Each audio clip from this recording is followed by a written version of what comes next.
cold earth and the twisted nightmares that have haunted my every waking moment. There's something dark within me now. I can feel it.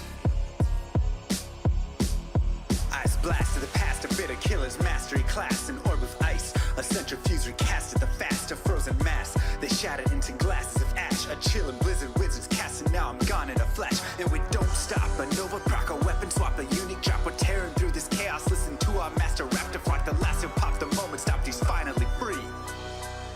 Not even death can save me from me. Holy bolt, holy shield, holy freeze. I might smite the Lord of Terror onto his knees. I'll set free the beast within, just to watch him bleed. Pure concentration, no salvation, just to restore peace and bring order to the world. The desecration from my sword, he start a war. I'll massacre the core foundation of the law. This ain't no soul in search of answers, just a hero with a T. And by the time I finish slaying, there won't be Diablo 3.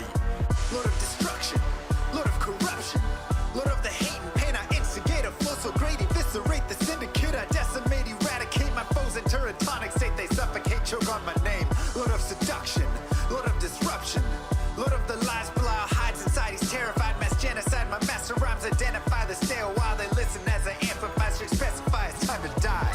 Bring it back to the master of the track. Travel east to find the beast so I can slay him with my rap. Don't need flails or a sword, tie my hand behind my back. Like a shop up, I'ma kill him with my lyrical attack. Time to let out my battle cry. I don't find the time to grind a level 9 to 9. Support the party blizzard wizard and that summon god. I stand to tank the flanking dolls, but when I try to fight, my damage lacks. Decrepified, I can't attack. I spent my life mastering axes, now I'm damned to cat. Or cries of anguish, they don't care, they want the mana back. Dead dreams of prestige, honor, valor. Now I stand and rap, I go slow. A mental block from years ago, still trapped inside my mind. The fiction highlands all I know. Yet as I hit my blows, my vengeance charges start to grow. Look out, Diablo, this barbarian's about to steal the show. I spit fire, but not the weak like Inferno. Ebotted poison over shots crush from my goblin toes. Line by line, I'm breathing rhymes into red lightning hose. And if you're caught up in this flow, your corpse just might explode. Lord of destruction, Lord of corruption, Lord of the hate and pain. I instigate a flow so great, eviscerate the syndicate. I decimate, eradicate my foes in turretonic state. They suffocate, choke on my name. Lord of seduction, Lord of disruption, Lord of the lies, Belial hides inside. He's terrified, mass genocide. My master rhymes identify the stale while they listen as I amplify, strict specify it's time to die. It's a catastrophe, metallic bashing me. Can't throw blows cause I chose my caricature. Tornadoes, dodging mobs like it's an allergy. Path and woes a product of a master mastery. I pray to D, pray straight blasphemy. I pray to find a glitch or bug to get me past these three. I'll lose my mind if Talik's extra faster, I can't see. Maddox throws it's time to focus, DJ drop that beat. They're afraid of the pain that I ingrain in the brain. Degrade the brave escapades by throwing shade at the name. My rage builds interlame, volcanoes burning away. Cat level 4, hurricane, chill to the core, can't escape. Soon be no more disengraved statues of gold that'll say you're worthy hero. Now go slay the Lord of destruction today. Source and control through its fate. Get to the throne to delay your only hope. Take a moment now, ready, set, play. Lord of destruction, Lord of corruption, Lord of the hate and pain. I instigate a flow so great, eviscerate the syndicate. I decimate, eradicate my foes in turretonic state. They suffocate, choke on my name. Lord of seduction, Lord of disruption, Lord of the lies, Belial hides inside. He's terrified, mass genocide. My master rhymes identify the stale while they listen as I amplify, strict specify it's time to die. Blade shield on assassin and fade for res max. And my waves of fire setting ablaze to trespassing and slaves. And the masses afraid of the traps that lay waste as they cast on the days by mind blasting. Now faced with the past is the phase from the passage. Remind us of mortality, destruction of reality. A moment of silence, please. Beware, foul demons and beast. Yo.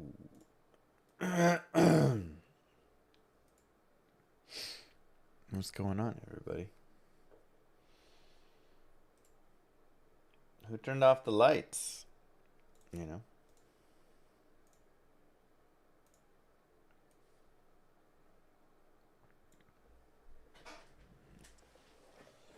Oh.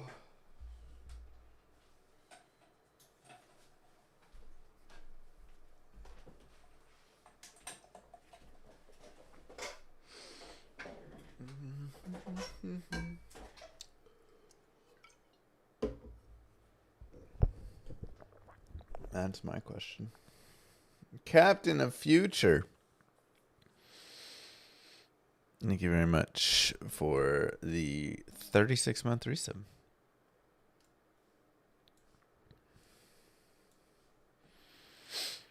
Well, we can, how many F's left? We got a bit, Sir Fox. But we did find Ravenlore, Azurath, Trang Owls, and Karen Shard yesterday, as well as our third Astrians, 2 Tal's Armors, and a Sarun. So we had a really good day. 4 new Grail finds added, but still 200 something. Moo. Items left. Thanks, Darth. Yeah, I mean, it was a solid day. Any day you find an Astrians and a Sarun and a Ravenlore, like, it's a good day. Even just for any Grail items is a good day. So I think it brings us down to like 20 items left, maybe. Let me look. A little more. Oh, no, we were in the... Yeah. So 9 plus 13, 22, 29 items left. So we are in the 20s officially now. 85 ethereal unique armors, 100 ethereal unique weapons, and 23 ethereal unique other. And 1 rune. 36 rune words, though. We still got some way to go there. 70 eth? No way. That's insane, Fox. Yeah, I still have 200 eth. They just take so long to drop, man.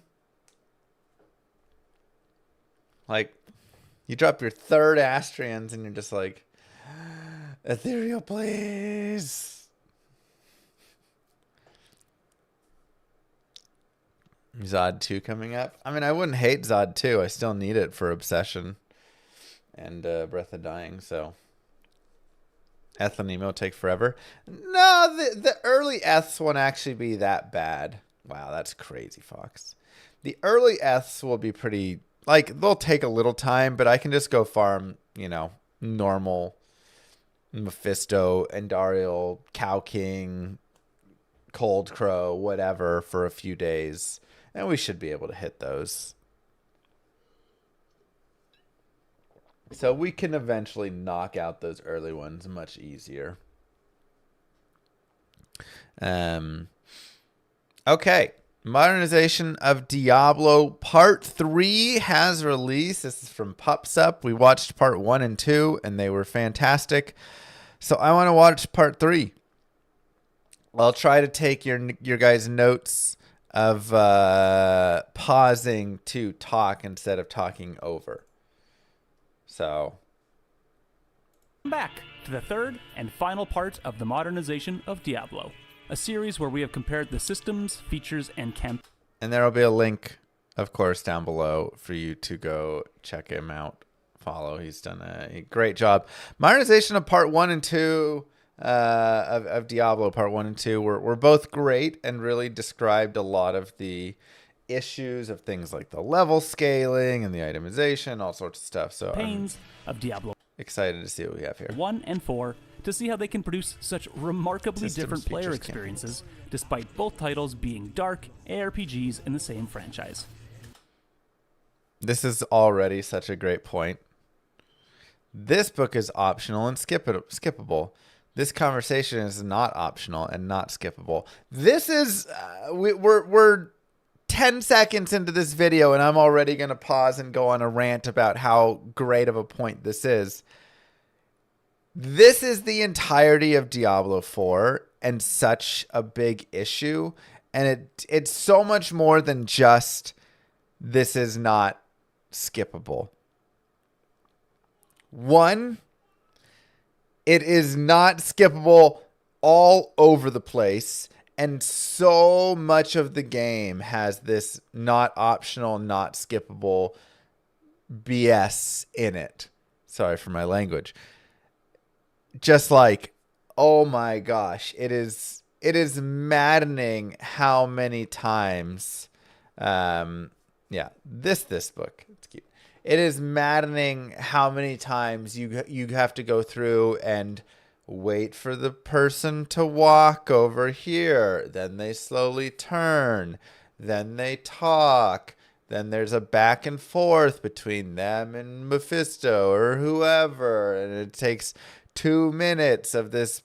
And you just have to sit there and you can't interact and you can't advance. There's a door you need to open to go fight the monsters and the door stays shut. And they're like, ooh, I think I need to do something with this door. Oh, stand back. I'm going to do my magic on like just, oh my God, open the door. You know, dreadful, absolutely dreadful. And the reason it's so much worse than just this conversation is not optional and skippable is because it goes into what feels like such a core problem of Diablo 4, which is that Diablo 4 does not respect your time as a gamer. Everything feels like there is a metric for playtime, and they want to drag everything out as much as possible to get as much playtime in. And it's like you're being nickeled and dimed on time. That is how it feels. Like you are being nickeled and dimed on time. Every spot that they could squeeze in an extra few seconds, that is there. You have to wait to pick things up. You have to wait to cast your portal. You have to wait to go through the conversation. You have to... So much of the game, there's so many quests where you're standing right next to like 2 things. And it's like, go to this and grab that. And you walk to it and it takes 4 seconds to pick it up. Go place it down 2 steps to your right. And you step over and you place it down. And it takes 4 seconds to place it down. Activate that thing for it to bubble or whatever. And it goes and it bubbles for a few seconds. And you stand there and wait. Pick it back up. Do another 4 seconds. Go over there. It's like, what the heck are we doing here? It's insane. Yeah. And like, I could go on and on. I'm going to have to stop myself. Drives me absolutely insane. One of the biggest issues of Diablo 4. Just nickeled and dimed in that way. And you're just, you can't do anything. It just locks you into it. You're watching a movie that you just want to turn off. We're also looking at how Diablo 4, unfortunately, ultimately produced gameplay that just felt meaningless, to me at least, and the aspects of the game that contributed to those feelings. In this third and final part of the series, we'll take a deep dive into Diablo 4's difficulty, combat, world design and traversal, and a few other things, while reflecting on how they diverge from the series' roots. Let's take a look at how Diablo 4's use of scaling affected its difficulty, how difficulty can limit a game's ability to elicit different emotions from the player, and how difficulty will affect the likelihood that a player will engage with certain game systems. The ever-changing gap between player and creature power, as a result of leveling, gear, builds, the stuff we talked about in the last video, loosely represents a game's difficulty. When the player is more powerful than the enemies, the game will be easier, and when the player is less powerful than the enemies, the game will be harder. And if you're comparing Diablo 1 and Diablo 4, Diablo 4 has a lot of systems that favor the player, making its campaign pretty easy when you compare it to Diablo 1. Truth. And because of Diablo 4's various scaling systems, its difficulty remains reasonably consistent throughout the campaign. But how does that affect the player experience? Let's dig into that question. So if we mapped out the difficulty curve of Diablo 1 versus Diablo 4's campaign, D1s would go up and down based on that interplay between character progression, the game level progression, creature compositions, bosses, and then ultimately spiking in Act 4. I would say there's probably a slight upward trend is the only difference. Like, yes, you have your Act 4 spike. It's going to be up and down, but I think it'll be more up and down like that, right? Up, right? Like where it gets higher and stuff. And I think this is true in both Diablo 1 and Diablo 2, where you're going to have easier and harder parts, but the overall difficulty does scale up as you progress through the game. So that'd be my thought. With some spikes at like Duriel normal is a pretty big spike. And then, some drops, maybe like Act 1 Nightmare could potentially be easier than Act 5 normal a little. It's actually generally, I'd say, always kind of scaling, trending upwards though. But that'd be one thought I would say for this graph. Otherwise, yes. And if we Up and mapped out Diablo 4's difficulty, we'd get something a lot flatter, with shorter micro-variances in difficulty based on challenging creature packs or build-defining unique drops. Seriously, unless you radically change your build in D4, the game's challenge level remains pretty static through the campaign. I would also say I don't think I'd ever be putting Diablo 4's difficulty in the campaign above any part of Diablo 1's difficulty in the campaign. I think this needs to go down to like here.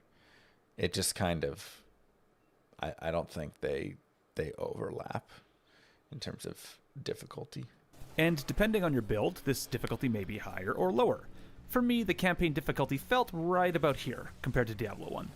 Wow. Diablo 4 Yeah, actually... I mean, that's a personal opinion, but I felt like, man, that campaign was a breeze. There was never a point I was scared. I never died during it. I never cared. I didn't upgrade my items in any meaningful way. The legendary aspects, I literally never changed a legendary aspect throughout the campaign. I just grabbed whatever it was and just put it on, and I didn't care. I didn't even have to spend time like buffing my character and making them stronger. It probably gets easier as the game progresses, as once the player unlocks their ultimates, Until afterwards, the gameplay totally revolves around effortlessly obliterating your enemies with those cooldowns. But whatever. Now, if you were to stretch out D1's graph to include playing through Nightmare and Hell, it would probably look something like this. So both games are nowhere near perfect in their difficulty tuning. But at least Diablo 4 is actually beatable. Good job, 2023 Blizzard.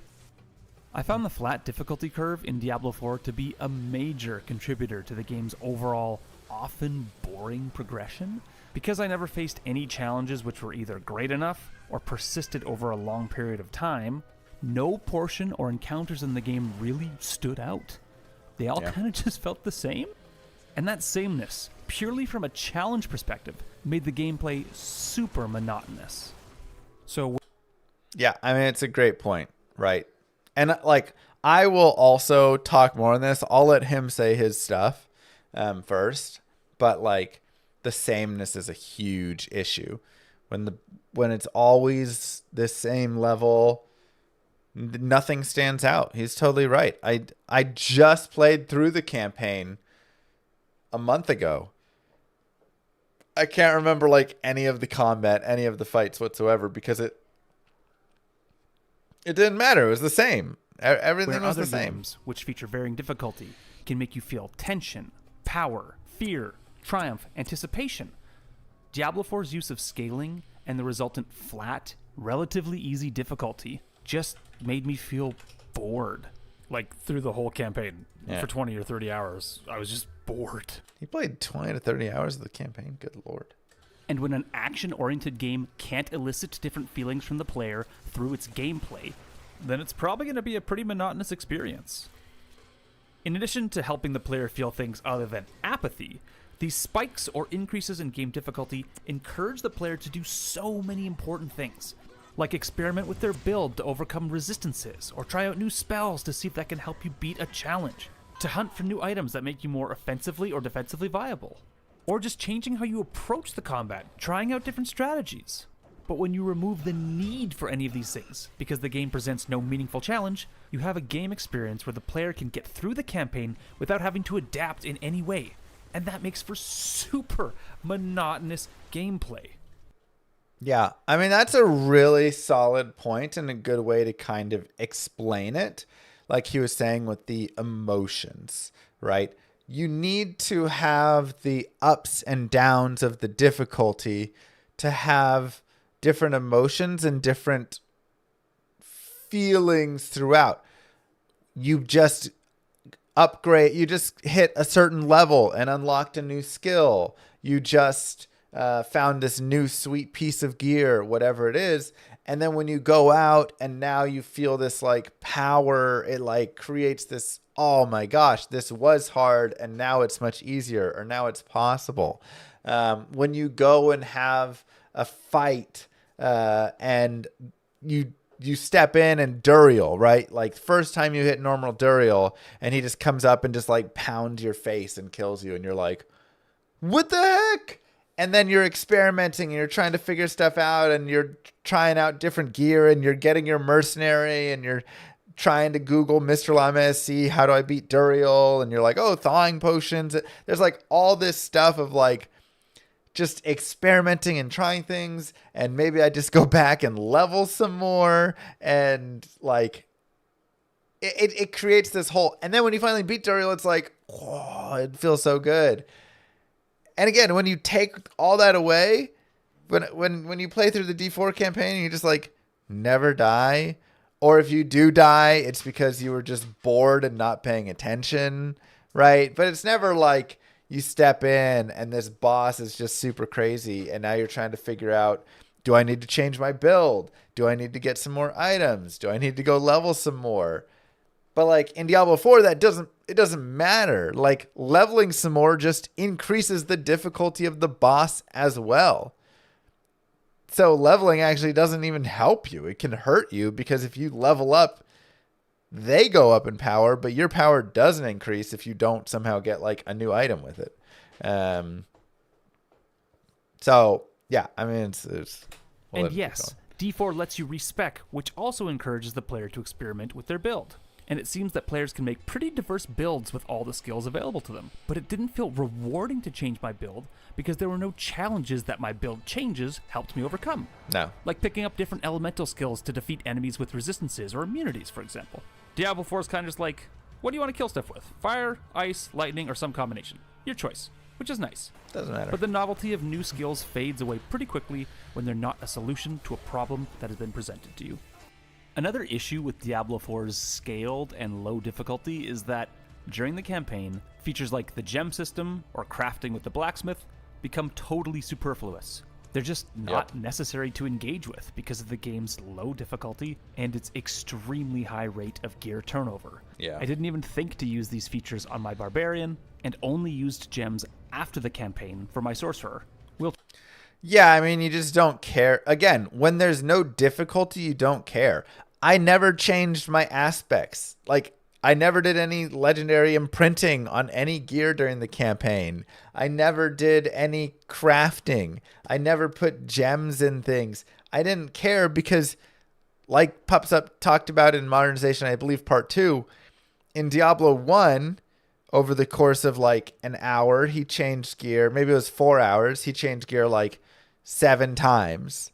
In Diablo 2, he changed gear like 14 times. In Diablo 3, 27 times. And in Diablo 4, it was like 48 gear changes or something like that. And when you're changing your gear that often, you just feel like you're wasting your time to ever invest in any of the gear. Who cares? Chat about that experience in a few minutes. When a game is tuned to be relatively easy, and when gear is turned over so often that a player can just ignore or not need to engage with major game systems, like crafting, I think it's a big loss for the game, and, again, a glaring oversight by the developers. Unlike Diablo 4, when a game regularly presents players with difficult content, like Old Icebeard here, or are just generally tuned to be more challenging, like a From Software game, players are much more likely to engage with the game's secondary progression systems, like gathering, crafting, 100%. auction houses, player trading, gear upgrade systems, gems, whatever. Why? Because these secondary systems can make meaningful contributions to the player's power without having to just grind up levels, and they provide an alternate means for exploring and interacting with the game world. These systems are generally designed to synergize well with the critical path, and exploring the world can become a lot more interesting when you gather, craft, or trade your way to more power. It just creates a really fun... So, like, it's something I'm doing with Llama RPG is I'm building professions into the game. And with your professions, you'll have your mining profession, your gathering profession, your fishing profession, all of this, right? And so when those systems matter, then it's really fun and cool, right? Then it's like you don't mind exploring around and finding a rock to mine, because you see it and you're like, yo, like that's materials. I need these rocks so I can go and I can upgrade my weapon 1 tick so I can get the difficulty, or the power of that up so I can actually fight these fights. Like, he's so right in that difficult games create interaction with secondary features within the game and make them so much more important, and then make the world feel so much more alive.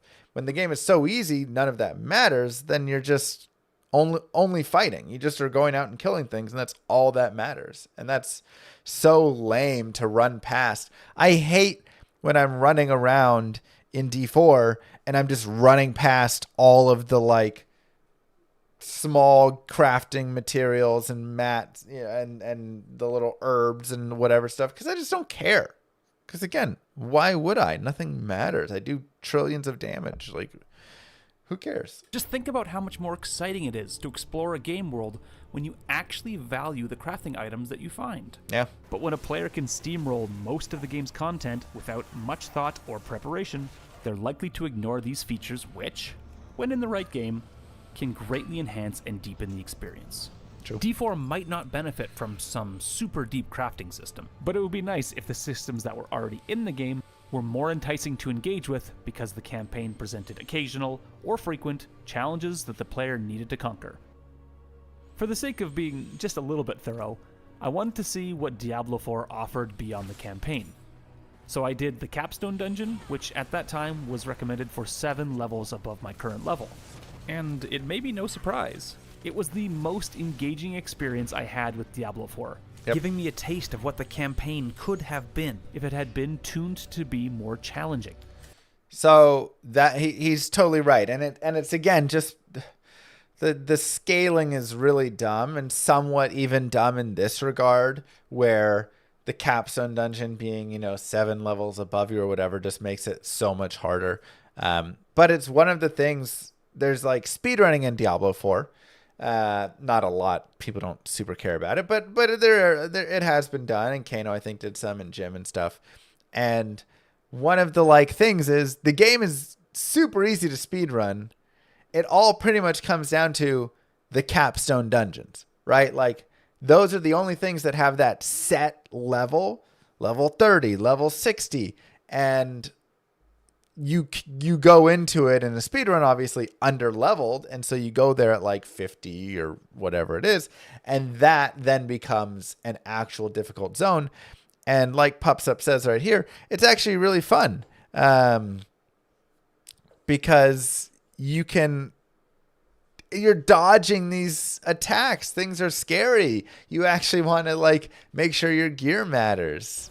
The first time the game presented me with a persisting challenge in the form of a boss who was 7 levels above my character, D4 was able to produce some aspirational content. This drove me to want to go back to engage with the game's systems, for upgrading my gear, with the blacksmith, the jeweler, and gems, to try and meet this difficult challenge. So instead of the creatures being scaled down to my level, I had to put in some effort to match their level. Yep. Who would have thought that makes a compelling gameplay loop? What a discovery. Wow. Nobody could have. And that made me kind of sad. The campaign and early game had some potential to be engaging, but its use of creature scaling and low difficulty tuning removed any semblance of challenge or tension in the game, preventing it from being a compelling gameplay loop for a player like me. Alright, let's take some time to talk about combat, and within that, the player's mobility, creature or enemy composition, the environment, abilities, and a bunch of other little things. Diablo 4's combat feels like a missed opportunity.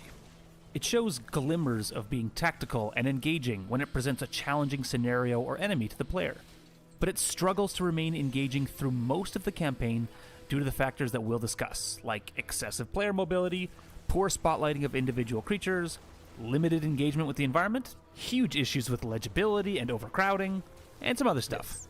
We'll discuss each of these systems, or issues, in greater detail in a bit, but at a high level, when you take all these designs together, they produce encounters that don't require much strategic thought, and ultimately, this produces combat which I found to be exceptionally repetitive. For most of the game, I could deal with every non-boss encounter with the exact same strategy regardless of the creature composition and regardless of the environment. Yep. And that strategy was get in close or line up the enemies, spam cooldowns and AoEs, and roll out if there's a problem. They just repeat that over and over. I rarely had to worry about individual creature behaviors, and I rarely had to use the environment around me to my advantage. And this is also one issue of why I absolutely hate cooldowns in RPGs. The combat then just becomes spend everything on the cooldown, wait for the cooldowns to get up, and just press whatever comes off cooldown. There's never a decision being made about what you are doing, right? So like, you know, obviously Diablo 2 is where I spend most of my time, but in Diablo 2, the sorceress is one of my favorite characters. But we could talk. You could give me any character, and I could give you, for the most part, a pretty good set. There are going to be some spammy characters. Hammerden, for instance. I'm going to charge in and cast hammers until the stuff dies.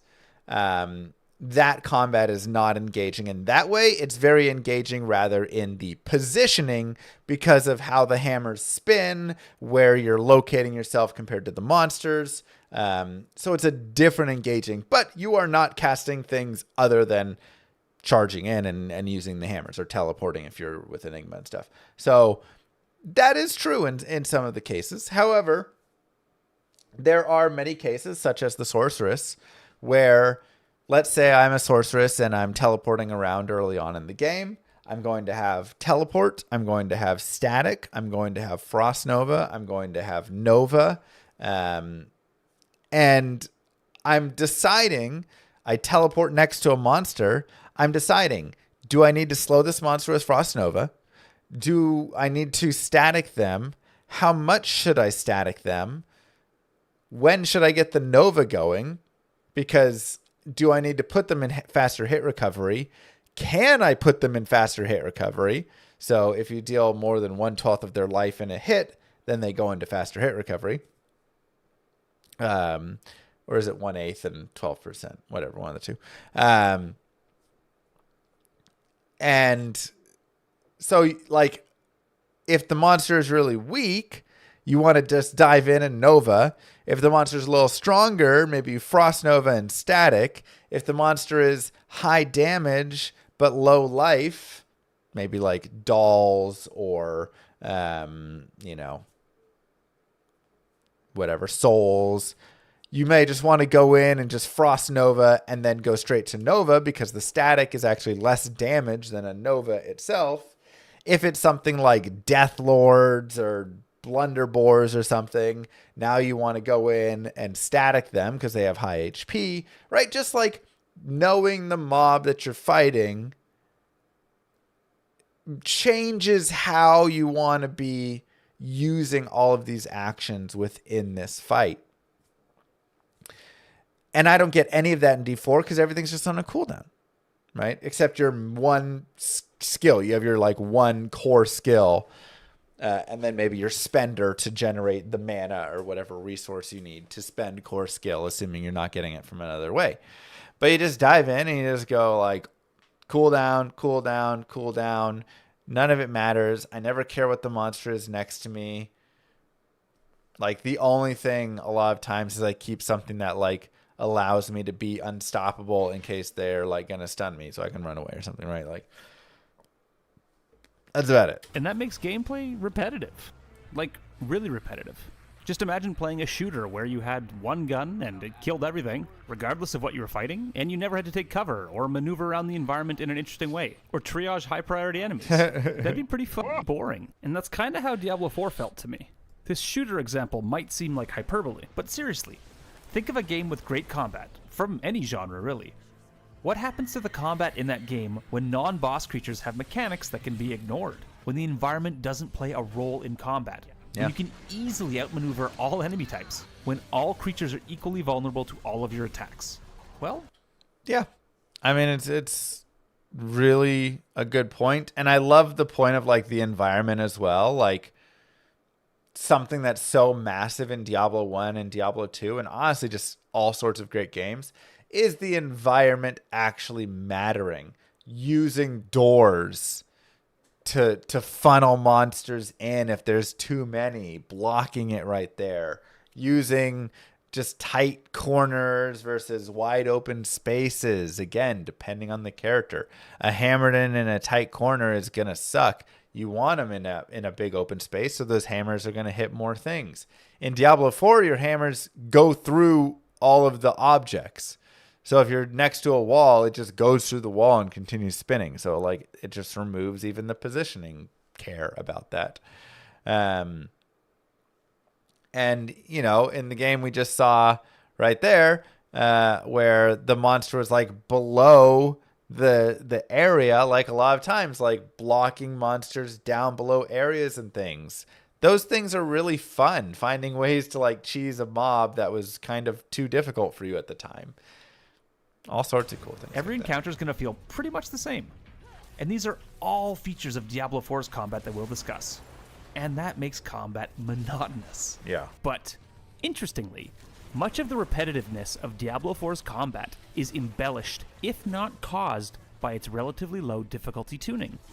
I say this because so many of the combat-related issues that I have with the game fade away when playing challenging content, like I am here in the Capstone Dungeon, which was 7 levels above my level. And with this large level discrepancy, I couldn't just plunge into creatures, head first, not thinking about what I was doing.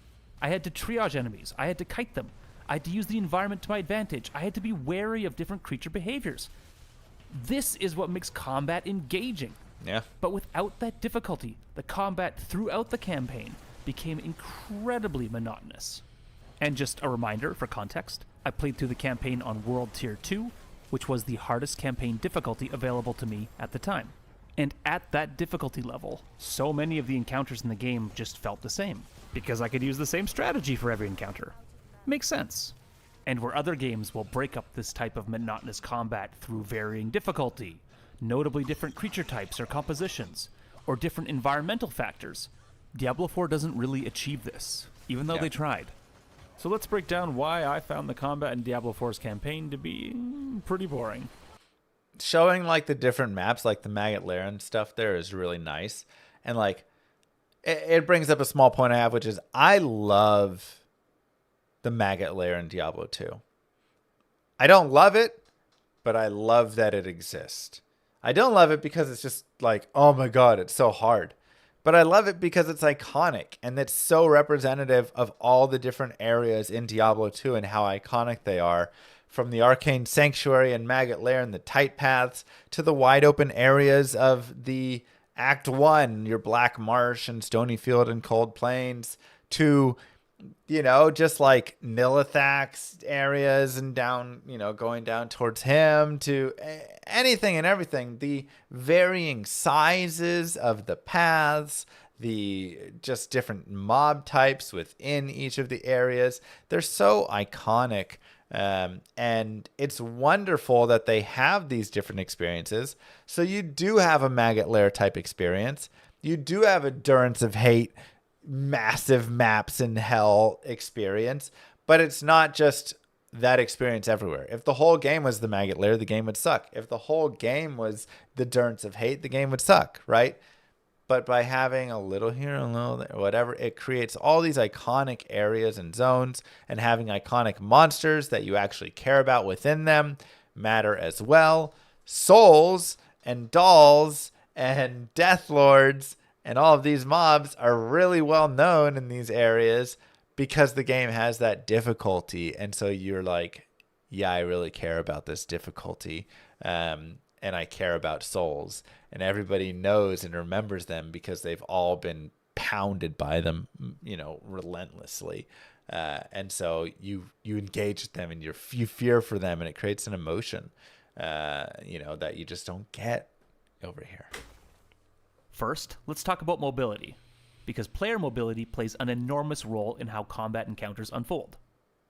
In Diablo 4, your character is quite mobile. As you can see here, it's easy to just weave your way through and outmaneuver dozens of enemies in an enclosed space. Yeah. Every player character has a dodge roll, and I think most, or maybe all of the classes, have at least one teleport-like ability that will allow them to get out of combat quickly or into it quickly. You can also just run as fast or faster than most creature types. And that level of mobility removes some of the tactical thought process from when or how to engage in combat. In D4, you can generally just jump in the middle of a pack of enemies, go, oops, and just roll out or teleport out or run your way out of a sticky situation. Yeah. Because you are the most agile thing on screen, and often the most durable and powerful, you never truly feel threatened, and the game doesn't punish you for making poor positioning decisions. Unless you're in a boss battle, it's trivial to escape from pursuing enemies and reset your approach to that encounter. I don't hate that you can, like, outrun things, but there's, like, two parts to it. Number one, when you dive into the middle of stuff in Diablo 1, Diablo 2, now you're going to really start getting pounded. You're going to be put into hit recovery. It's a lot harder to get out.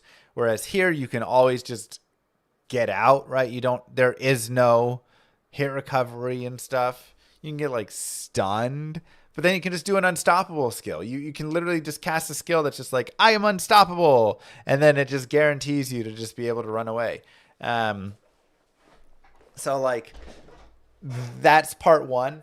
And part two is, again, with the difficulty scaling. It's funny how much all these systems work together. Yeah, I love hit stun and stuff in game. It, like, oh, my positioning matters.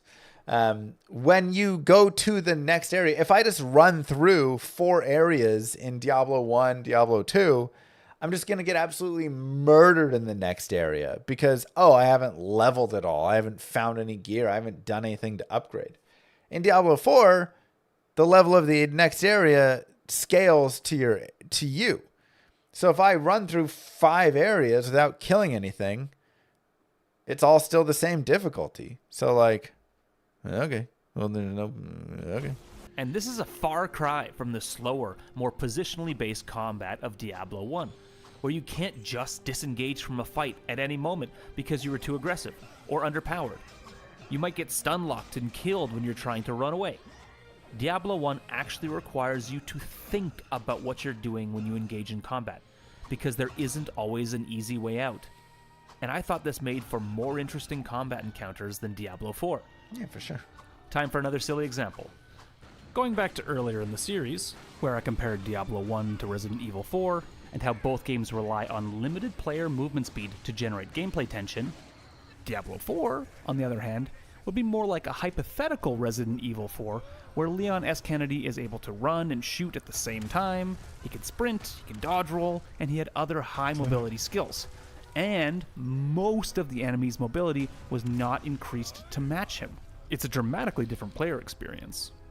Games lose some of their ability to produce tension when the player can easily outmaneuver their enemies to a point where they're not really a threat, and I think that Diablo 4's campaign suffers from some loss of tension and tactical thought process due to relatively high player mobility. So, if I were to directly compare how movement affects gameplay in Diablo 1 and 4, I found Diablo 1... This guy never entered Pit 90+. I mean, like, he probably didn't, but I mean... I just did Pit 105 like a couple weeks ago, and it's still not an engaging. Like it is and it isn't. You know, it is engaging because you do have the scaling. At that point, when you get to pits, the difficulty does go up, and so you can fight like difficult monsters. It isn't engaging because the combat still feels so gross. Like, let me see if I have a video.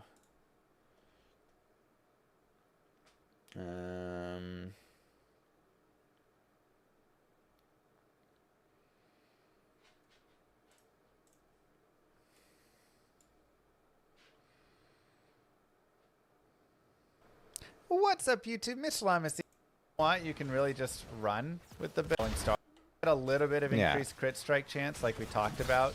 when I am casting like the falling So star like over and it's over still again. just like But if you want, you can really just not- run with the build and everything. not very like for this build. engaging, So you know? yeah, the best if that Like are in the obviously game. this isn't in the pit, but I mean, I'm I don't think I have any pit. 88% for me up to. There's no pit in that. Twitch.tv, Mr. Llama, see.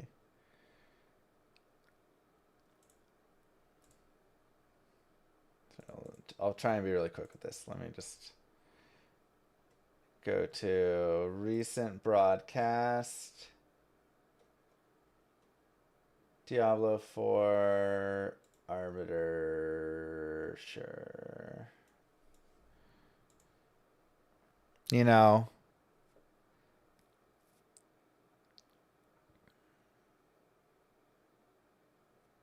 so like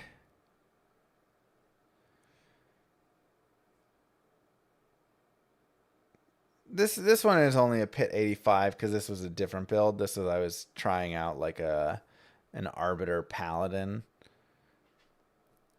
But like what's really engaging about this?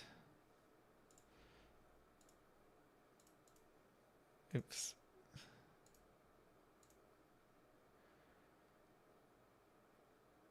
Like it's just not. My damage, my life, like most things aren't hitting me. Oops, how do I get that off? And then suddenly, just sometimes you take some damage. And like you can turn damage numbers off, but it doesn't change the fact of what the combat is. Right? Which is just kind of meaningless. You know, this is endgame Diablo 4. Let me see if I have...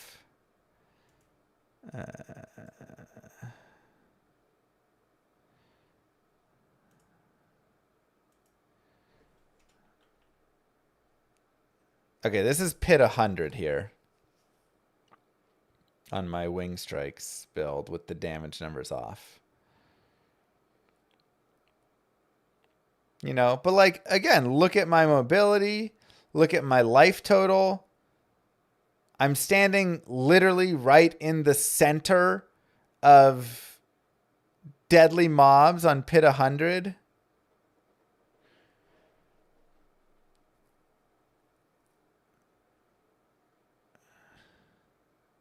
It's just not. So like it's not engaging in any more way. Yes, the mobs are just like bigger sponges. But that's about it. And then maybe some mob will randomly one-shot me for some reason. Who knows? But like that's pit 100 with 10 and a half minutes, you know, at boss. Like again, this character was doing 105. I could very easily, I wasn't even like fully spec'd and maxed. I could very easily have taken them to like 115, 120. They were doing, you know, like 4 or 5 trillion damage crits. Constantly unstoppable, constantly, right? So like, okay, well, that's enough of this. You guys get the idea of it. But like, that's the like, that is the high level pit. I don't think it's use of movement, while frustrating at Who times, cares? to ultimately contribute to the gameplay more positively than defaults. nothing mattered there. But for those of you who prefer faster-paced gameplay, mobility options, and a strong power fantasy above all other features, you'll likely not share the same opinion. A bit of an addendum here. In this section, I think I unfairly singled out Diablo 4. In Diablo 2, as much as I love it, that game lost a bit of its moment-to-moment tension from Diablo 1's gameplay due to high player mobility, as the player could now quite easily outmaneuver enemies, disengage from or totally avoid combat, and the player is much less reliant on using the environment to control enemy numbers. So, sorry Diablo 4. I think it just depends the build. Again, like if I'm playing a fissure druid or a trap assassin or whatever, I care a lot less about the environment and stuff because my damage just murders them for so long. If I'm playing a barbarian or any melee class, any class that's a little bit weaker, then I'm caring a lot about those. But there's a couple builds that you don't care too much, But it's so I do think there are some aspects in some classes, sometimes in Diablo 2 where I feel that there's more and less difficulty and that mobility is bad. But I also like, again, that you have the mobility choices in Diablo 2. I can run past these mobs, but then I might get trapped, or I can run past these mobs, but the next area is going to be a higher level, so it's going to be harder. And that gives you a different kind of agency that I don't mind there being, right? If I can quickly find the stairs in Diablo 1, right? Let's pretend I get the perfect 4 stairs in Diablo 1 to immediately go down to level 4. Oh God, I'm just going to get absolutely slaughtered. I have to go back up in level. Same sort of thing here,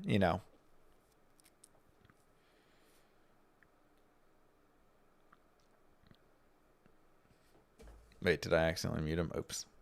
Encounter is the overall number and different variety of creatures or enemies in an individual encounter. Creatures are generally designed by a creature team, and the level designers will group them and place them through the world to achieve some sort of pacing and spacing and combat goals. I actually kind of feel bad for Diablo 4's creature team, because the player is so versatile and so powerful, and the campaign is tuned to be easy. It obscures much of the hard work that the team put into the game. Yeah. The game has a sizable variety of creature types, with varied behaviors and abilities. However, because non-boss combat encounters resolve so rapidly, and the player character is highly durable and powerful, creature behaviors and mechanics largely end up getting ignored, and have limited influence on how combat encounters play out. Yeah. For example, are you a creature that does a huge flurry of blows that is supposed to do massive damage to the player, but you need to stand still for the attack? No problem. The player can just tank and ignore the damage while they're looking through their inventory. Which, like, I mean, again, I think showing, what we just were seeing there.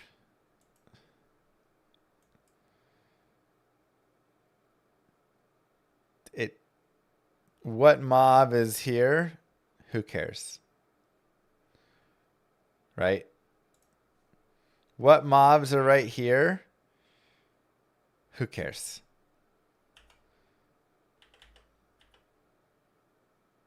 I just dive in and there's all the,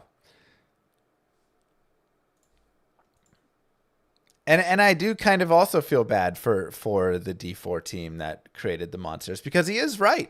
When Diablo 4 was being announced, there was a whole idea around, like, we're introducing this monster class that does all of these things. And that was actually one of my favorite parts of the, like, campfires that they did pre-launch, was the different monster families that they would announce, and you would get to sit there and see them, and they'd talk about all the different ways that that monster was unique and how this monster could stun and this monster could do that.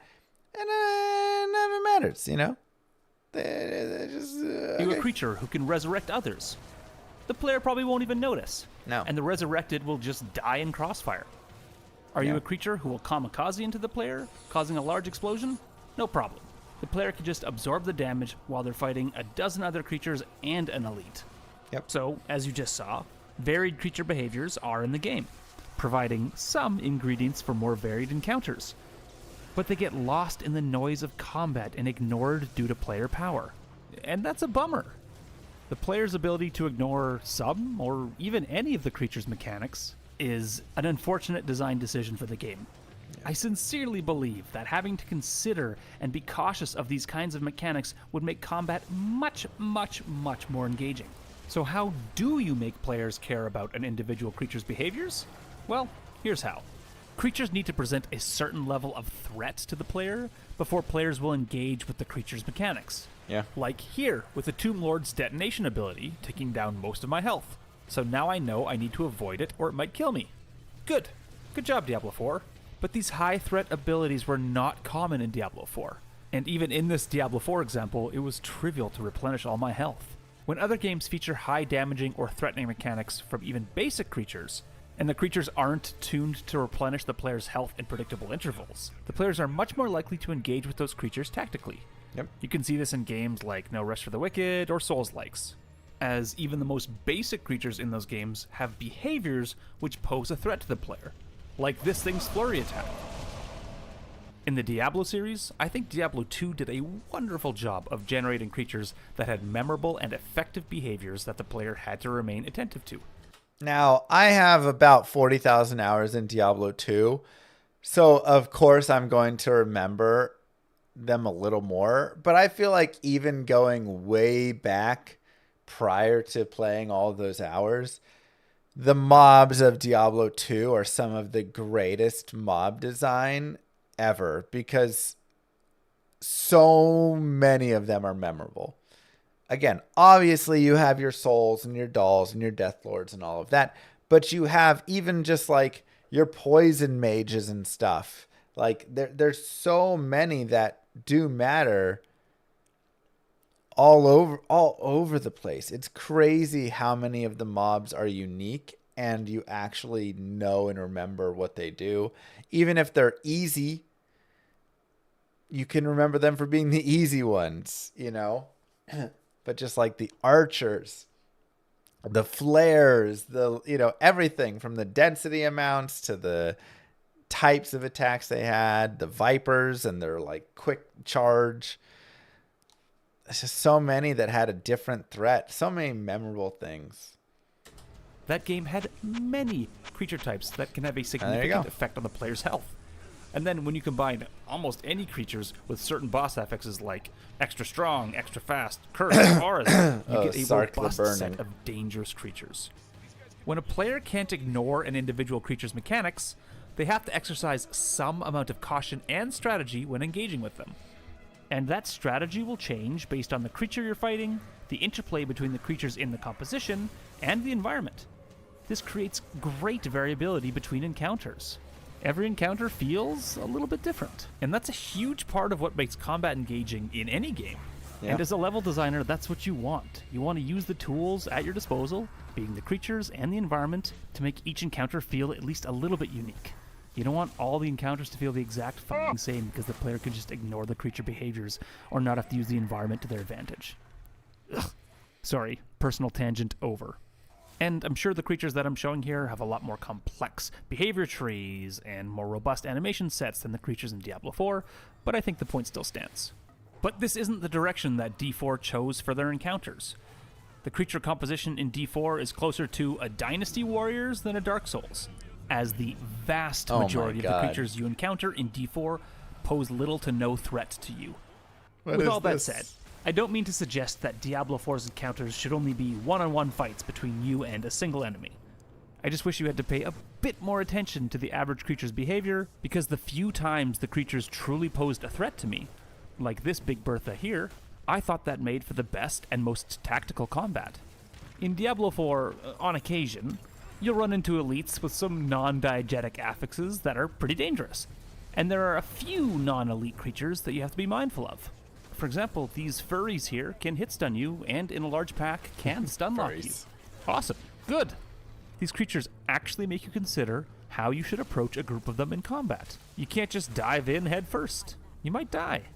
This is a good thing, and was more reflective of the experience that I had during the capstone, which I thought was actually pretty good. Because of the unscaled, relatively high level of the capstone, I had to react to and be wary of the creature's abilities, because if I didn't, I was going to die. And that's a good thing. Consequences. But that just reinforced my thought that if D4 just offered fewer, more dangerous creatures versus a greater number of weaker creatures, the combat would be more mindful and more engaging. And you might be thinking to yourself, you're a hypocrite. D1 has lots of creatures in every encounter too. And that's true. However, in Diablo 1, because of the player vulnerability we discussed in the first video, individual creatures and their mechanics felt much more threatening, and thus a major part of D1's gameplay was figuring out how to not engage with dangerous creatures as large packs. You know, by using some of your skills, your movement, or the environment. We'll talk about the environment in just a sec. Golems. In Diablo 1, if you engage with too many creatures or ignore their mechanics, you'll probably die, run out of potions, or break a piece of gear faster than you'd like. These are all real consequences to being overwhelmed by creatures. So you can't just let a bunch of steel lords or goatmen wail on you, or let a bunch of those rhino guys line you up, or stand in puppy puddles, or just ignore the ranged creatures while you fight the melee creatures. In Diablo 1, non-strategic play and ignoring creature behaviors has consequences, and that makes the gameplay interesting. But in Diablo 4, the creatures just aren't threatening, and there are so many systems that favor the player. You can dive headfirst into almost any pack of creatures and survive. And though the creatures may have interesting abilities and behaviors, they aren't necessarily meaningful, they're going to get lost in the noise of the encounter, and not require you to use your environment or your skills in creative ways to overcome them. Now, one of my least favorite things about Diablo 4, outside of them wasting my time, is that combat for every class is dive into the middle of all the monsters and cast all of your spells. This is a sorceress. Why is the sorceress diving headfirst into the middle of a pack of monsters? Unless she's like a very specialized Nova sorceress, right? Like, I could see a build where you do that, but why are we not staying at range and casting lightning, firebolts, blizzards, any spells from afar, trying to do this like tactical like idea of I'm a glass cannon, I'm a, bow is on, I need to keep my distance and shoot, and if they get up on me, then I'm dead. Every single mob in Diablo 4 doesn't matter, and every single class, their best way of doing anything is diving right into the middle and then casting all the stuff and blowing everything up. And it takes away so much class identity, because what's the difference between my sorceress and my barbarian and my paladin? Nothing. They're the same thing, because they all act the exact same. And it's such a it's just so frustrating to know, like, yep, the best way to play as a sorceress is dive right in the middle, because who cares? Conversely, in Diablo 1, the player's approach to an encounter is more likely to vary based on creature composition. And in my opinion, that's pretty darn important. All right, But even like Hammerden versus Whirlwind Barb versus Light Source, while they, like Nova Source, while they all do have a dive in the middle mentality, again, I don't mind some classes fighting in melee range. Yeah, but in D2, like, you have that in D2 and you have that in D4. And there's so much difference, because the positioning of how you dive in as a Hammerden versus how you dive in as a Sorceress versus how you dive in as a Whirlwind Barb in Diablo 2 is all different, where I want to dive on that set of mobs. So even the classes that do dive in have a care of how they're diving in and where they want to position themselves. In Diablo 4, it doesn't matter. You just dive into the pack the same for all of them. Who cares? Chat about the role the environment plays in combat. In This is Diablo a really 4, long video. I never felt the environment Not like his video, me talking so much. made a tangible difference on how I approached encounters, or how encounters approached me. And I never found myself having to use the environment to manipulate enemy groups in interesting ways. A combat encounter would play out pretty much the same if it were in a wide open field or in a relatively narrow dungeon. Yep. Environment features didn't really matter or affect the combat encounters. For example, let's look at this encounter here, where I'm getting blasted by countless ranged enemies and going toe-to-toe with a melee character. In games which are tuned to be more difficult, and thus encourage the player to use the environment to their advantage, I'd probably want to kite or separate the enemies behind this line of sight blocker here, breaking up the creature pack. But in Diablo 4, that very basic level of environmental strategic play just isn't necessary. Just spam your cooldowns and AoEs, tank the damage, roll out when it gets hairy. That strategy will work for the vast majority of encounters. Doesn't matter what environment is around you. Yeah. And that loss of strategic environment play makes combat a lot less interesting. And it contributes to every encounter in the game feeling pretty similar. Even the tightest areas in D4 give the player and creatures a reasonable amount of room for lateral maneuverability. So much and room. because of the player's mobility skills, they can easily backtrack or push through enemies, so these relatively tight spaces don't feel all that different than playing in open spaces. Looking back 30 years in the series, we see the environment play a much stronger role in combat. In Diablo 1, you regularly have to corner enemies who are as fast as you are. You have to funnel enemies into choke points, separate melee from range characters, kite enemies to avoid being swarmed and stun-locked. You have to use the environment to your advantage and manipulate the positions of your enemies to make them more manageable, because if you don't, you'll probably die. And those little ways of using the environment make things a lot more interesting than just doing the same thing in environments that did not affect my combat approach. The structure of a level and how it interacts with the player and creature movement abilities and their weapons and abilities can have a massive influence on how combat encounters play out. And though I know that playing through areas like the Maggot Lair in D2 can be frustrating, and I won't defend it entirely, but providing the player with varied combat experiences through the environment design is a cornerstone for keeping gameplay engaging. I'll defend the Maggot Lair till I die. Having one Maggot Lair in the game is fantastic. Again, if it was all over, it'd be horrible. One, great. And Diablo 4 just doesn't really achieve that. Let's take a moment to talk about deaths from combat and how they influence a player's gameplay strategy. In many video games, death can have a significant effect on a game's perceived difficulty and be a major influence on how players approach combat.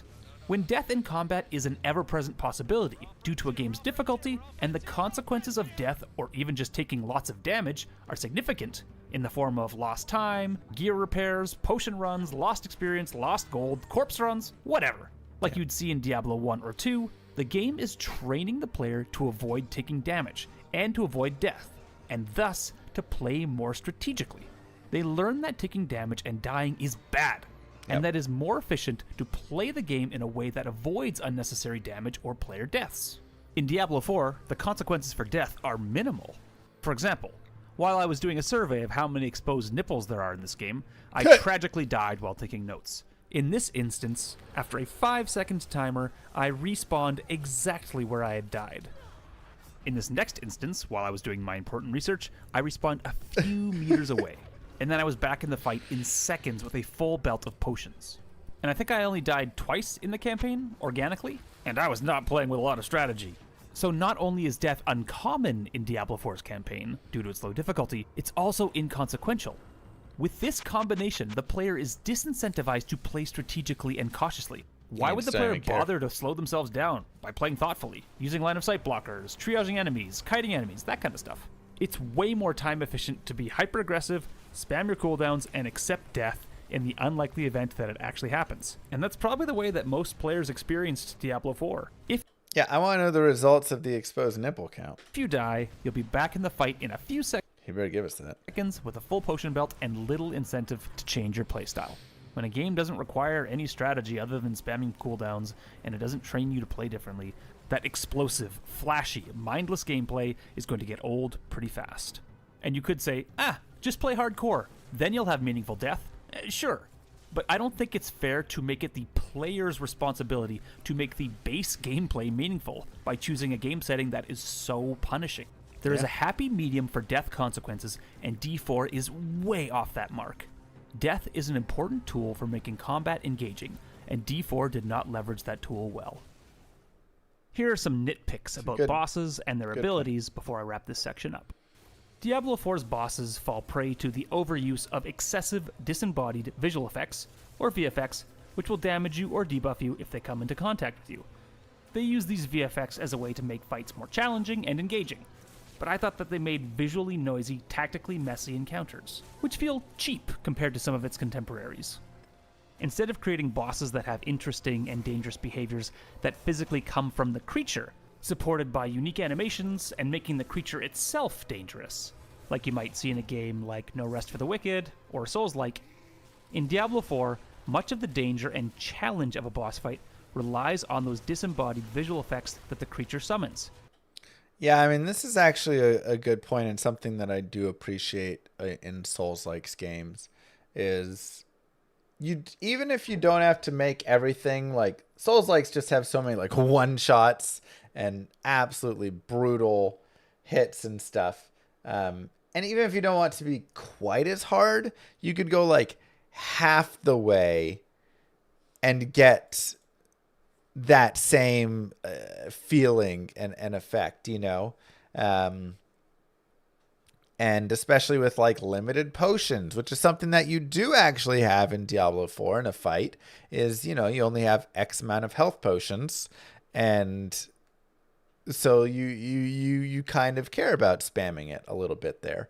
But yeah, it's like, I wish the boss was a lot more fighty and doing things, and I was learning that rather than just like constant screen mess, just stuff spamming all over, right? It's not great diegetic or immersive creature design. And it feels kind of cheap. D4's contemporaries will use VFX projectiles and puddles as well, But will do so with greater restraint during the campaign. and generally clearer, more thematic ties to the creature animations, like this boss in PoE 2 who breaks apart his weapon to create different AoE shapes. Yeah, it's cool. Each attack has a unique like animation Reskin. associated with an ability. This is in direct contrast with this furry in D4, who will spawn a dozen puddles at the end of an attack sequence. But the attack animations and the hazards that it spawns look totally disconnected, as if the hazards were tacked on after the attack animations were finalized as a way to make the fight more challenging. So why did they use this approach? Well, a few reasons. One, using VFX like this is an inexpensive way to make fights more challenging. And as I said, can be added after animations and behaviors have been finalized. Developing creatures with robust animation sets and solid behavior trees which are actually challenging to fight can be very expensive to make. It's just much cheaper to make a boss challenging by supplementing their behaviors with lots of visual effects that fill the screen. And two, the team kind of shot themselves in the foot here. Diablo 4 almost needs these VFX to make the fights challenging, because the player is just so mobile and capable. The few times that they didn't fill the screen with VFX or ads during a boss fight, like Andariel Phase 2 or fighting Duriel, the fights become pretty darn easy. As easy. here, for example, Andariel's animations and behaviors struggle to keep up with the player's on-foot movement and movement abilities. And she doesn't hit particularly hard either. There's just a strong misalignment between what the player can do and what the creatures are capable of. They were able to remedy this a bit with Duriel by giving him much harder hitting attacks, but without ads it would have been a very simple fight. The bosses just weren't very robust with their physical behaviors. And because of that, D4 needed to introduce lots of shit on screen that the players had to avoid or to restrict the player's movement because the creatures alone were not enough of a threat. And I understand that D4 didn't want fights to be DPS checks and potion chugging festivals as you might see in Diablo 1. But I thought that even Diablo 2's boss fights, particularly Diablo, demonstrated the series' ability to create more dynamic ARPG boss fights without excessive creature ads or disembodied VFX. I feel like Diablo 2's boss fights are nowhere near as good as something like PoE 2, at least in the campaign, or Path of Exile in the campaign. I really enjoy a lot of those boss fights more, till they eventually become just like one-shot versus one-shot sort of stuff. But Diablo 2's boss fights are very memorable and still very fun in ways. Like how it's fun to go farm Mephisto. A lot of that's probably just because of how great loot is. But you know, like the attacks can hit really well. Being frozen by Diablo with his like freeze hit and then lightning breath on you right afterwards. Getting prisoned every now and then. Baal can chain some things together. There's some really cool, like, iconic moments within the fights. Duriel, obviously, just in his tiny chamber following you around. You know, Mephisto's got his lightning, his charge bolts are just brutal, or that, like, cold orb he hits you with. So, like, they do have deadly moments still and iconic pieces to them without having any of the extra spam, which is nice. So I don't think the D2 boss fights are like the best fights, but they still do feel decent. Diablo 4's bosses just feel kind of lazy and poorly made. Yeah, especially when directly compared to some of its contemporaries. Diablo 4's elites continue this feeling of cheapness, as both D3 and D4's use of affixes for their elite characters treads into some goofy territory. It doesn't even attempt to appear diegetic, with their laser beam and ice ball wielding worms. I think that Diablo 2's elite affix system was a much more tasteful design, True. as it enhanced creatures, but didn't so heavily rely on borderline silly, non-diegetic VFX-based abilities. Okay, world and traversal. Go. Diablo 4 presents players with a sprawling open world to explore. And though I usually love exploring in games, I didn't feel compelled to explore D4's world, as compelling exploration, in my opinion, depends on the player's desire and attraction to the exploration's rewards, like increase in power, cosmetics, side content, stuff like that. To help the players traverse this grand world, in addition to numerous waypoints, the game features a mount, which, unfortunately, does not gel well with the game's creature spawning, as the player can just breeze past enemies before their AI or pathfinder can initialize. This is likely due to the speed of the horse outpacing the streaming of the characters. When one experiences bugs that are this glaring, it makes you ponder, why not just make the game world smaller with no mount? It just seems like the world's excessive size and the horse's But then you can't sell horse skins. excessive speed kind of just cancel each other out. And in the process, it compromises some of the other game systems. And issues with overworld traversal don't stop there. In an odd decision, the game makes exploring the game overworld to find your destination, which is one of the core pillars of Diablo 1 and 2, and to a lesser extent 3, a trivial matter. You don't want to explore to find your way to your destination? No problem. Plop down a pin and the game will tell you exactly how to get there, even when that area is still covered by fog of war. Yeah. Hop on your horse, and quite quickly, you'll be there, totally unscathed by the dark, dangerous creatures that plague the landscape. Yeah, I mean, there's zero exploration care whatsoever. It is Diablo 4. I've said it before. I'll say it again. The loneliest MMO ever. The world. It's so sad how much the world does not matter at all.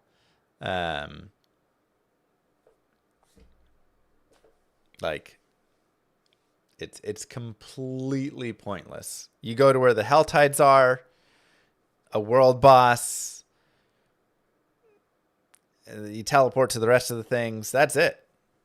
And even then, the Helltide could be any area.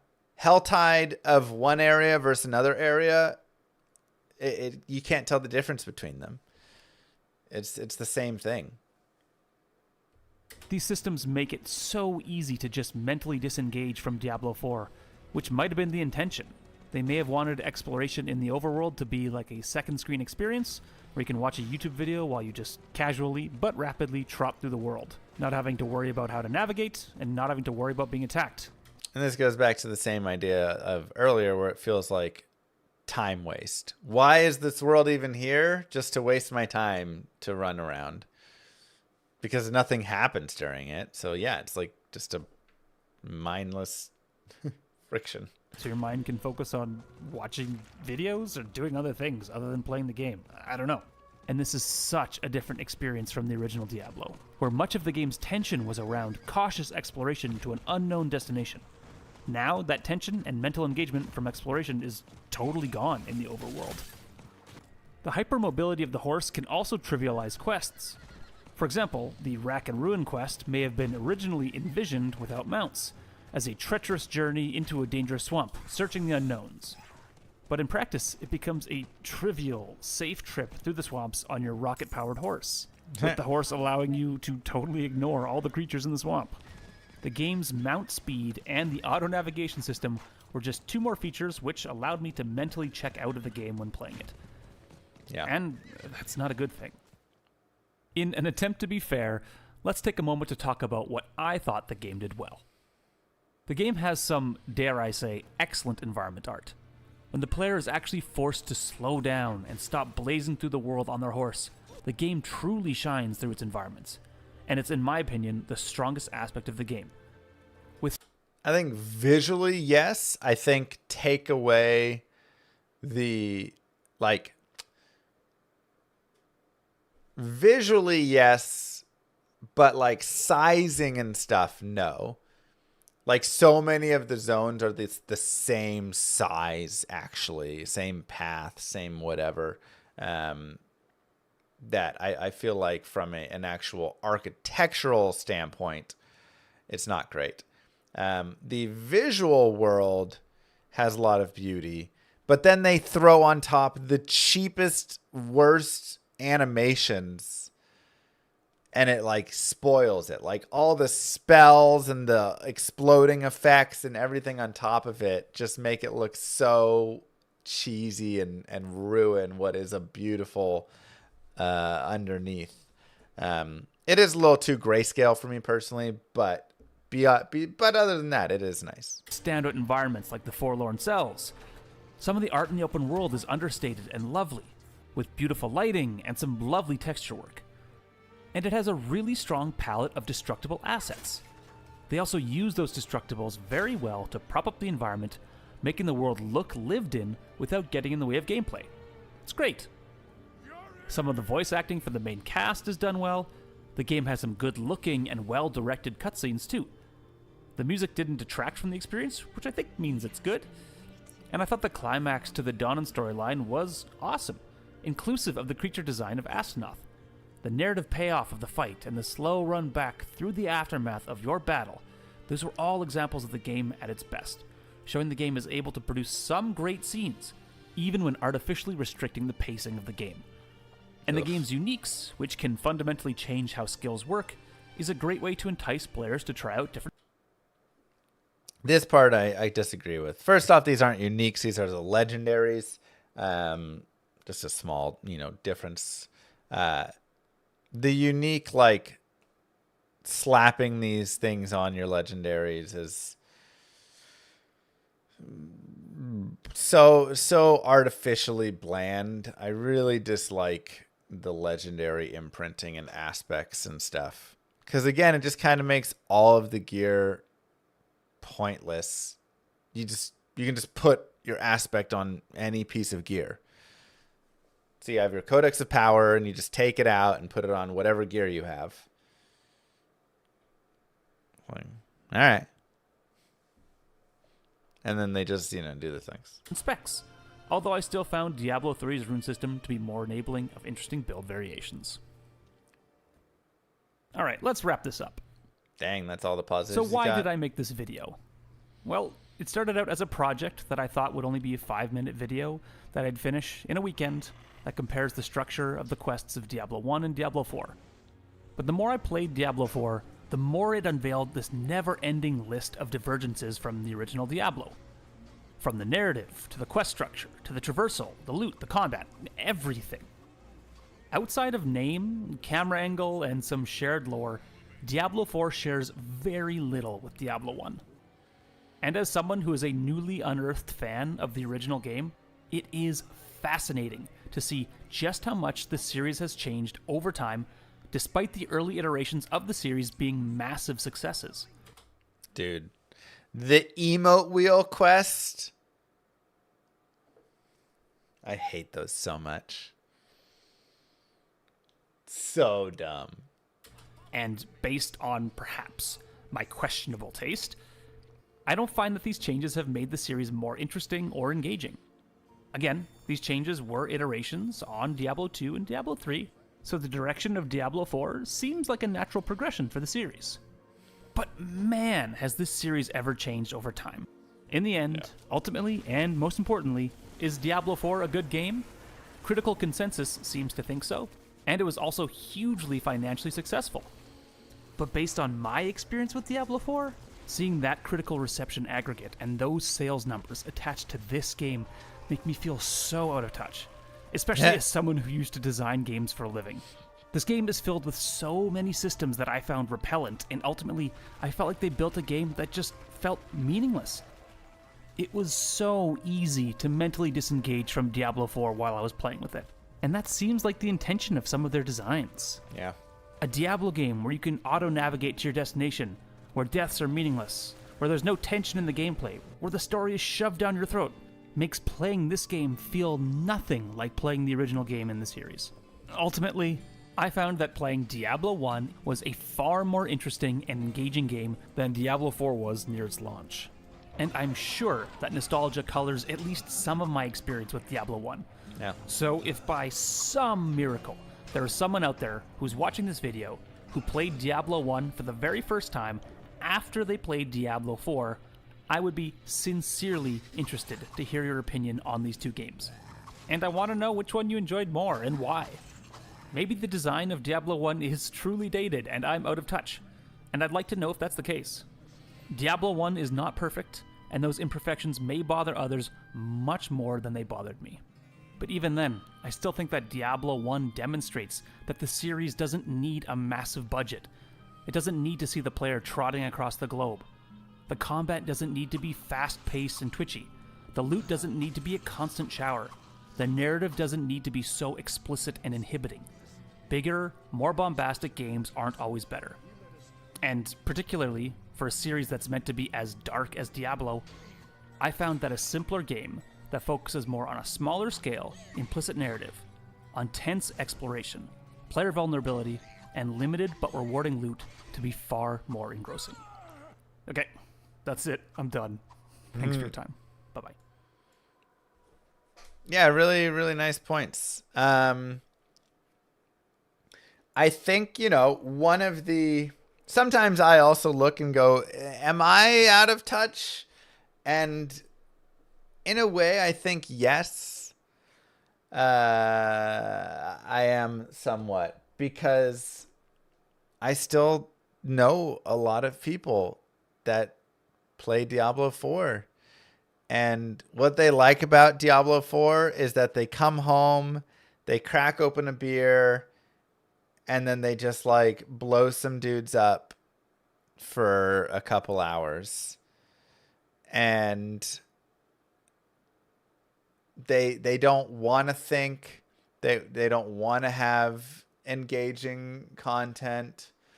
They don't want to, have to be just any of that, right? It's just like a power fantasy. Slam a bunch of monsters, get some loot drops. It's all, you find 1,000 legendaries, upgrade the Codex of Power pieces. And to be fair, there is some fun in that, when you look at something, like Vampire Survivors or Mega Bonk or D4 or the endgame of Path of Exile or, whatever, there is something about people just enjoy this massive, kill a bunch of things. And I do think it has some fun and it has its place. I think it's a little sad seeing it in the Diablo space and D4 taking over in this, and just how many systems became worthless and how many things aren't interacted with and how much doesn't matter in it. Coming from Diablo 1 and 2, where it has so much of that. There are games that are just go hack and slash and blow a bunch of stuff up, and you kind of wish that those existed outside of this, because you don't need all of this. You don't need this great world. You don't need this story. You don't need all this beauty and whatever if you're just going to end up splashing it all into just this big, sort of thing. Yeah. So it's arcade games can be fun, but why does every ARPG in the modern era have to be an arcade game? Because I just get so tired of it. And it's really, to me, it's very sad, because it's like going and playing, I love board games, and there's a ton of fantastic board games, Twilight Struggle, Terraforming Mars, Ark Nova, I like those a little more, but even, things like Eldritch Horror and all sorts of just cool different styles of games, whatever. And then it feels like every game being released nowadays is just Monopoly, It's just like you roll the dice and then the game kind of plays itself, right? You don't think in it. You buy whatever you land on and you just roll the dice and go again. And everybody's just like, I love the mindless Monopoly. I just roll the dice and then I buy all the stuff and then somebody eventually wins. Or like, you know, any of that. And it's like a little bit, you know, it feels a little like degrading and a little sad to see like, hey, there's a lot of beautiful games with all sorts of fantastic elements and thought and all of this, but like none of it matters because the general people just, you know, want to roll the dice and have the game play itself. And so, you know, I don't know. It's a little disappointing for sure.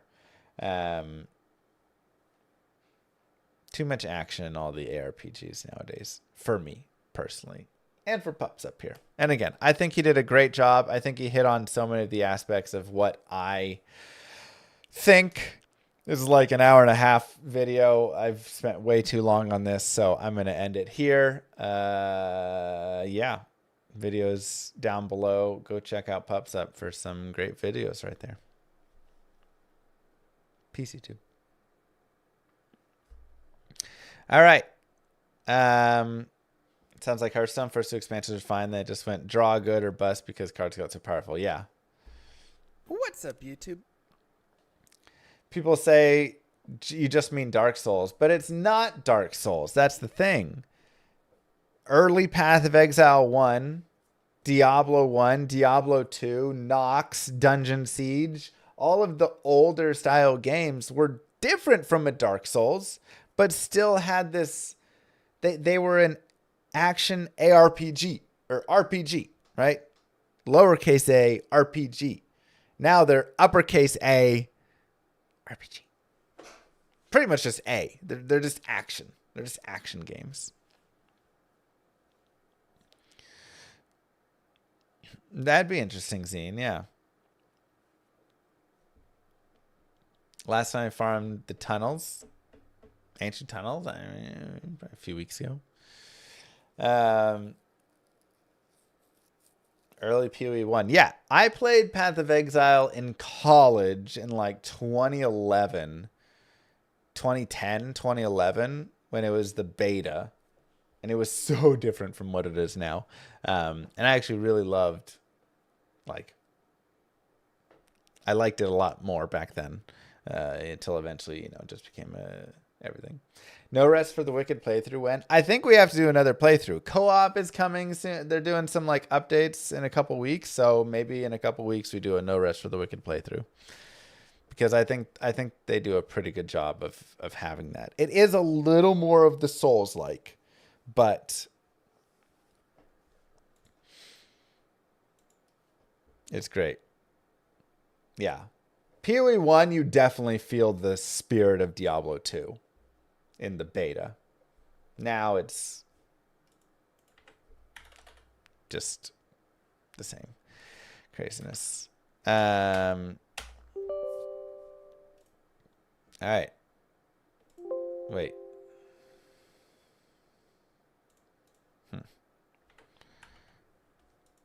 Where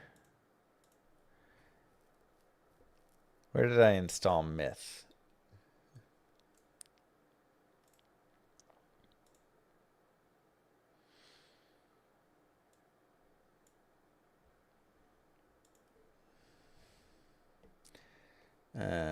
Program files, maybe.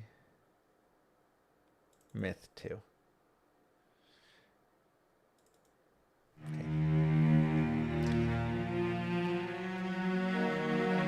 So we have a little bit. This is a game. Wow, that's loud.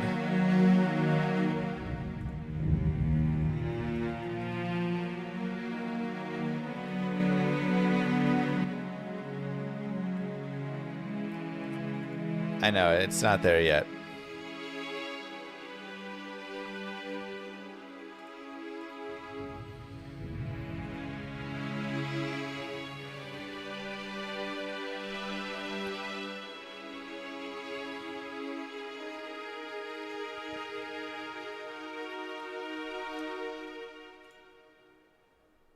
A game from the Gameathon.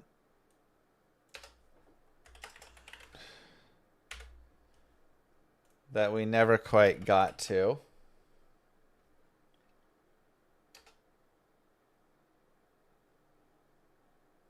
Myth II?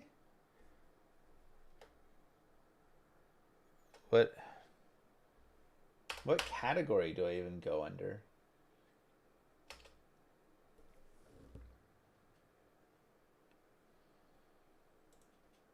I'm just going to Myth 1. I can't even find. I guess retro. Probably better. Okay.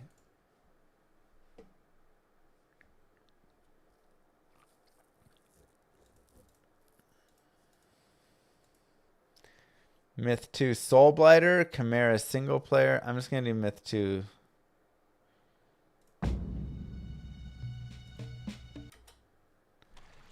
Okay. Is this capturing it? I know you can't see it. I'm trying to find a way to make you guys be able to see it. I thought you could see it before. This isn't capturing my cursor, though.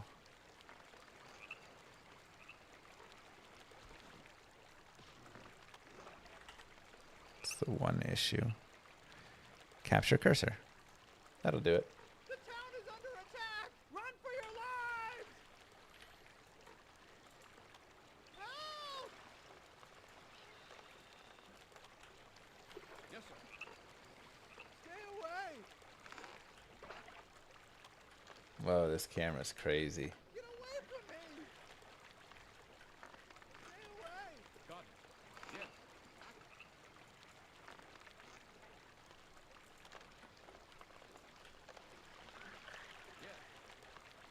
Tutorial advisable.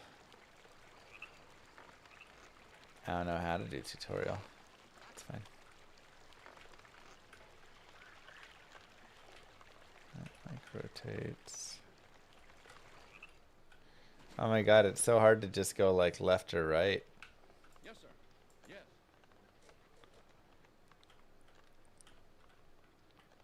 We're on it. Alright, let's attack these guys. We're on it.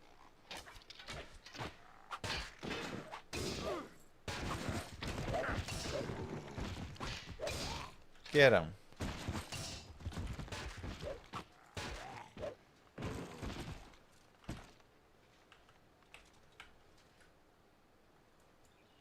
Wonder if there's a way to like...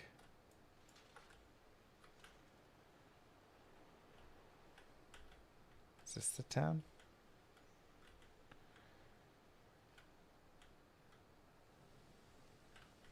Who knows? Get away from me! Careful with that dwarf. He's just like hanging out. Stay away! Stay away!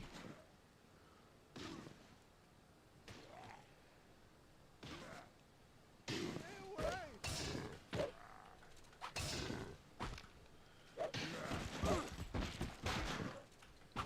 Get him, knights!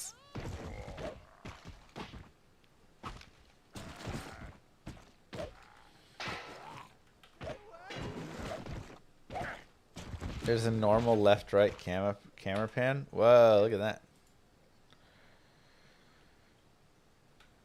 Oh. Uh-oh. Weird. How do I need to do a tutorial? I'm killing everything. Let's get him!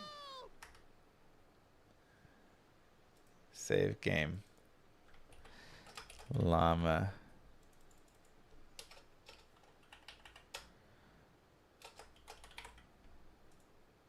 Yes, we're on it.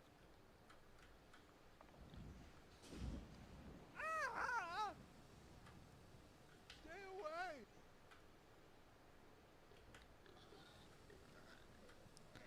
Help! Is my dwarf there? Yeah. Ah! Stay away! think the Q and E are unnecessary. Get away from me! Rocket jockey, nice. Oh, sorry, I didn't update the live on YouTube title.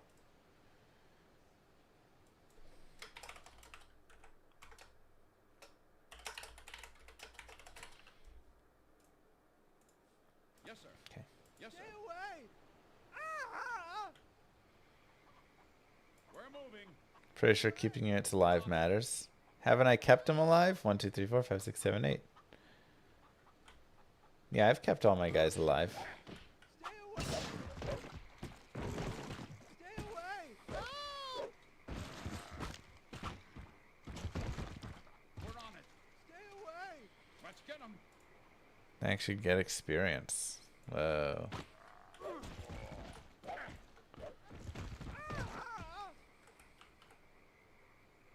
We're moving. Let's get him. We're on it. Man, we gotta clear out so much stuff, I think. Stay away! Oh, it shows me on the map. Away! Okay. Let's get him.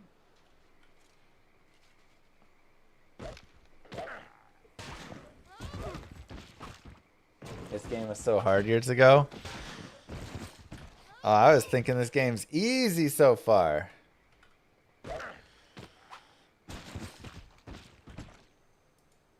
We're on it. Did I choose a difficulty? No.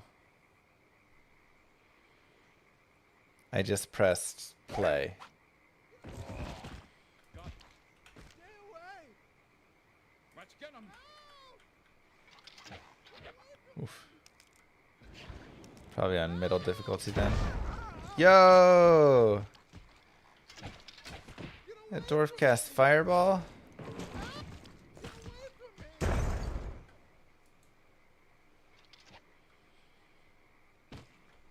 This very much reminds me of Dungeon Siege's engine. Casualties. What the heck? Get away from me! Yes, sir.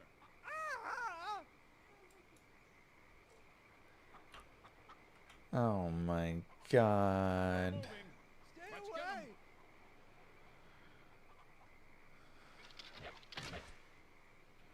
Oh, come on!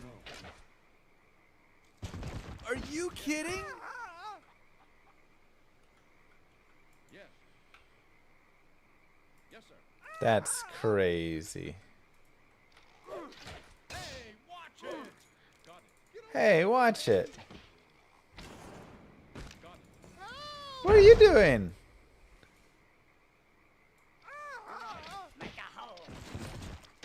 away! Yes, sir. Let's get him.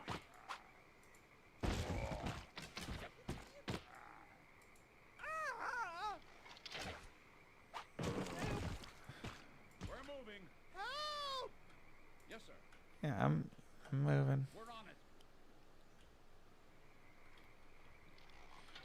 Is there hotkeys? Stay away! Yes, sir. Let's get him. Stay away! Dude, that dwarf, I'm about to just leave him. Yes. Stay away! Destroy all the attackers and secure the center. Play the tutorial to familiarize yourself with the camera controls. Uh-huh.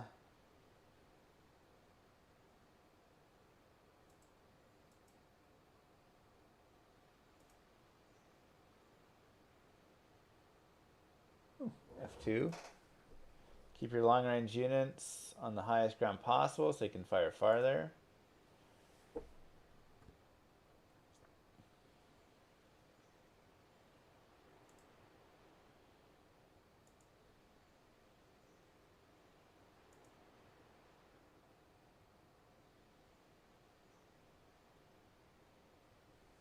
Oh, you can tell them to hold with space.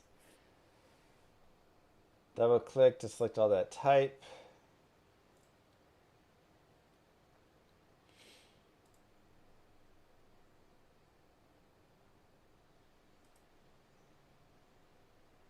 Ooh, healing mandrake roots. Get away from me! Stay away! Help! We're Right. moving. Let's get them. We're on it. Dude, they're coming all over. Get away from me! Is there a Help! Get away from me! ready?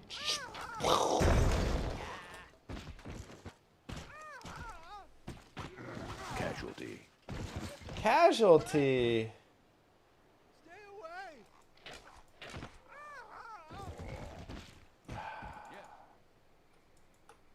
Yes, sir. Get away from me! Let's get them. Got it. Let's get them. Make up your mind. Hold your fire.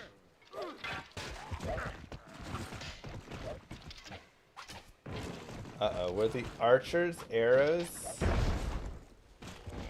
kill my dudes? We're moving. Got it. Yes, sir.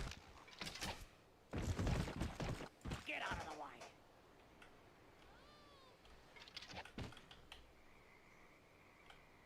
We're on it.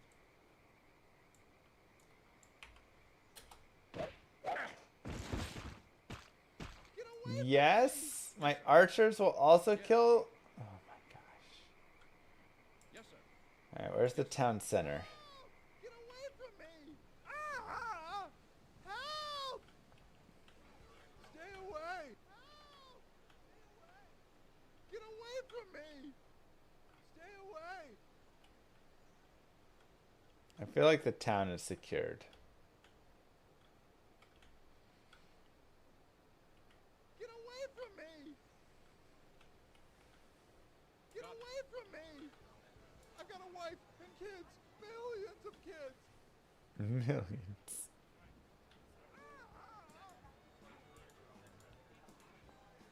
Yes, sir. Stay away! Get away from me! Save game.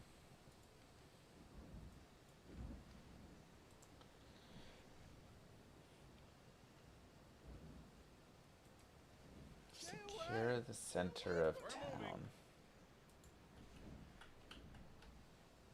Yes. Maybe I haven't killed all the attackers.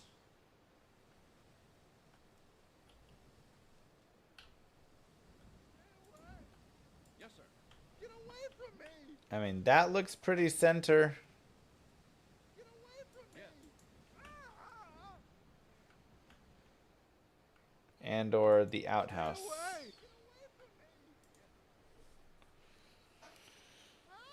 Oh wait, there's a guy. Got it. We're on it. Stay away! Got it. Get away from me! Yes, sir. Help! Yes. Get away from me! Yes, sir. Stay away! Where's my dwarf at? There he is. Make way for the dwarf. Jesus. Help! Yes. Help! Dude, the dwarf is the worst thing ever. We're on it. Stay away! Got it. We're moving.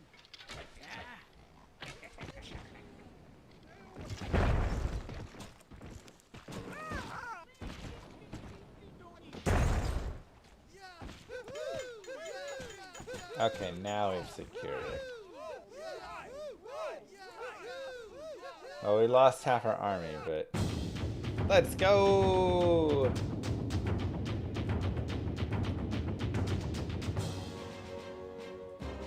Save.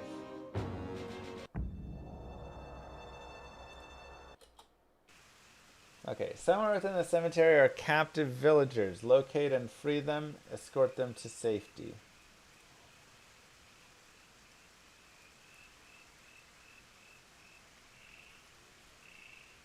Seems easy enough.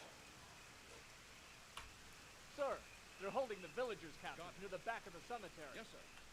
Right. Let's move. It matters that it's raining? Oh no, are my Molotov cocktails gonna go out or something? We're moving. Shoot. Yes.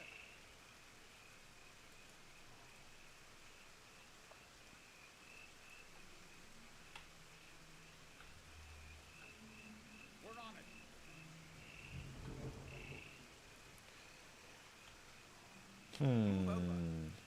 Yeah, can I make control groups in this game? Yes, sir. Stand aside. Yes, sir. You're right, it did. Yes. Wow. Yes.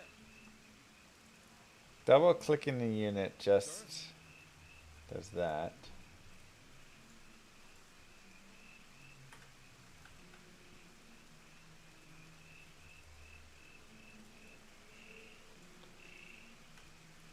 This is Myth 2.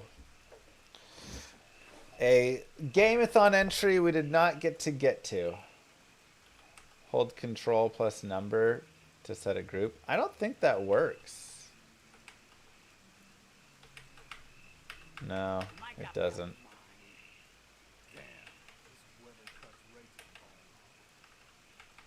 Because it's like formation mode and stuff. We're moving. Yes.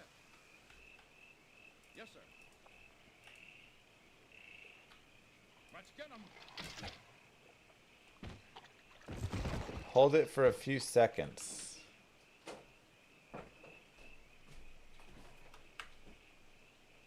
Thank you. You playing? Myth 2. Cash, you need water?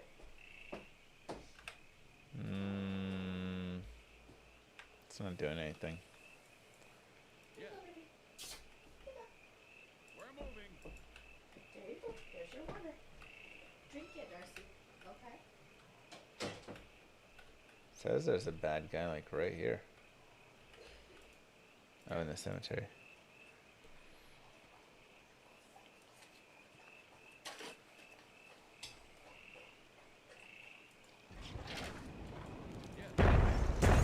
My fault. We're moving. Okay. We're on it. Yes, sir. No. Dwarf, get out of there. Move there.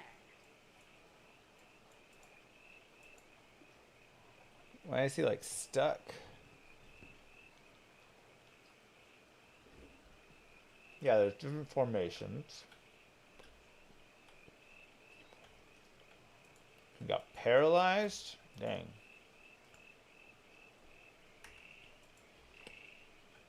Oh, there's the villagers.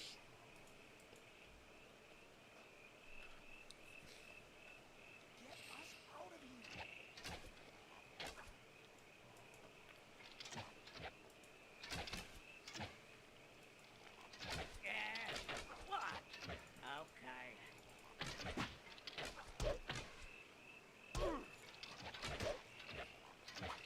Casualty. What? Wait, why are those guys attacking me? We're moving. Got it. Let's get them. Casualty. What the heck is happening? Casualty. Move it. Move.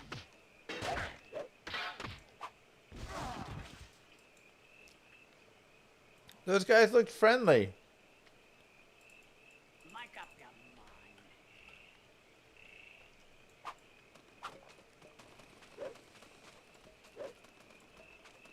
Look out. Okay. Uh-oh.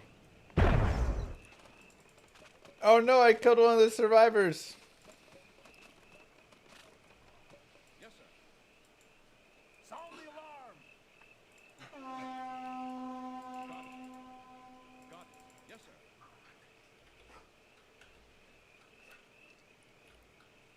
Run, guys, run. Oh boy.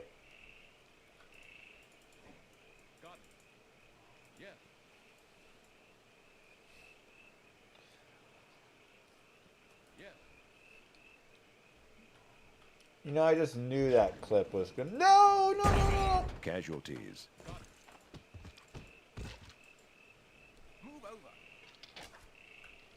I tried to control click. Because that works in Diablo 2. Or StarCraft.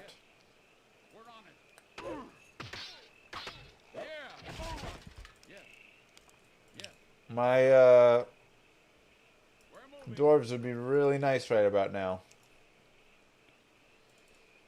It's okay.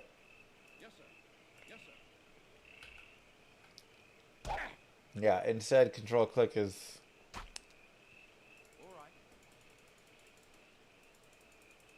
different.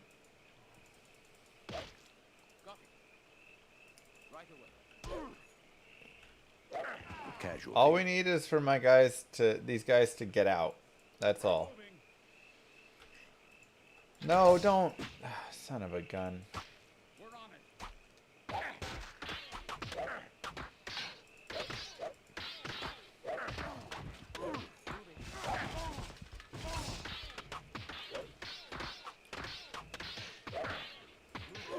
Casualty. Oh boy. Dude, I didn't realize my dudes were so strong.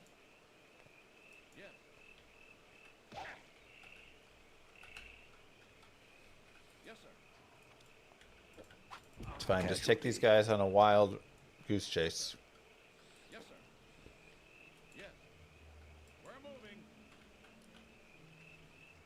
My knights are just like studs.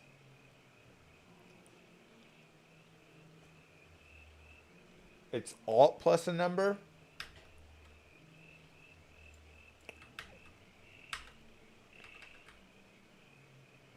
Press 09 to recall preset.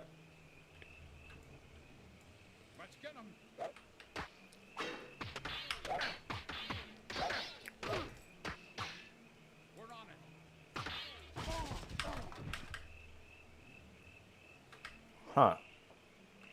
Like almost works.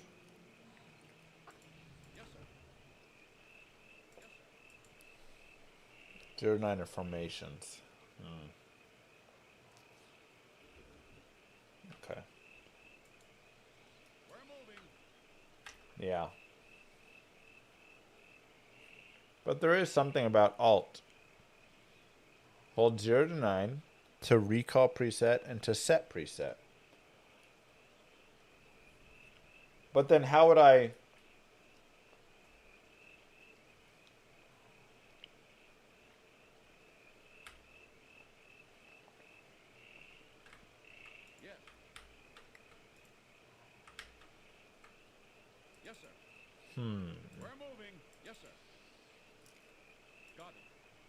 Oh, the hold versus the set. Oh, no. Oh, wait, these are my guys, right?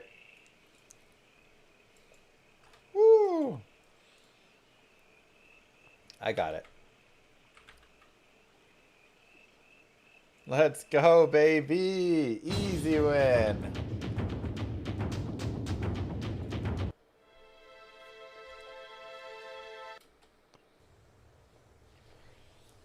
Follow Rurik to town gates. Make sure he reaches the town alive. Easy.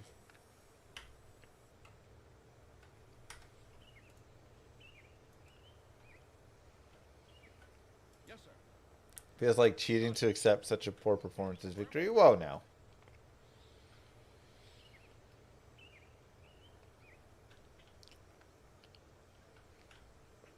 I'm sorry. We're moving. Just because it's a weird quest. Yes. Yes, sir. Because from like Yes, sir. Yes, sir. the survivors just walked the opposite way of where all the stuff spawned from. So it never was really dangerous. You never had to go through anything. We're moving. Let's get 'em. You can get through a lot of quests by simply taking warriors and leaving everyone else. Stand Sounds good to me. Move over. Step aside. Yes, sir. Get out of the way. Move. Make a Okay, Llama Quiz Time Sports Edition. Took some time cooking this up. There are 11 unique items in Diablo 2 that include the names of 8 American pro sports teams, 3 NFL teams, 2 MLB teams, 2 NHL teams, and 1 NBA team. Name the items and teams. Names stand alone, so Wizard's Pike does not count for Wizards, but Titan's Revenge counts for Titans, if that makes sense. Wait, what? make a hole. Oh, Wizard Spike is all one word. Let's get 'em. See? Yes, sir. Okay. We're on it.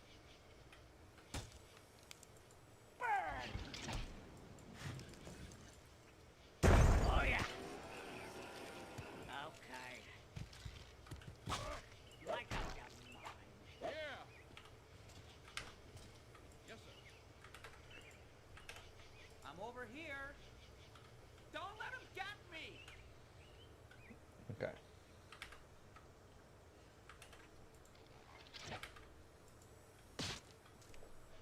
Okay, so it's all sports. 3 NFL, 2 MLB, 2 NHL, and 1 NBA.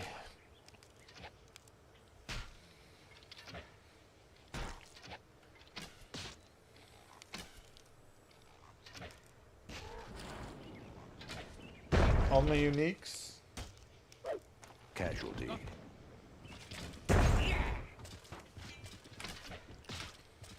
Let's get 'em. Gotta get used to these hotkeys.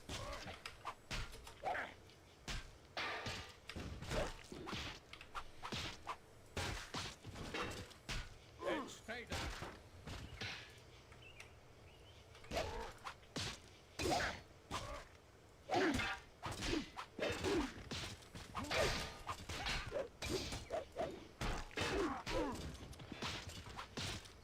Okay, so the Tennessee Titans is 1.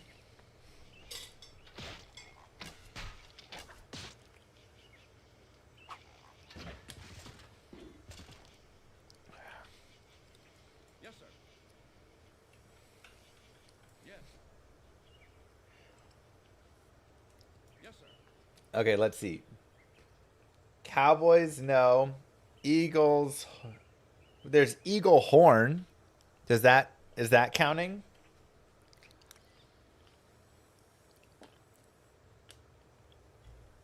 Doesn't count. Okay. They're Moving. Commanders Yes, sir. and the Giant. There's Giant Skull. So that would be 1. Yes, sir. Yes. We're moving. And the New York. Yeah, that'd be MLB as well. Yes. Yes, sir. Chiefs, no. Broncos, no. Jet, no. We did not bounce. We did not get that record. Yeah, we'll get it. Yes, sir. We're moving. Bear.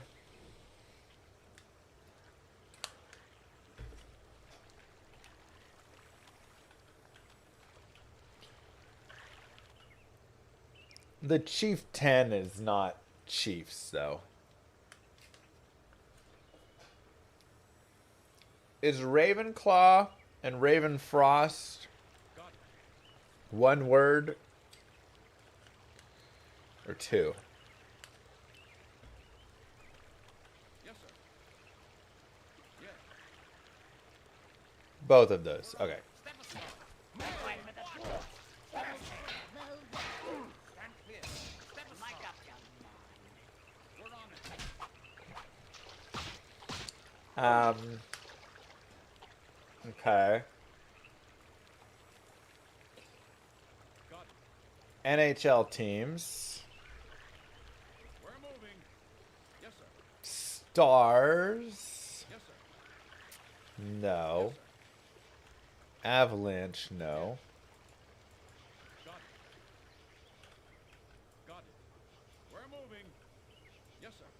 Wait, is there stars is yes? Hold on. What unique item has star? Got it. Dwarf star. Okay, so star counts for stars. Yes, sir.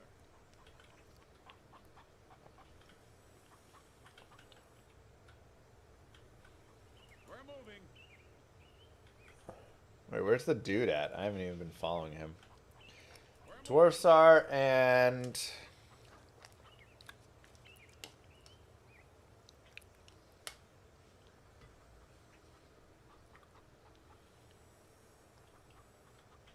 Baranar star. That's right.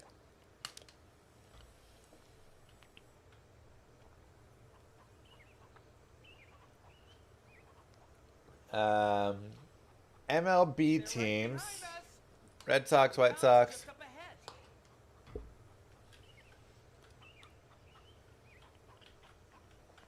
Wait, don't I have one more MLB team? Get out of the way. Let's get him. These guys are fast.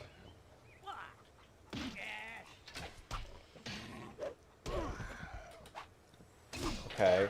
And stay. Move over. Rangers, no. Astros, no. Angel, Guardian Angel. We're on it.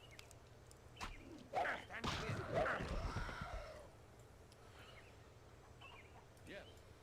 Yes, sir. Let's get him.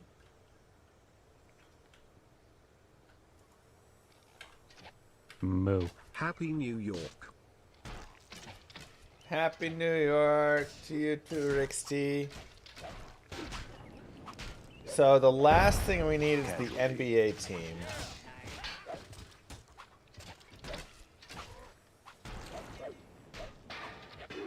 Casualty. Oh my god, this is madness right here. Casualty. Oh, that's definitely a casualty. Casualty. How would you not have someone die right now? This is impossible to not have someone die. Casualty. Absolutely no chance.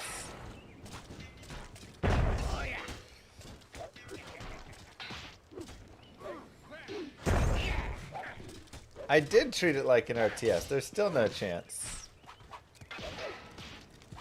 Casualty. Holy cow.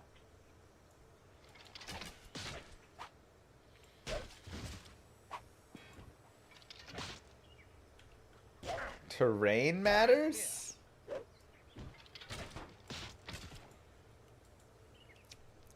I'm missing a hockey team and a baseball. I thought I was missing a basketball.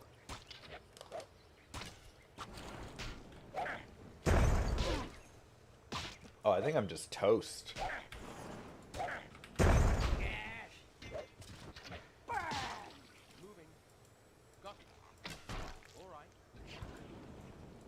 There's just like way too many dudes. My goodness. Stand clear. Okay. Knicks, no. Bulls, no. Oh god.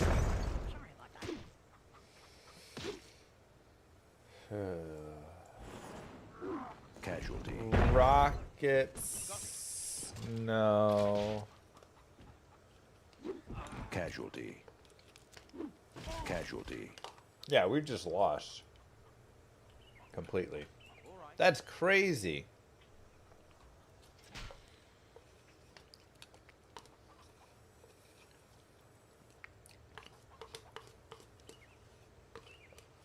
Jets.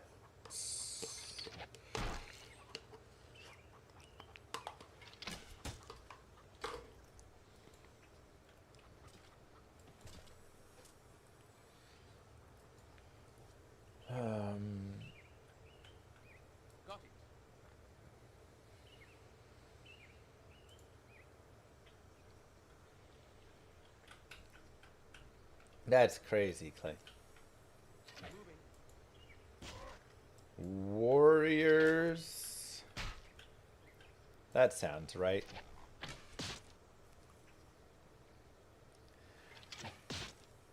Definitely warrior.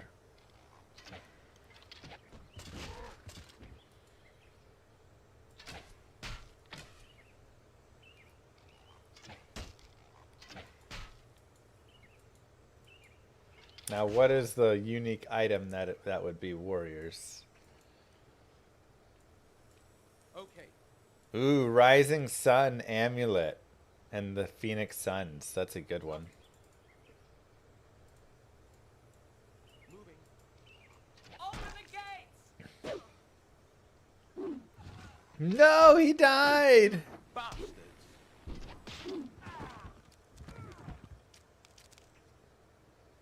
I think I accidentally went on the hardest difficulty.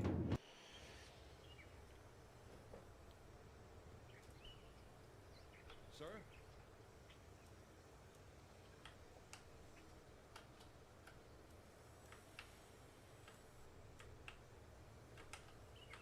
Got it.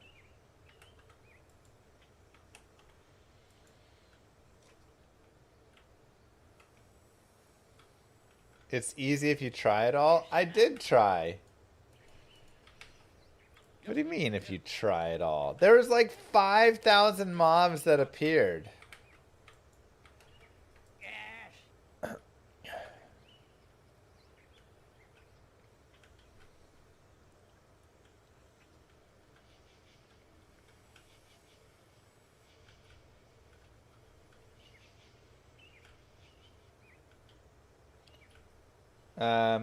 There's an NBA and NHL team I'm forgetting. Okay. Penguins, no. Lightning.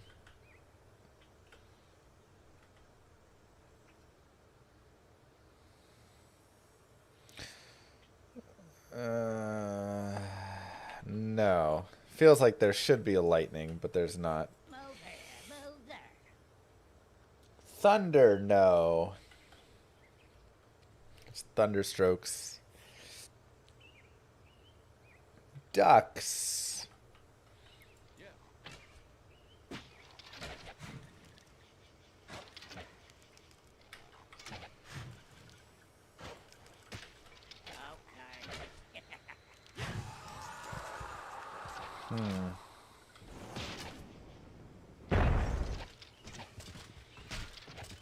Formations are hard.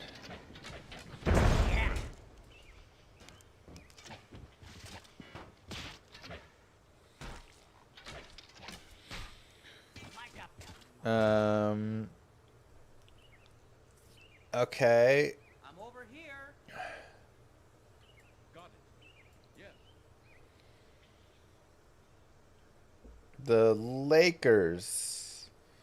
The We're moving. Hawks for Hawk Mail. I like that. Yes, sir. But yeah, probably all one word.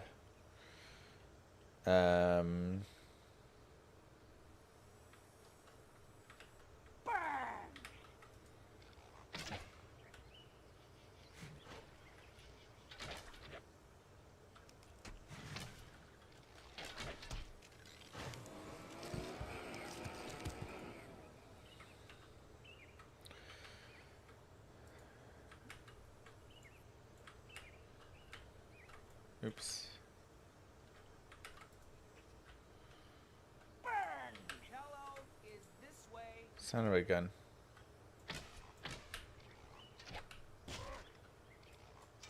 Oh. Hot Spurs is one word. The Rangers.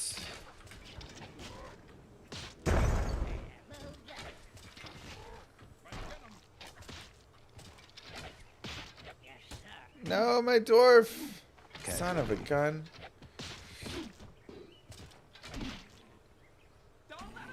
Casualty. Casualty. Ah.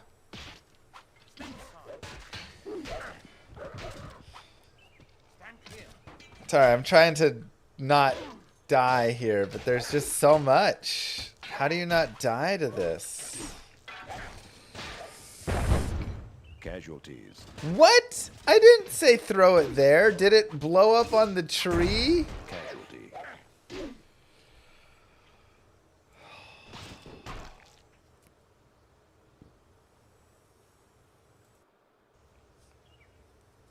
Wow. Yes?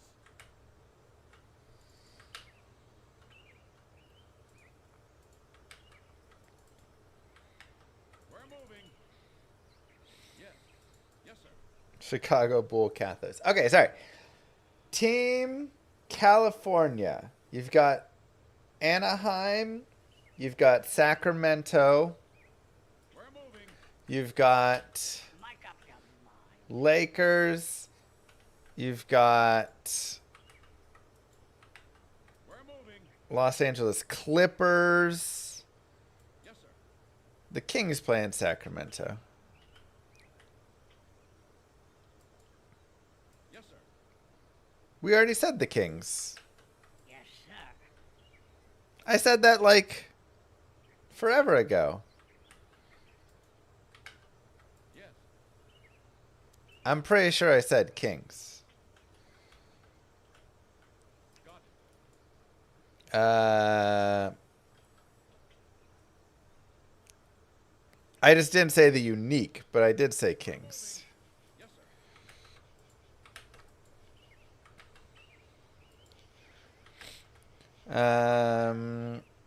Yes. King's Grace is not a unique, but Yes, sir. Got it. oh god, there's terrain. Make way for the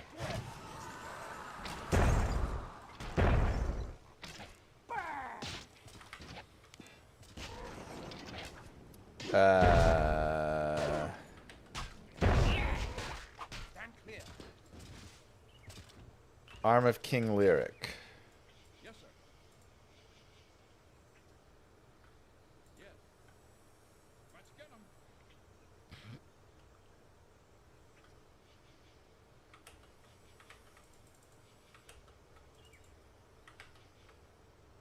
Got it.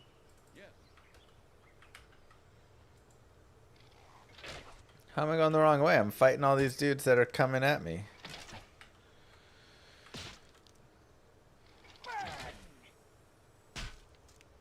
Just need to protect the dude.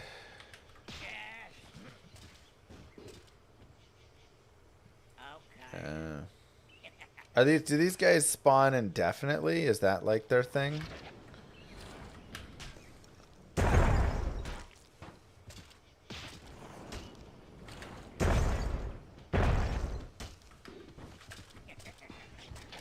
Got it.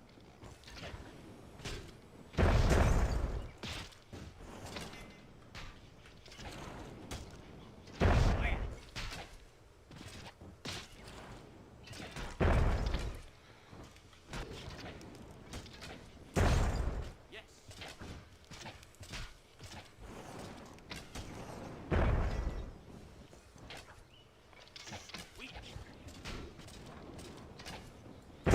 Okay. And now we've got the Seattle Sounders, the Yetis,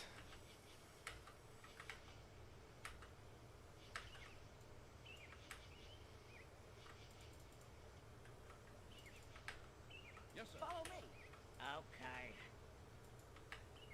Yes, sir. or Mammoths, I mean.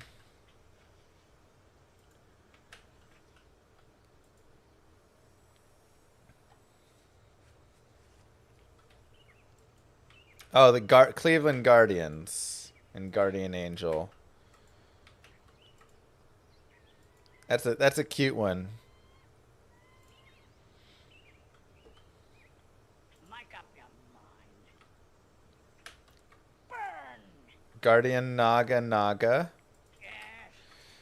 And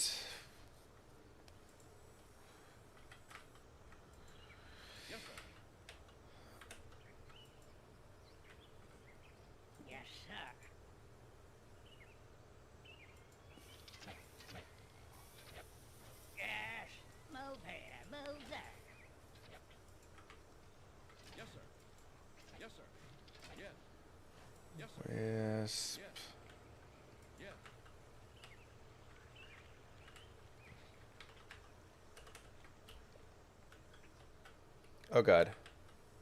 Why do these guys keep unsetting?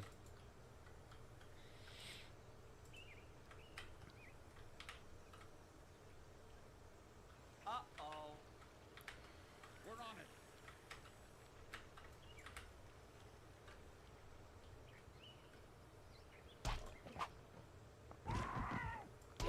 Make a hole. Make way for The hotkeys are a little rough in this. Get out of the way. Make a hole.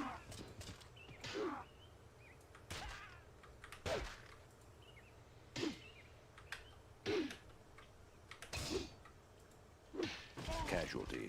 What? They won't just attack if they're being attacked?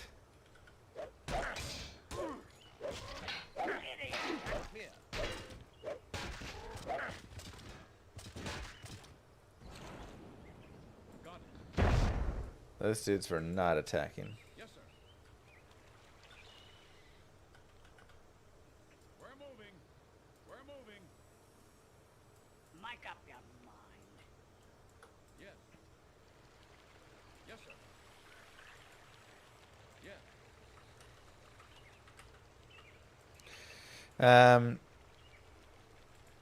Yes, sir. I don't know formations. I'm trying the different formations, but they're not doing anything.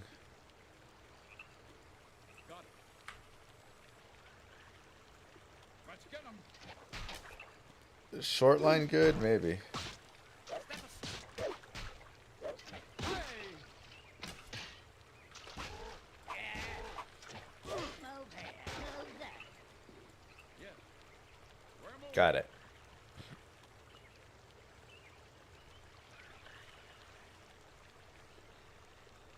Guardian.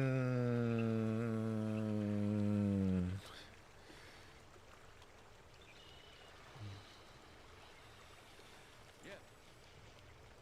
Yes.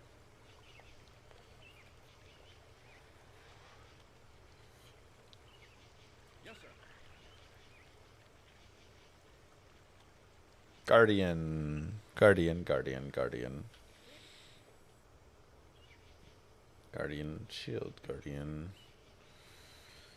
Got it. Big res.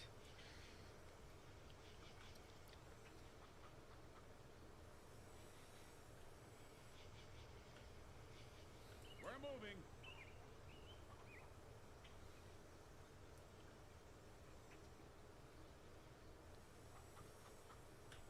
Right. I just cannot think of it. Oh, Kira's Guardian. That's why. I was thinking Guardian, Guardian, Guardian. But we had to think of They're right behind us. Kira's. Just up ahead. Thank you. Attack!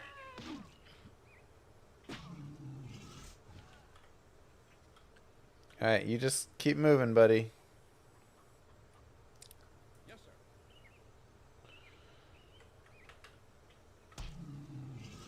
Move over.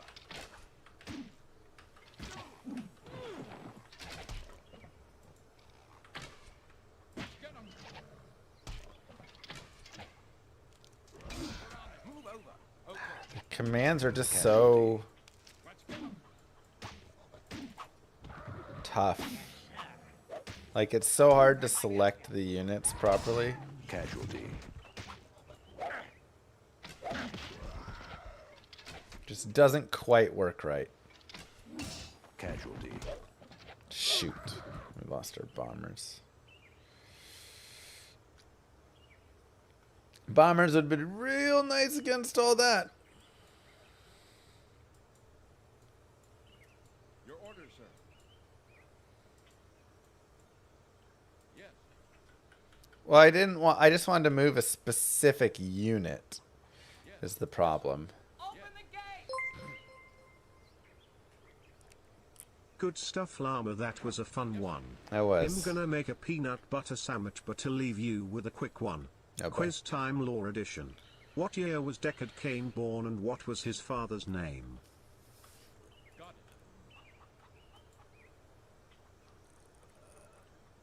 God, I don't even know what time period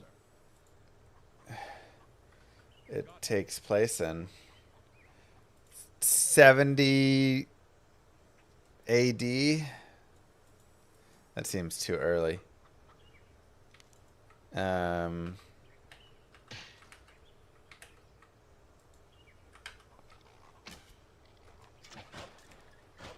Go in the town. What are we doing? And his dad's name was Record. Yes, sir. Yes.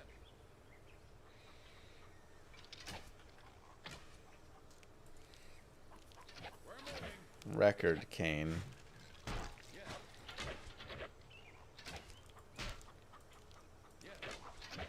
You're not going into the door. Well, wouldn't I was trying to follow him.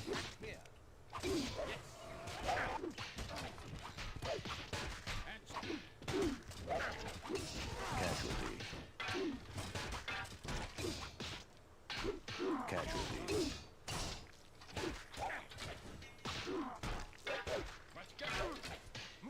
He's following me. Casualty. I wanted to follow him. Well, Casualty. that's not good. Casualty. Oh boy. Casualty. Now we're gonna lose because he decided to walk over there. Casualties. Casualty. New Oh units my received. god. I didn't realize he followed me. I thought I followed him. We were just blindly following each other.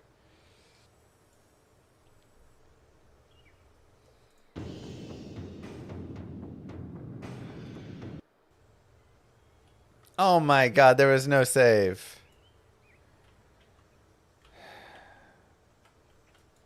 See, like right now, he's just moving on his own, you know? What now? Ready.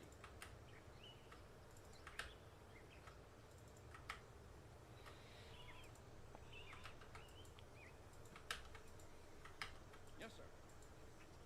Got it. Yes, sir. Got it. Yes. Yes, sir.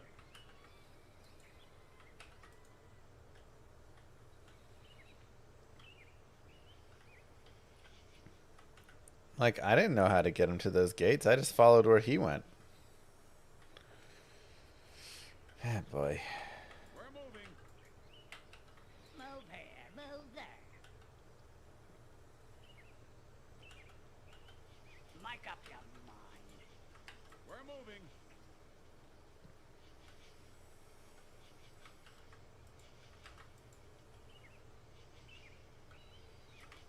Yes. Yes.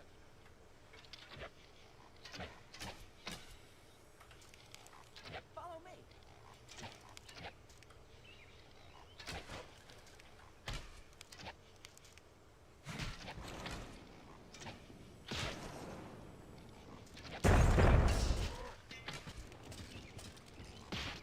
Yeah.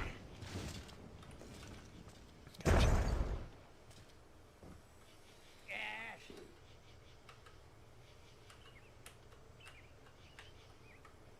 Yes, sir.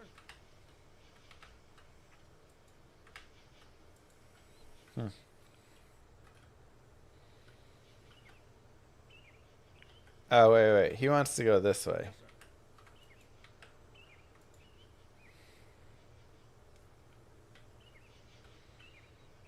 I guess. Don't let him get me. Oh, God.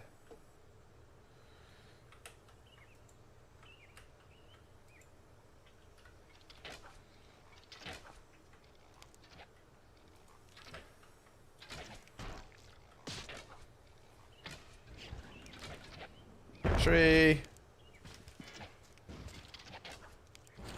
Okay, he will move out of the way at least.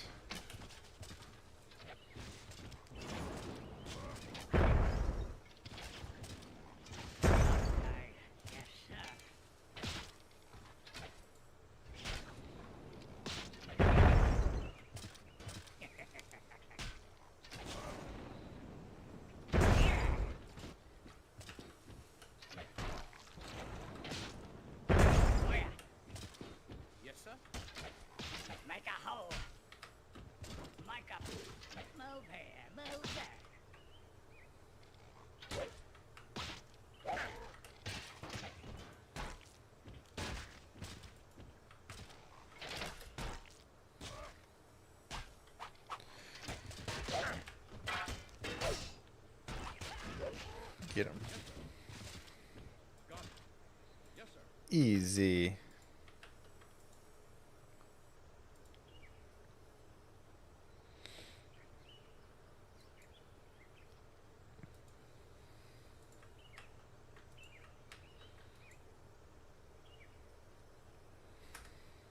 Save.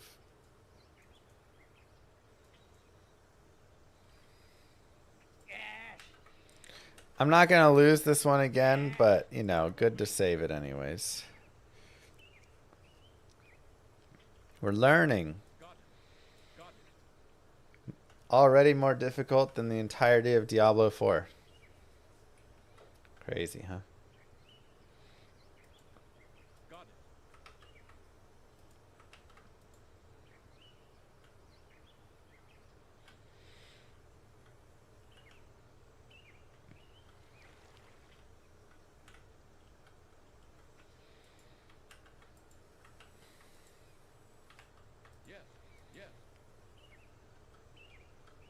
Uh-oh. Here they come.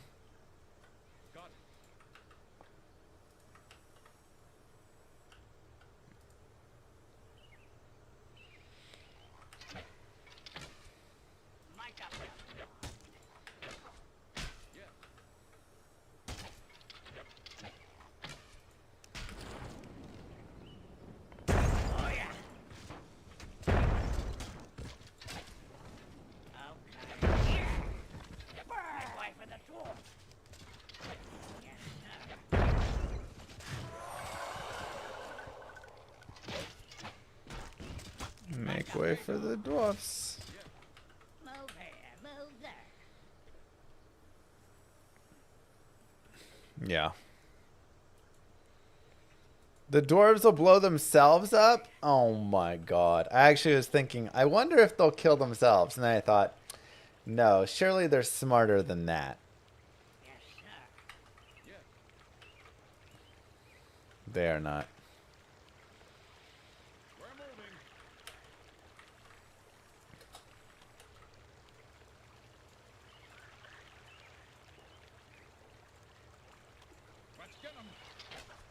Watch your fire!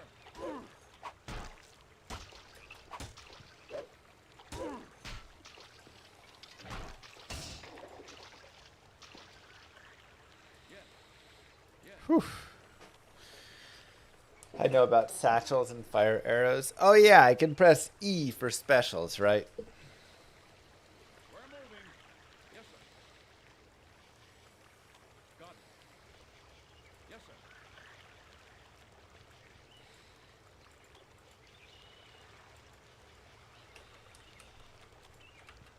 Move here, move there. Yes. T? Maybe T. Mic up, young man. Yeah, E is the camera, sorry.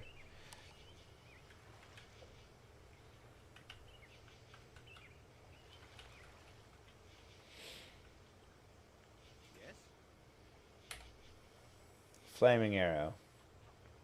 Well, I have to target and shoot it. Moving. Yes, sir. Yes. Yes, sir. Start to fire that spreads. Yo!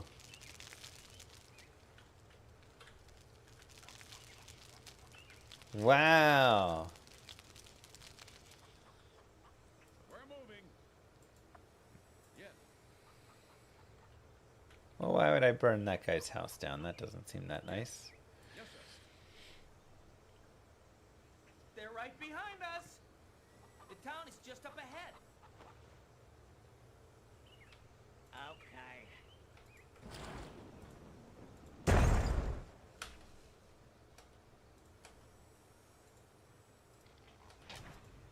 Sir? Chicken! Attack!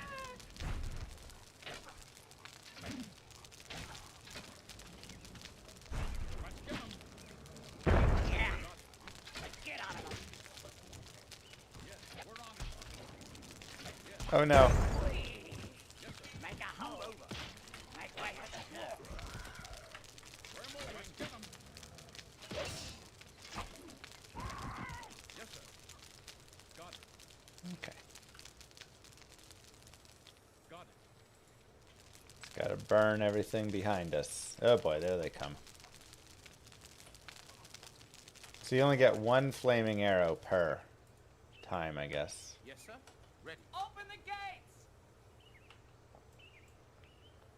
Yes, sir. Yes. Up there. Oh, I just like put a satchel down on the ground. Got it. Yes.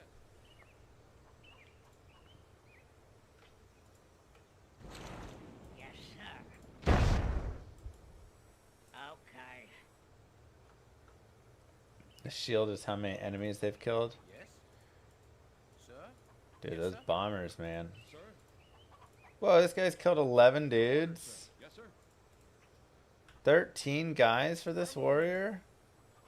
Wow. Yes, sir.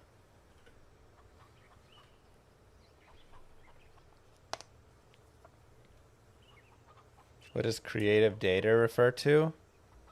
Going out on creative dates. Got It is what it means. Yes, sir. Clear the gates.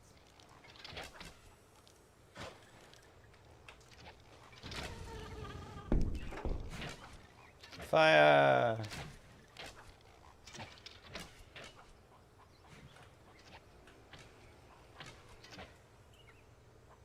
Yes. Yes, sir. Did we win? Got it. Yeah. Let's go.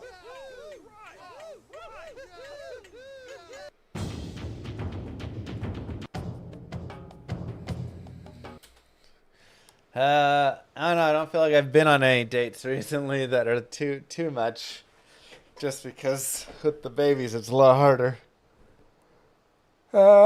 Penetrate the defenses. Sneak your invisible Pathfinder dwarf into the castle.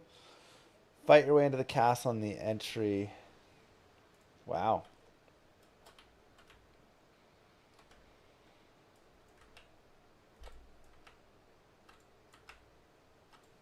Yes, sir.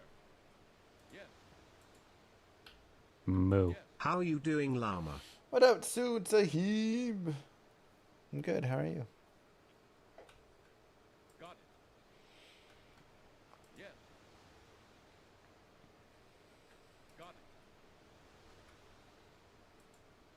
We're moving.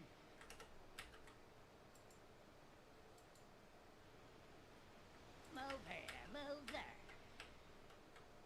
Your orders, sir.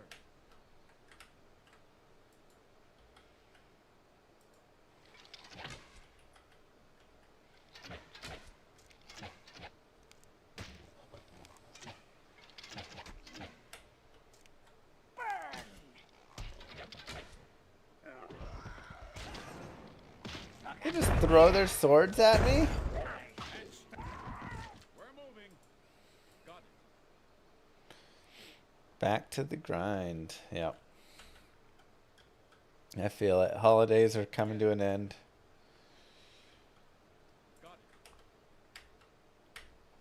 Yes, sir. Happy llama, sad llama, mentally disturbed llama, super llama, Mic up, drama yo. llama, big fat mama llama, llama, llama. Truber! This big llama, starting all this drama. GG.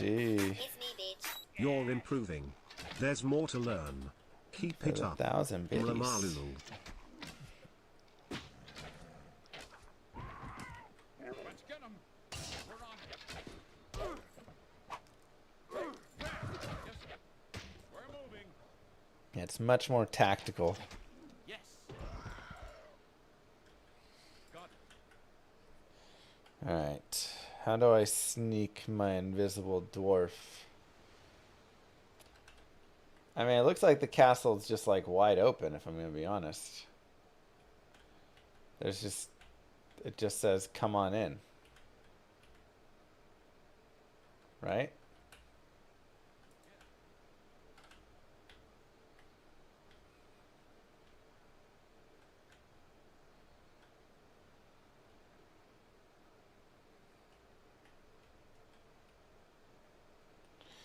The objective is sneak into the castle.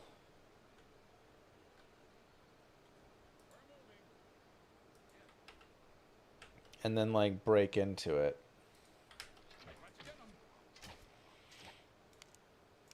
We're moving. Yes. Yes, sir. Got it. Mic up, young. Yes. We're moving. Let's get him. Step aside. Yeah. And stay down.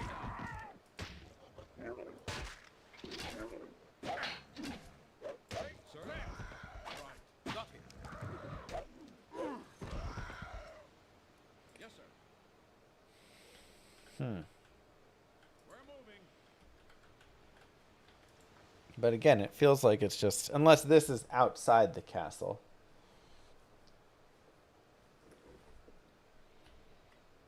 Yes. Yes, sir.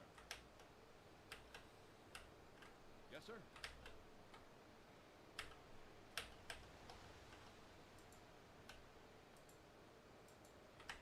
We're moving. Yes, sir. Hey, Percy. Oh, God. Move over.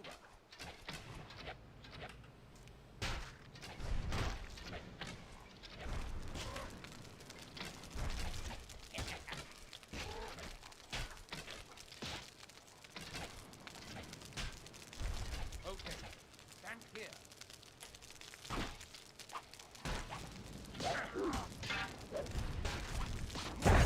Casualties. Casualties. Jesus Christ. Well, I didn't expect all of that.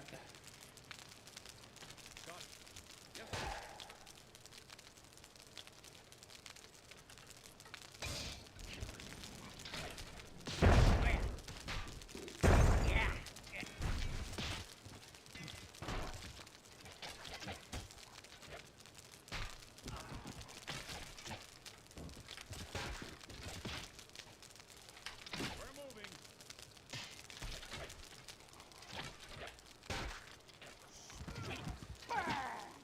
Casualty. Okay.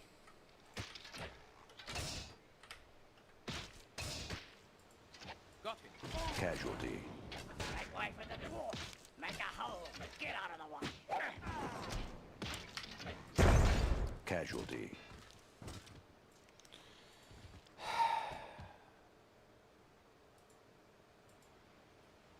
I think we've lost already.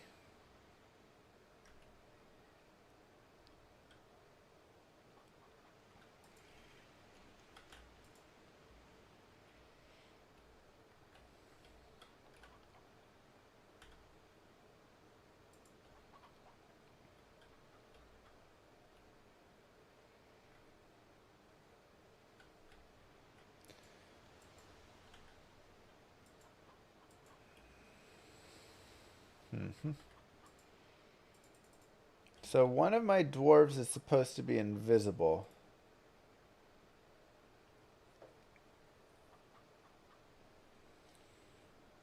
Supposedly.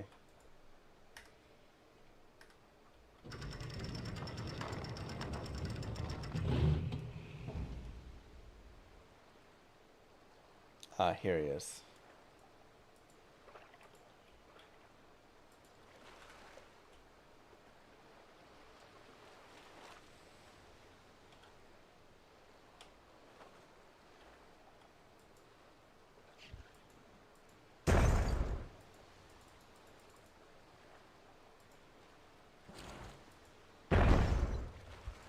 Don't attack, that's not sneak. I think I have to attack.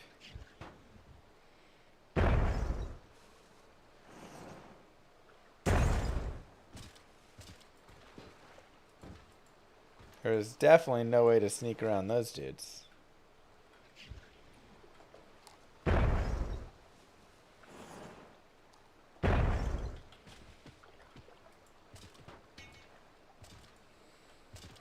They're well armored. Are they? Because I'm kind of blowing them up. I'm going to be honest. I mean, there's no way to sneak around these guys.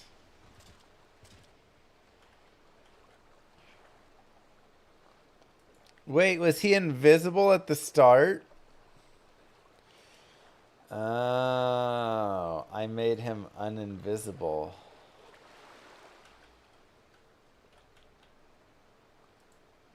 Got it.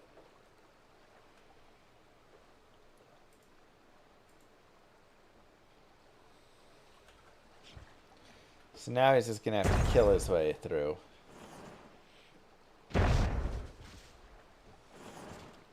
Uninvisible, also known as visible. Right.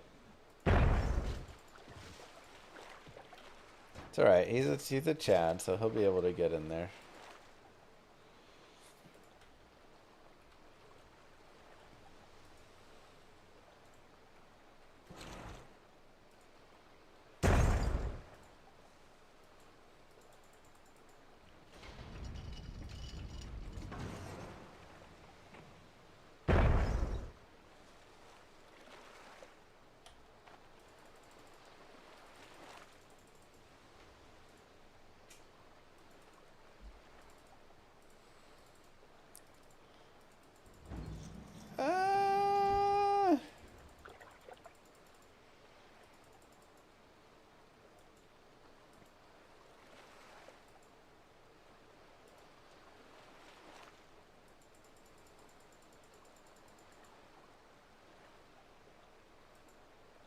Well, it was going well until it wasn't.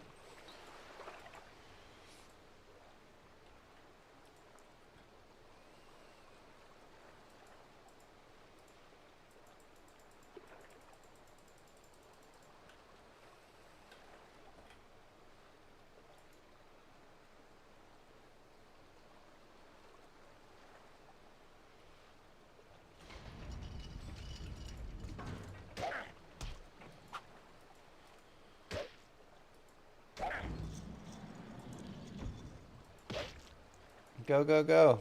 Open gates.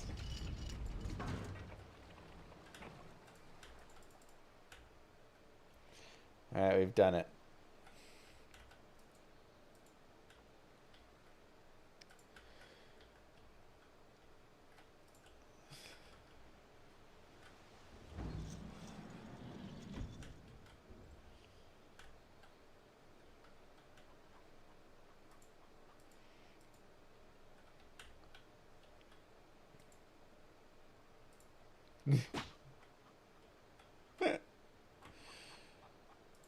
Run!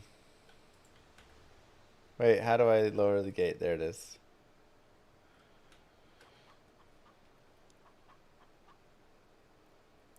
Climb, climb, climb. I'm invisible! I'm invisible! Oh no, there's archers up here.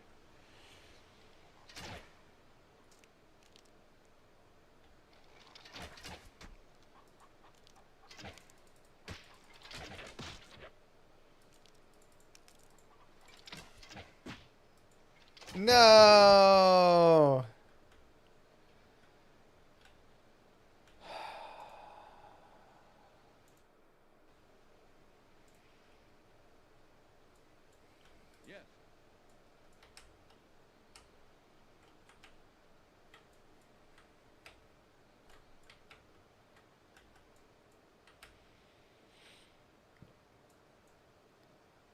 There's a German version of Love is Blind? Oh, yeah. They've got an Italian version, a German version, a Spanish, a Brazilian. They've got it all over the place. Yes, sir.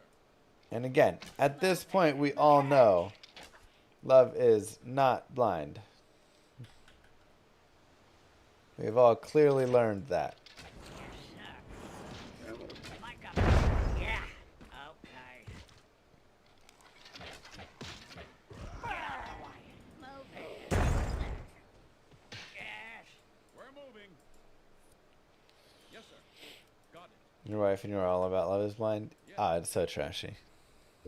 And manipulative and everything. It's horrible. Got it. So we watch it too. Yes, sir. Yes, sir.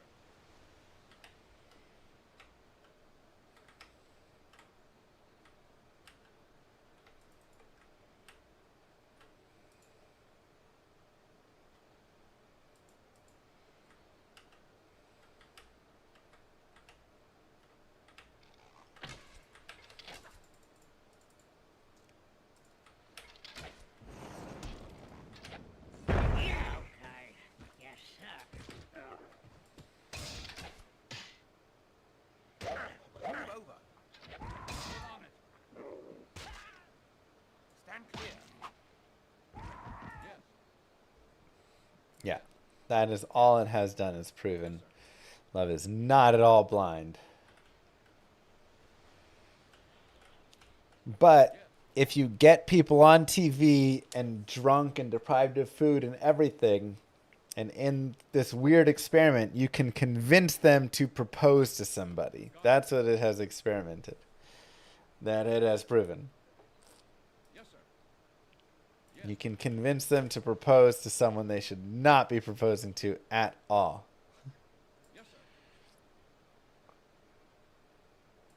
This is myth 2.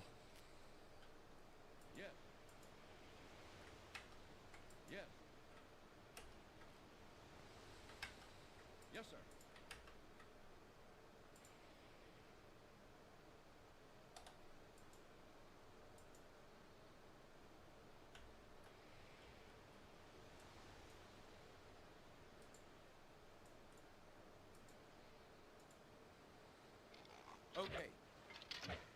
Got it.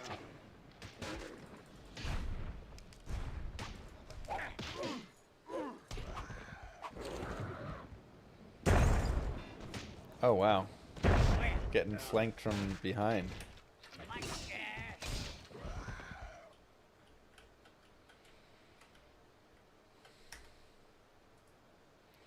Yeah, they did a Dallas season, I'm pretty sure. Right?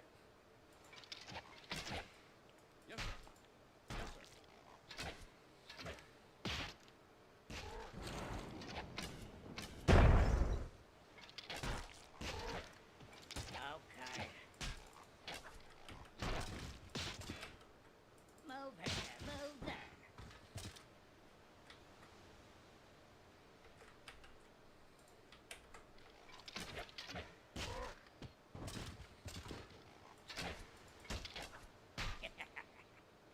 Stand here. Step aside. Yes, sir. Make way for the dwarf. Yes, sir. Make a hole. Let's get 'em. Move over. Move. Yeah. Let's get 'em. Move here, move there. Almost had it. Make up your mind.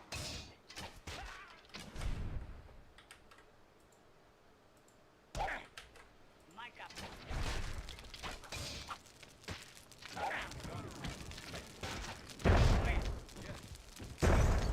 Casualty. No.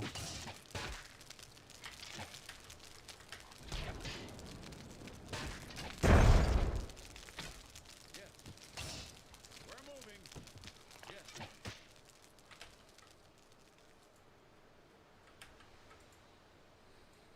All right. Well, could have been worse. Yes, sir.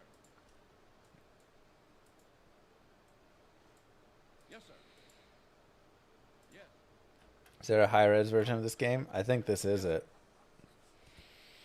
Yes, sir. Got it. Yes, sir. Yeah, I mean, one casualty, couple Yes, sir. pain points.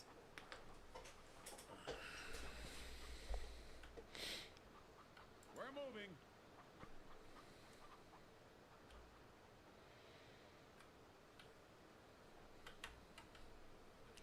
Now let's get our invisible dwarf.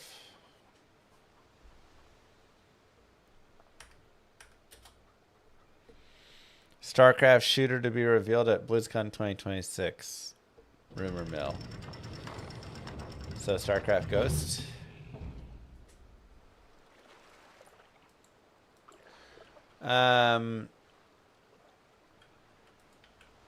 When does Diablo get something?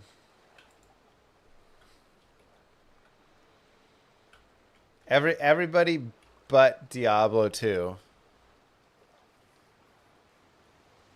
getting stuff.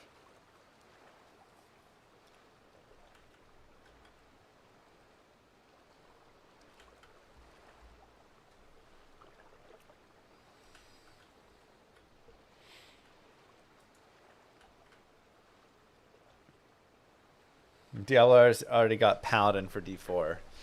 Come on, man.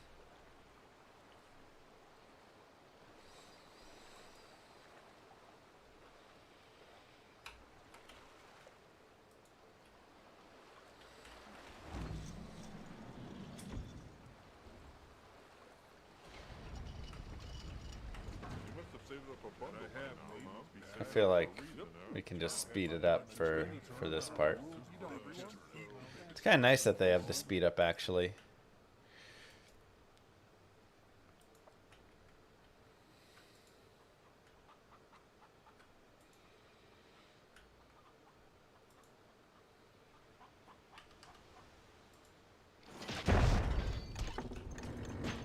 Casualty. Well, you did what you were supposed to do, my friend.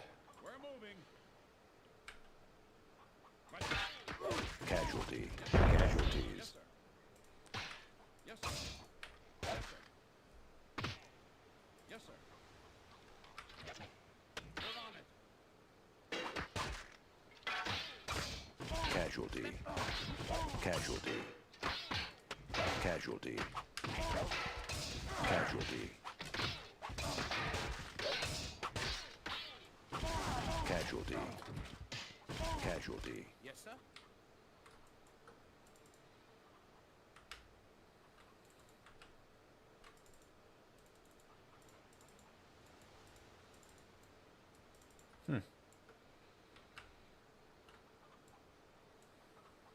Got it. Got it. Okay, well, we picked up some extra dudes, so that's nice.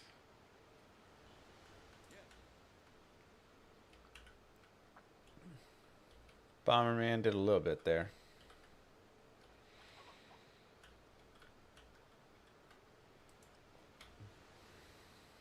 Yes, sir.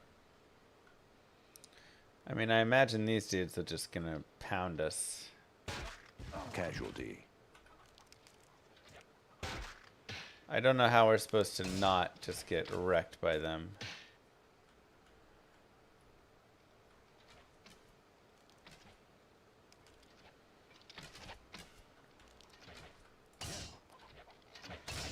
Casualty. I'm good, how are you? Okay, I'm supposed to the entry gate of the keep. Casualty. Over here. Casualties. How would you ever do this without losing a unit? Or taking no damage runs? Casualty. How is that even possible?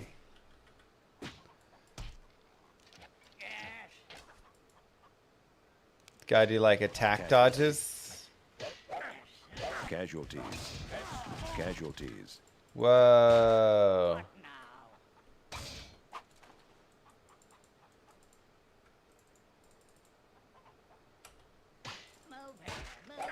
Casualty. Make up your mind. Move here, move there. They turned around? Okay. Okay.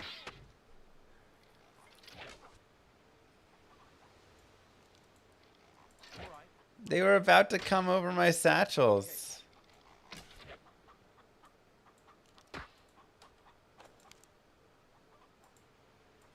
Got it. Moving. Casualty. Casualty. Make up your mind.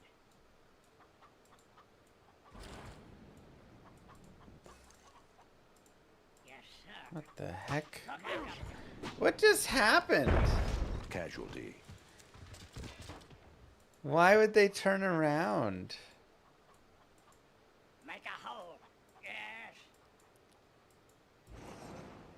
Yes. Casualty. Okay.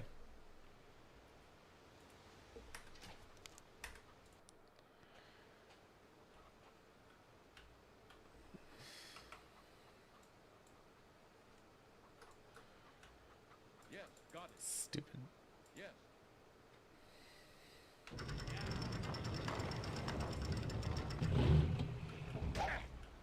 Whoa, what? Why did he suddenly turn visible?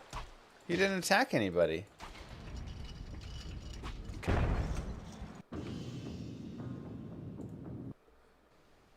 Oh, you can't get too close. Ah.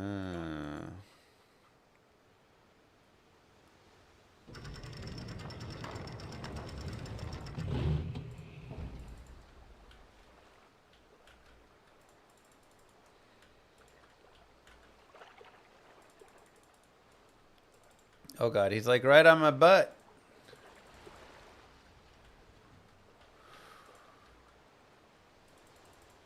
You must have saved up a bundle by now, huh? You must be saving up for a reason, huh? Turn. Not just any turn up, world's biggest turn. Which turn?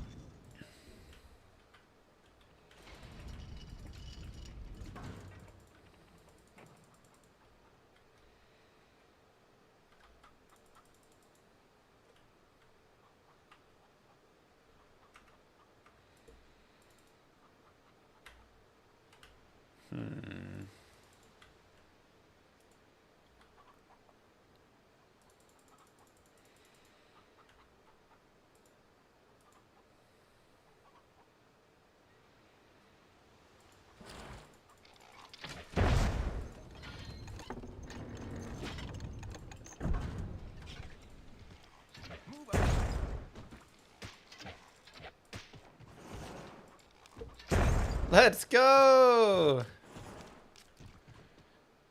I'm the ruler of this castle now. Oh god.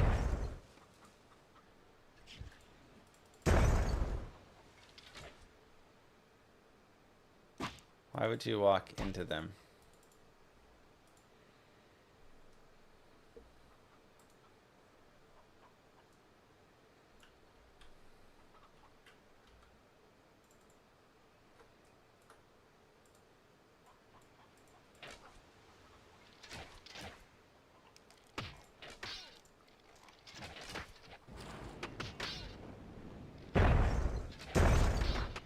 Make a hole.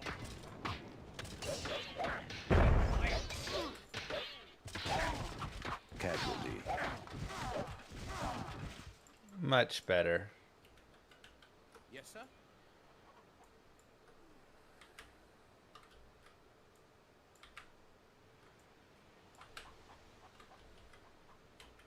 Has this guy not died yet? Oh yeah, he died. He did well.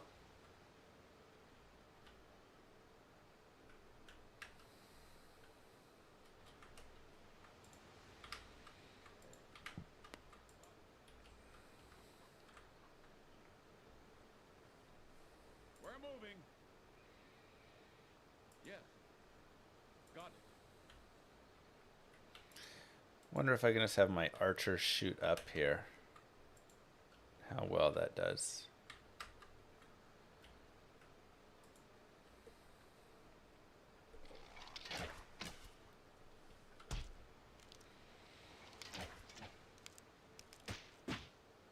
Wow. Got it. Casualty. Yes, sir. Okay. Just focusing down my dwarves. Okay. Don't like that. Any chance it's here? No. Casualty. We're on it. Stand clear.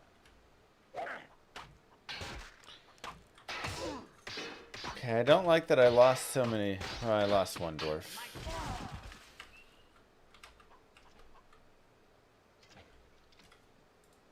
What are they doing? Where'd all my archers go?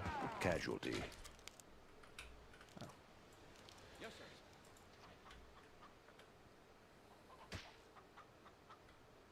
Yes, sir.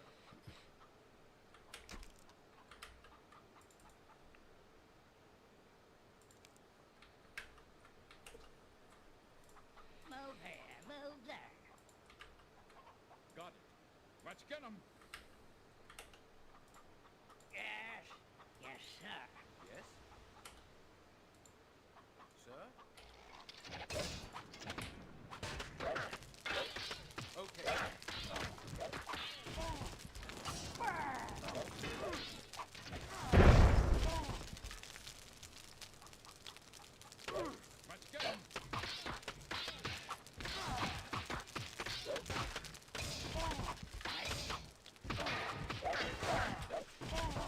Casualty.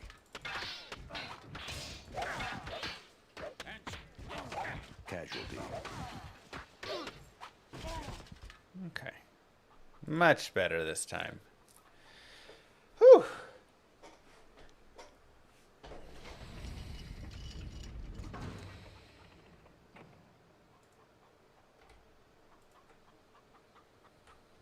Get out of the way. Casualty. Casualty. Oh my god, there's stuff right here. Casualty. Casualty. Where does stuff just appear out of nowhere? Okay. Move over.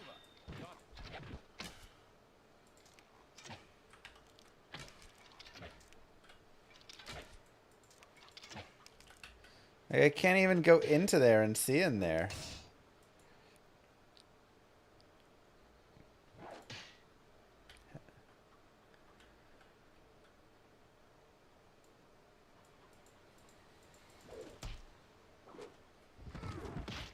I'm dying in here, but I can't see.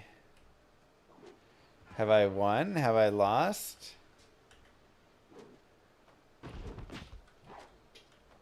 I won.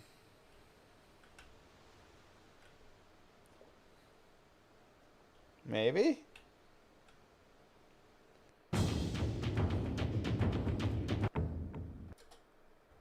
Yeah, do one more here. The Baron is cornered but can still escape. Secure the secret exits in the southern corners of the keep. Hunt down and kill the Baron.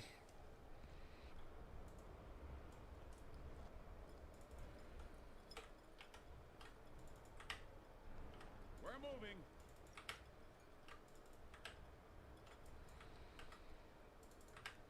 Got it.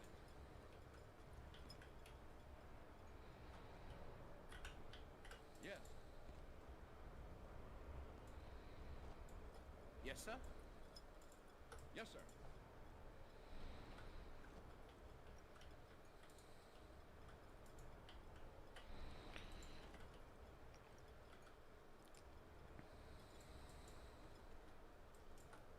Let's get 'em. Yes, sir. Casualty. What? Are these the secret exits? Is that the secret exit?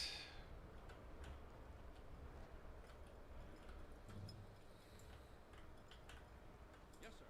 Yes.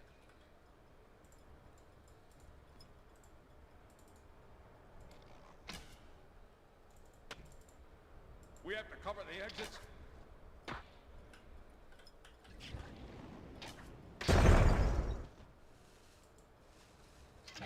Incoming! Micah! Yes, sir. We're on it.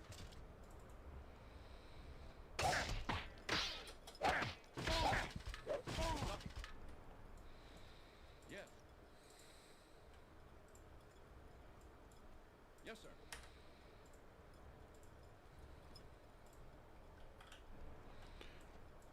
Okay. Right away. Tough camera.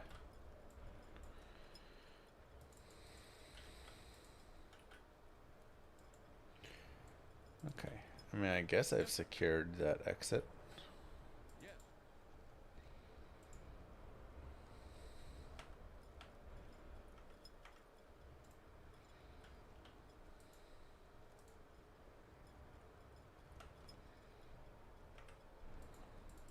Okay.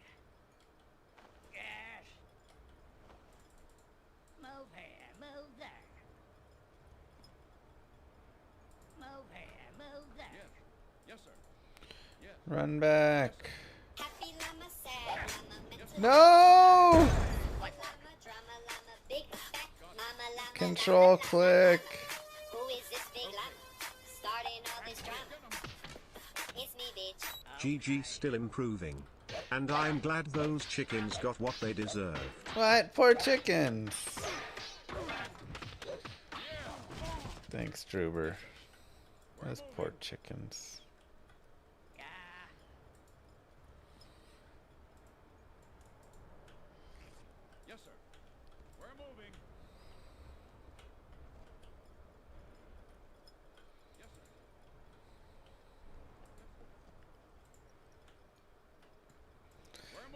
I was just trying to help them out.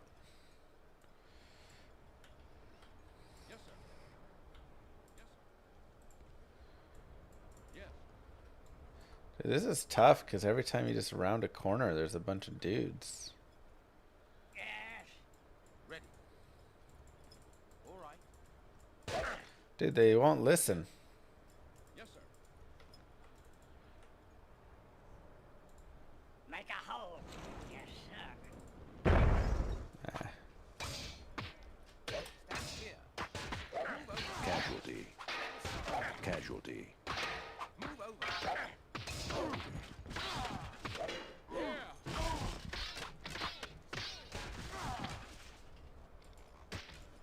Yes, sir.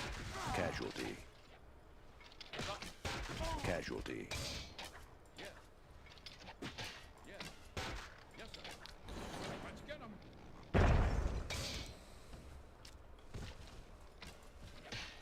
Casualty.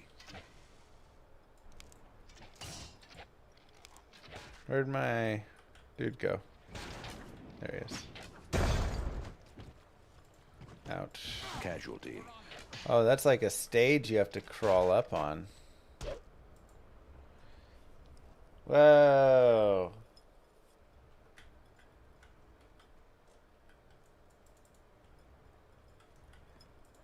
Am I gonna lose because I didn't secure that?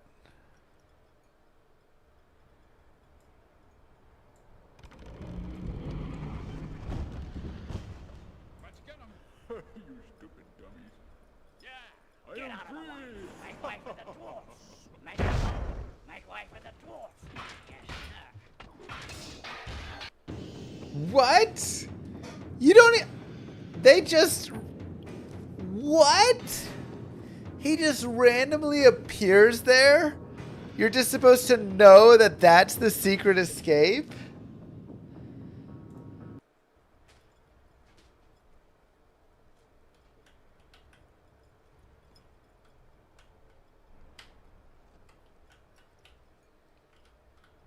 You have to head him off? What do you mean head him off? Yes. Yes, sir. Where did he come from? What the? Got it.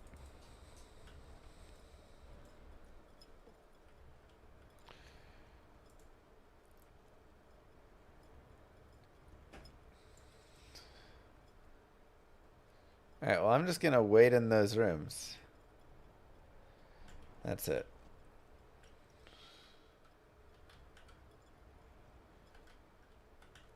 I don't like that the camera gets like locked in these kind of weird spots. Okay. Catch.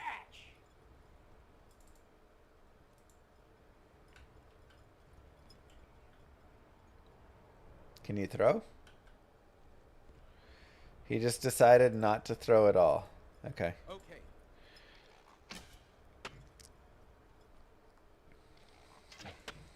Let's get him. Move here. Move. He was too close. So don't go any further is what I'm hearing. Just stay there. Wherever the bookcases are. Yes, sir. Yes, sir. Yes, sir. Yes. We're moving.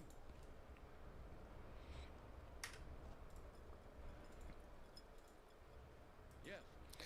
Okay. Both south exits secured.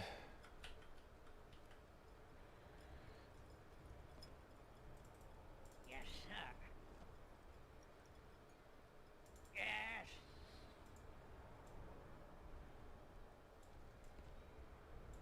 Got it. Got it. Oh, there. So he's like coming in that group, I guess. Make up your mind. Yes, sir. Yeah.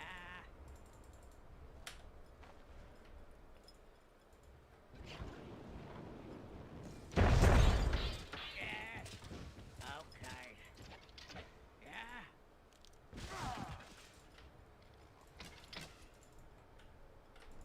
Make up your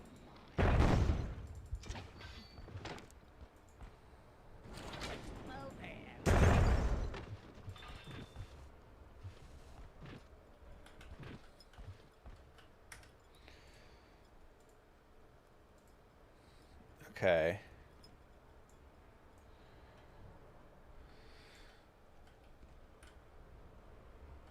So now what? Like, we did it. Do I just have to stay here forever? Uh-huh. And then we have to hunt him down as well.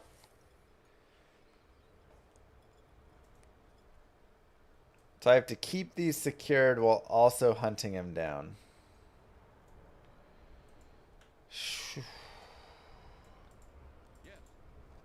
Yes, sir.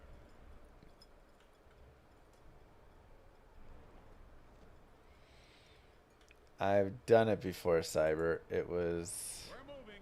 rough. Got it. Make up your mind. Move over.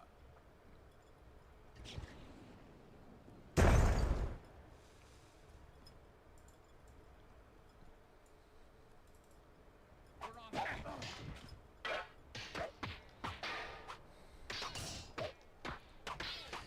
Very rough. Okay. Yes. Yes, sir. We're moving. This is actually a really tough spot to get a good fight.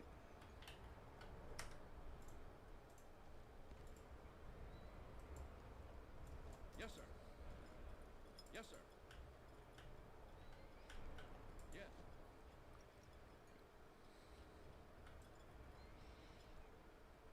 I guess let's try and do this. Got it. Yes.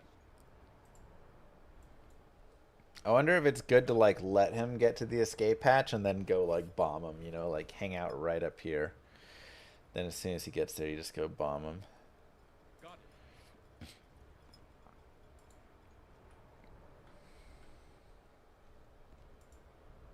What now? Okay. Move here, move there.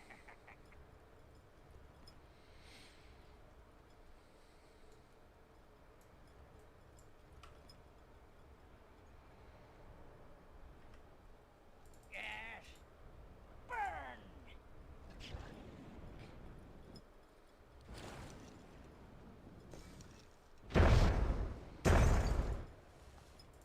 Sir? Got it. Let's get him. We're on it. Yeah. Nice curves. Yes, sir. We're moving. Alright, where's this Baron at?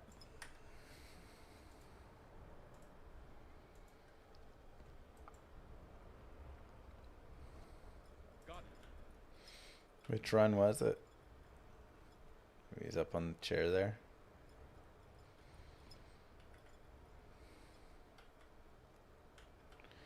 Seems like it would make sense for him to be there. However, I don't see him.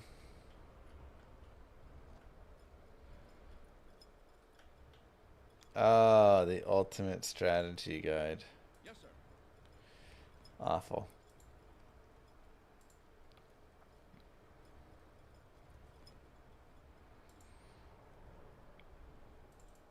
Move here, move there. What? Yes, sir. Make up your mind. Ready.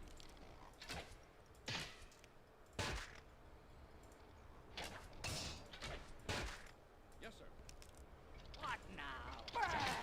Sir. We're on it. Yeah. Okay. Move here, move there. Okay. Make up your mind. Yes. Move here, move there. Take that. Where's the Baron at? Yes, sir. We're moving.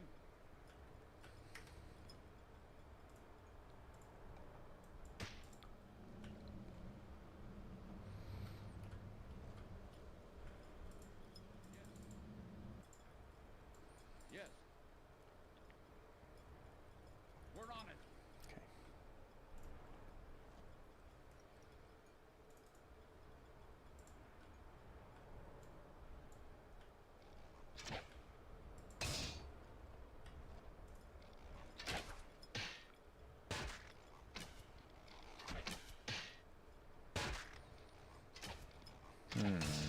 Casualty.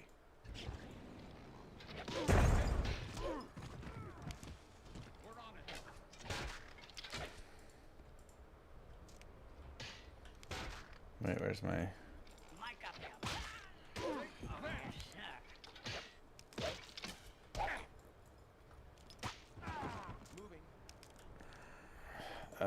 If he's not back here, where is he?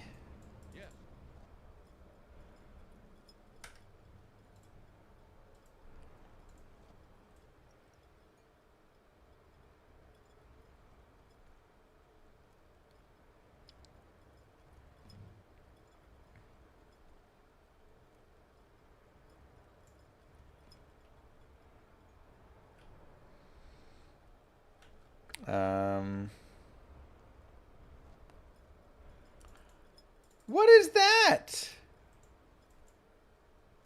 Why does he suddenly just appear there? Those dudes weren't marching at all. Oh, because you can't see the units. Fog of War.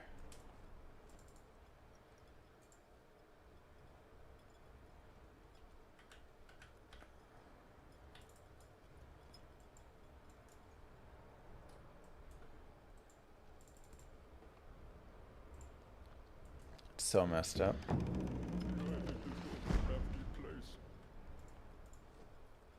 Have I bricked myself? I think so.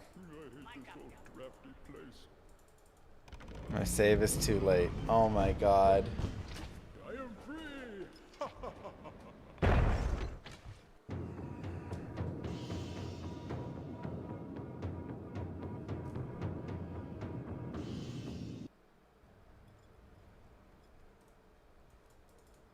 We're moving!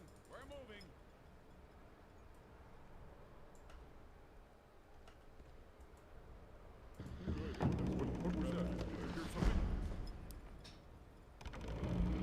What a terrible level. Oh my god.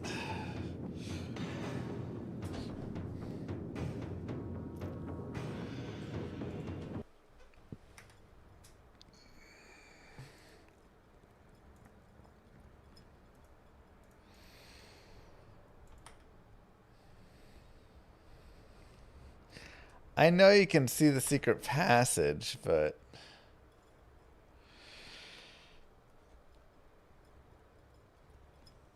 Oh. Oh, like that is supposed to be the secret passage?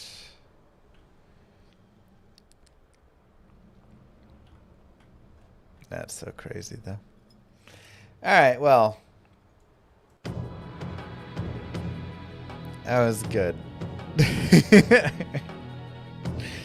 Oh, that saves brutal.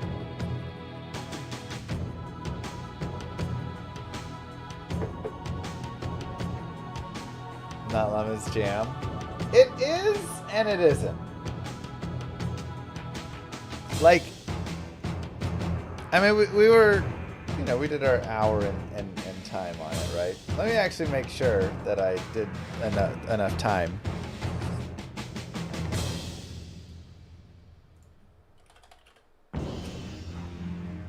I'll make sure I'm not like cheating you out of time here. Okay, 1:30, 33. Yeah, we've done like 2 hours on it. Thoughts on Myth?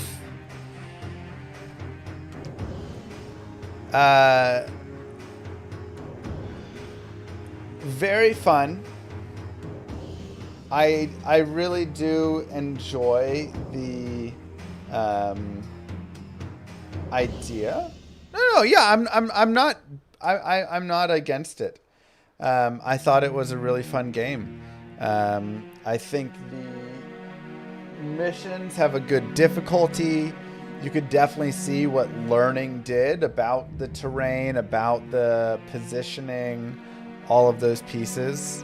Yeah, I'm sure more units get introduced for sure. Just very, very nicely made.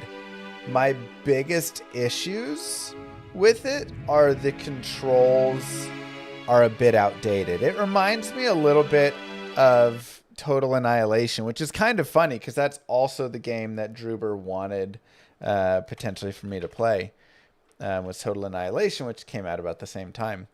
And I loved Total Annihilation, both like late 80s games. I think this was 89 and that was 87, something like that. Let me go to this.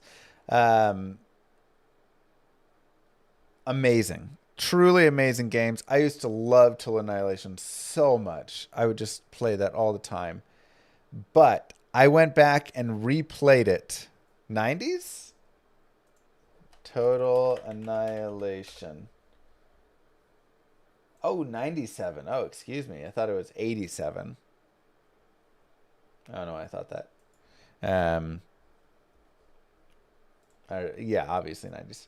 97 and 98, maybe 99, something like that. But the control schemes of back then were just not good. And when I went back and replayed Total Annihilation, and now same with Myth right here, it brought me back to the same idea where it's like you want to do good micro. You want to select the hurt unit and bring it back. You want to set the hotkey on 1, 2, 3, 4, whatever, and then just press 1, 2, 3, 4. Like StarCraft, Brood War nailed it. And other games from there on, a lot of times got it pretty well. But like Dungeon Siege is really rough. Total Annihilation is really rough.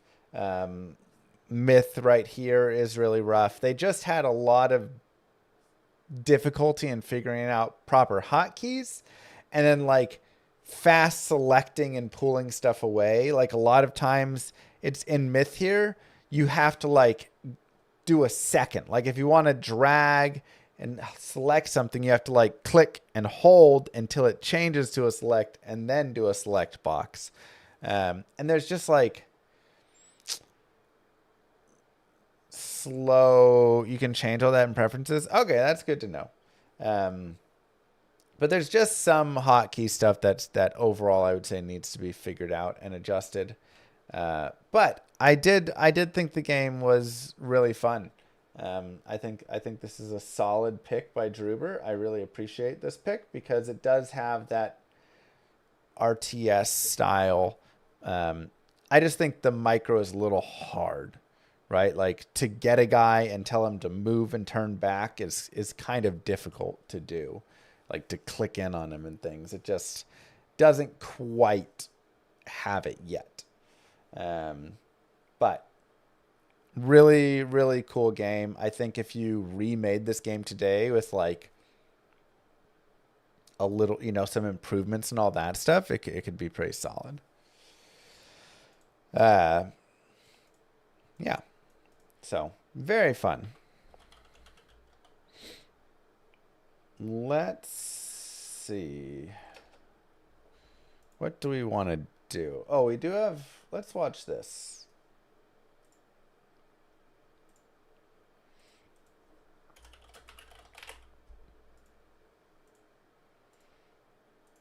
This is...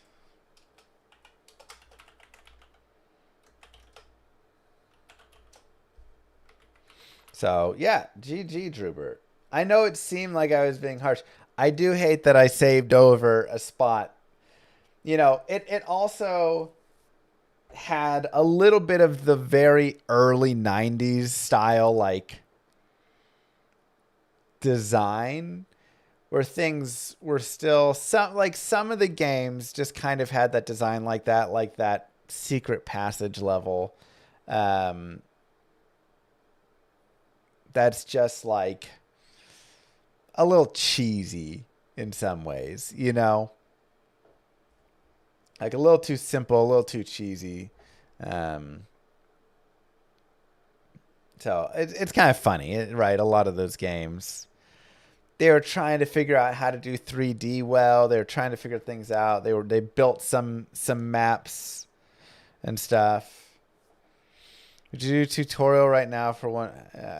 How long is the tutorial? Is it like an hour? Is it like 20, 30 minutes.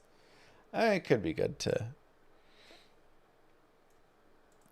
Oh, okay, sure. That's not too bad. Let me just fire up the tutorial really fast.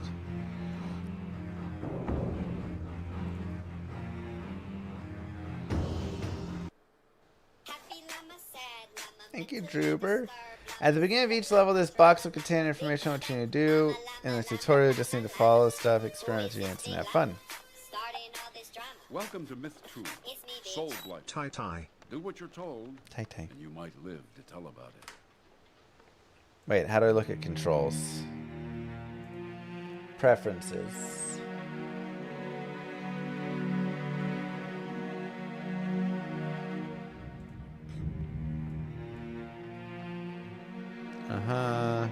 Orbit, zoom.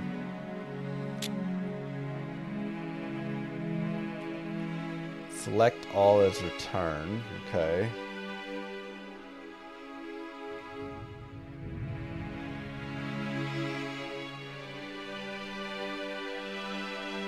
Retreat units. Scatter units. Ooh, interesting.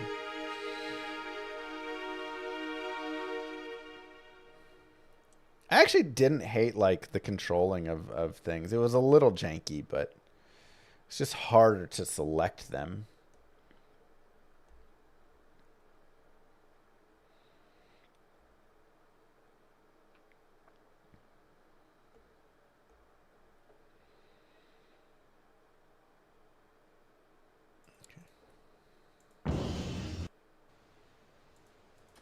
Welcome to Myth 2, Soul Blighter. Do what you're told, and you might live to tell about it. Camera control is important for playing Myth 2. Use the W and S keys to move forward and backward. Mm-hmm. Yes, that's very good. Thank you. Use the Q and E keys to orbit with your camera. Yes, that's orbiting. Thank you. Now, let's try rotating. Use the A and D keys to rotate. Exactly. That's rotating. Perfect. Look at me crushing it. Panning is moving to the left and right. Use the Z and X to pan left and right. Great. What's rotating? You know, rotating. The C key zooms you close to the action, while the V key zooms you out. Good job. It's weird having them BZX, yeah. This is your warrior. I feel like the rotation's Select him not as and hit the necessary. space bar to stop. That's it. I have not G-Man. Move your warrior to the stool by clicking on the ground near the stool. Go, baby, go. Get there. Come on. Come on. Yes, right here. Nailed it. Now click on the pumpkin-headed target to attack.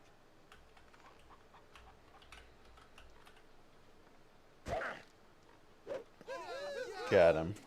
That's a dead dummy.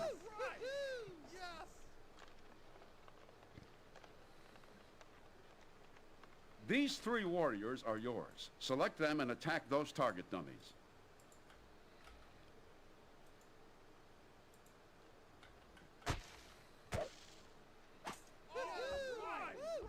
Very good. 3 dead dummies.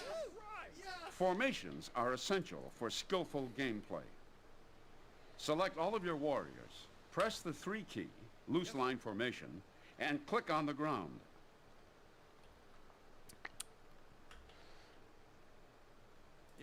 Yes, I never that is the loose understand line formation. what actually a formation does, though. Now try the vanguard formation. Select your warriors, then hit 9 and click on the ground.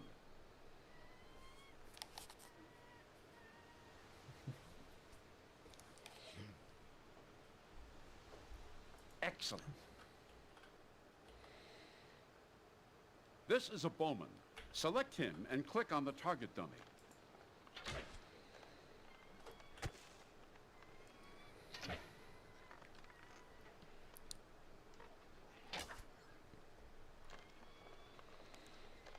Oh my god, hit him already.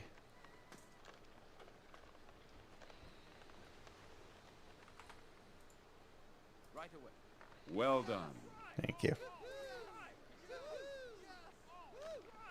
Notice the flaming arrow icon in your status bar. Uh-huh. Select your bowman, hit the T key, and click on the target dummy.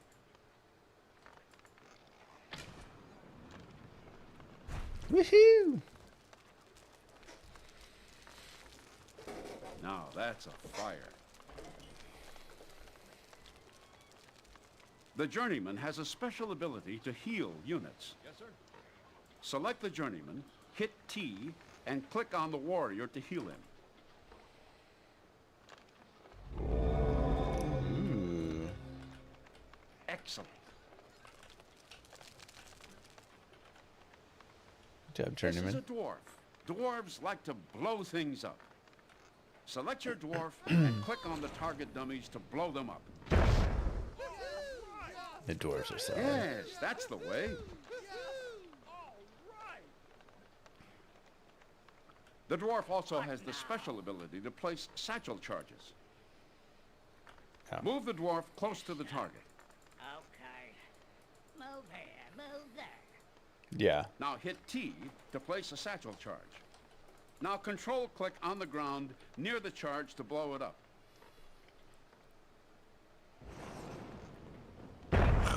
Boom! That'll teach them. A warlock is a magical unit with the ability to project fireballs. Select your warlock and click on the target dummy. Whoa! Magic fun.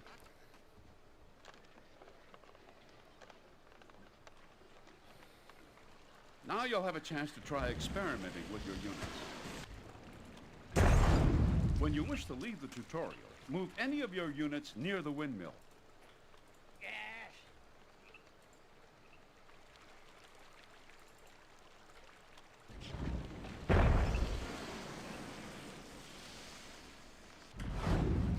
Alright, let's see it. Whoa.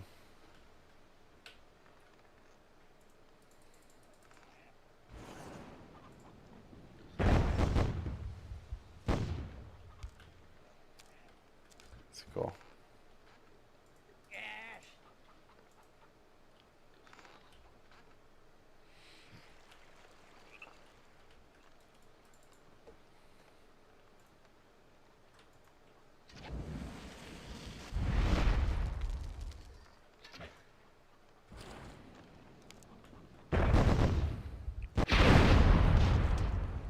Whoa.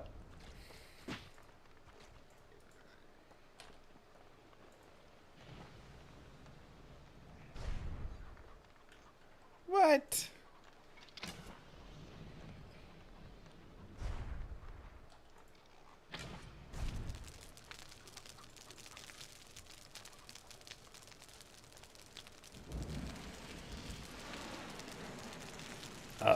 Fresh meat. Please, don't kill the pigs.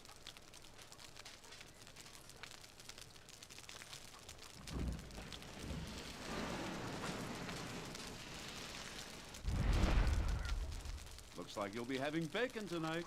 Yeah, yeah. On my way.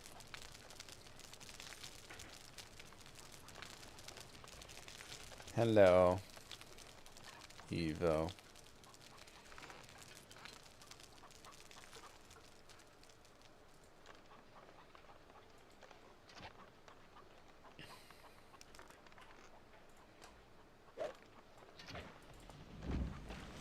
Get away, get away, get away. Yes, it's possible to kill the chicken. I hope you're planning on eating that.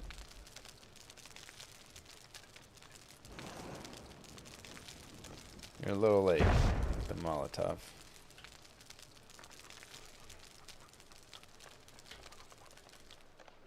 Yeah, I actually like the interaction with You finished the tutorial. Good job. with the stuff. GG.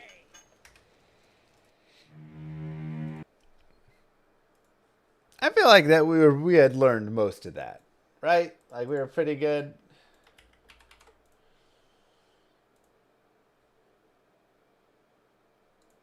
we were getting the hang of it for sure.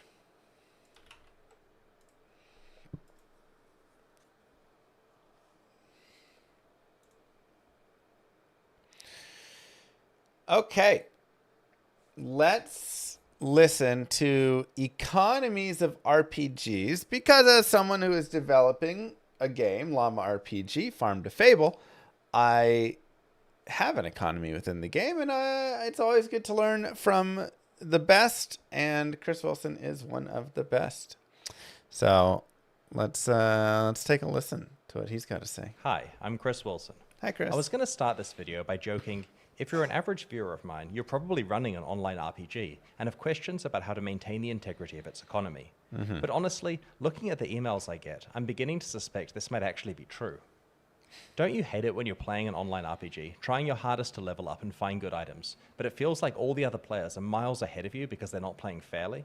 Yeah. In this video, I'm going to talk about economic integrity. Put simply, this is the ability for players to fairly earn progress and items through in-game actions on a level playing field without outside influence or cheating. Basically, that the game doesn't let people unfairly get ahead of you. This is actually a really interesting topic. Like, already that introduction, I very much would love to hear how, because it's so true, and there's so many cases where it does happen, and it for me, like, JSP and the botting and all of that stuff has ruined or made online multiplayer so much worse, because why bother when there's just like all this ridiculousness going on? So yeah, very curious. I'll discuss why it's important for developers of online RPGs to prioritize economic integrity, what policies they should consider, how they should deal with cheating, real money trading, and even their own customer support departments. As some of you may know, I was one of the original creators of Path of Exile and ran it until late 2023. From the very first day of development, we prioritized the economic integrity of its online realm. We wanted to make sure that progression and items were meaningful. Players needed to know that other people couldn't just cheat their way to the top. I think we did a good job with this overall, and learned a lot along the way. So. As more and more games launch with secure online servers these days, I felt it was important to make a video about what I've learned over my career. The suggestions in this video are my personal opinions after a couple of decades of thinking about this every day. When some people hear you talking about competitive games, they assume you mean games like Overwatch or League of Legends, but online RPGs can also be highly competitive, just in a different way. In these games, the economy is the competitive part. Players compete to make faster progress, get to higher levels, find better items, and complete harder content before everyone else.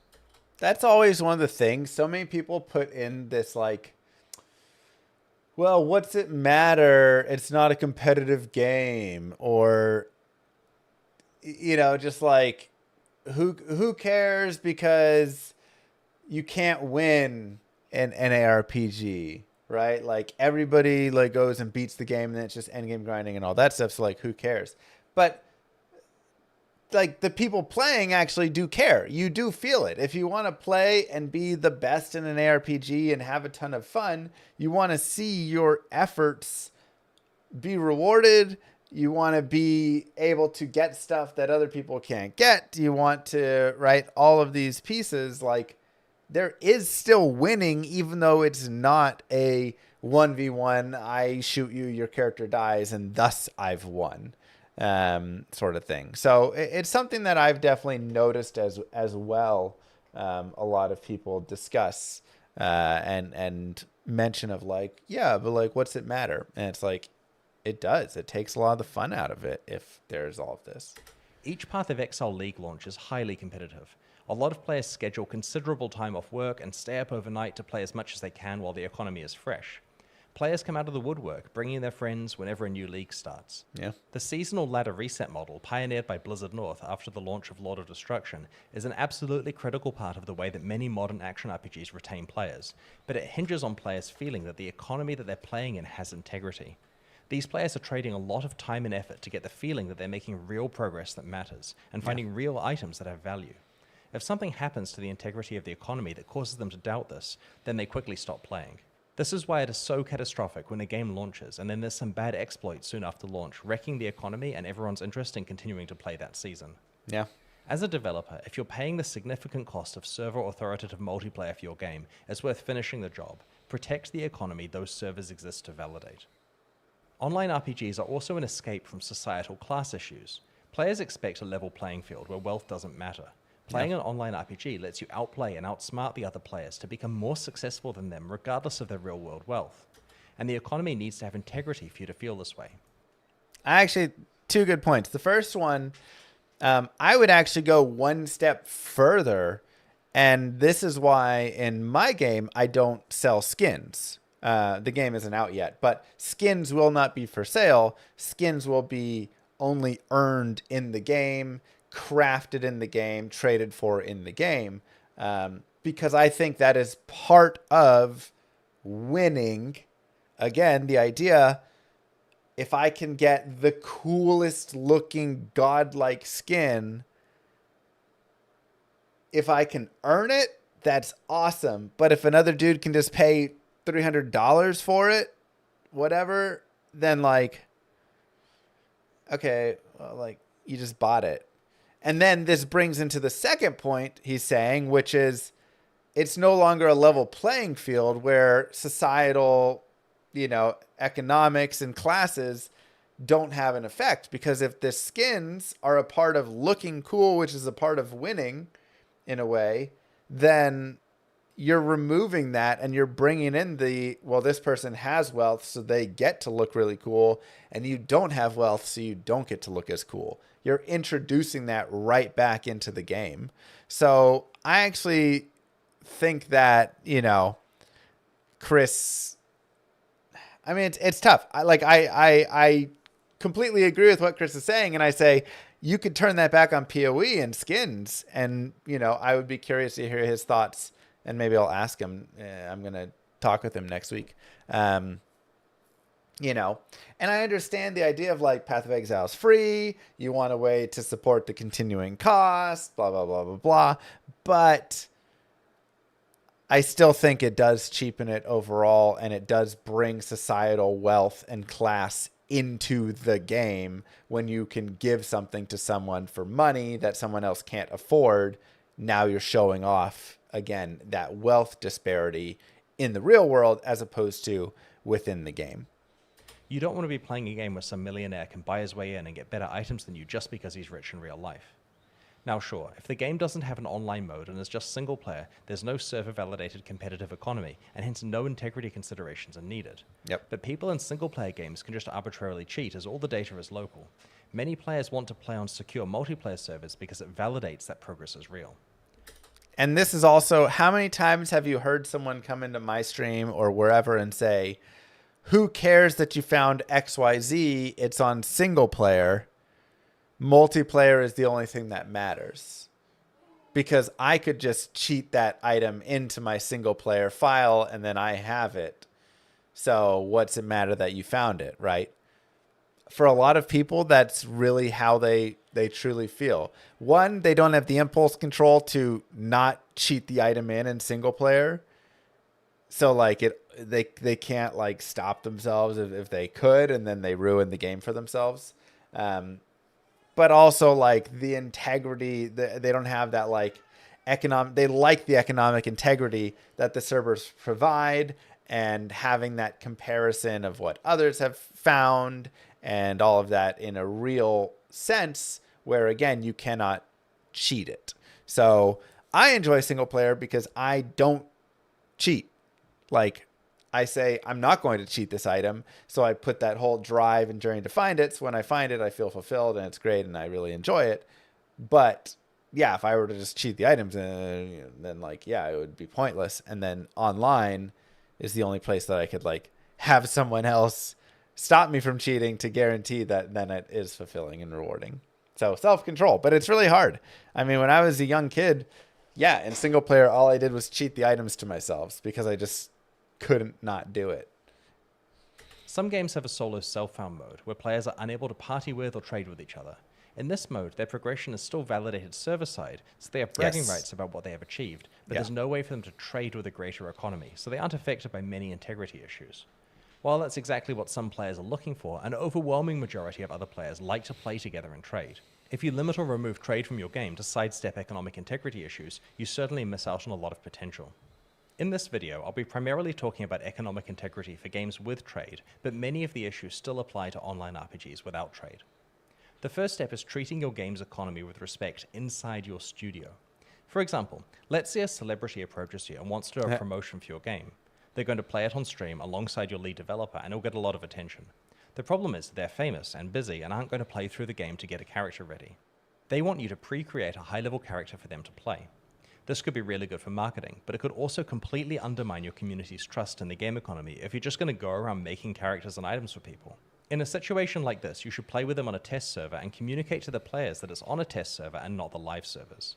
I know it seems like it's just one character and won't impact the larger economy, but it's about optics. If you're willing to break the seal and start interfering with what's on the live servers, players will worry that's going on to a much larger extent they don't know about.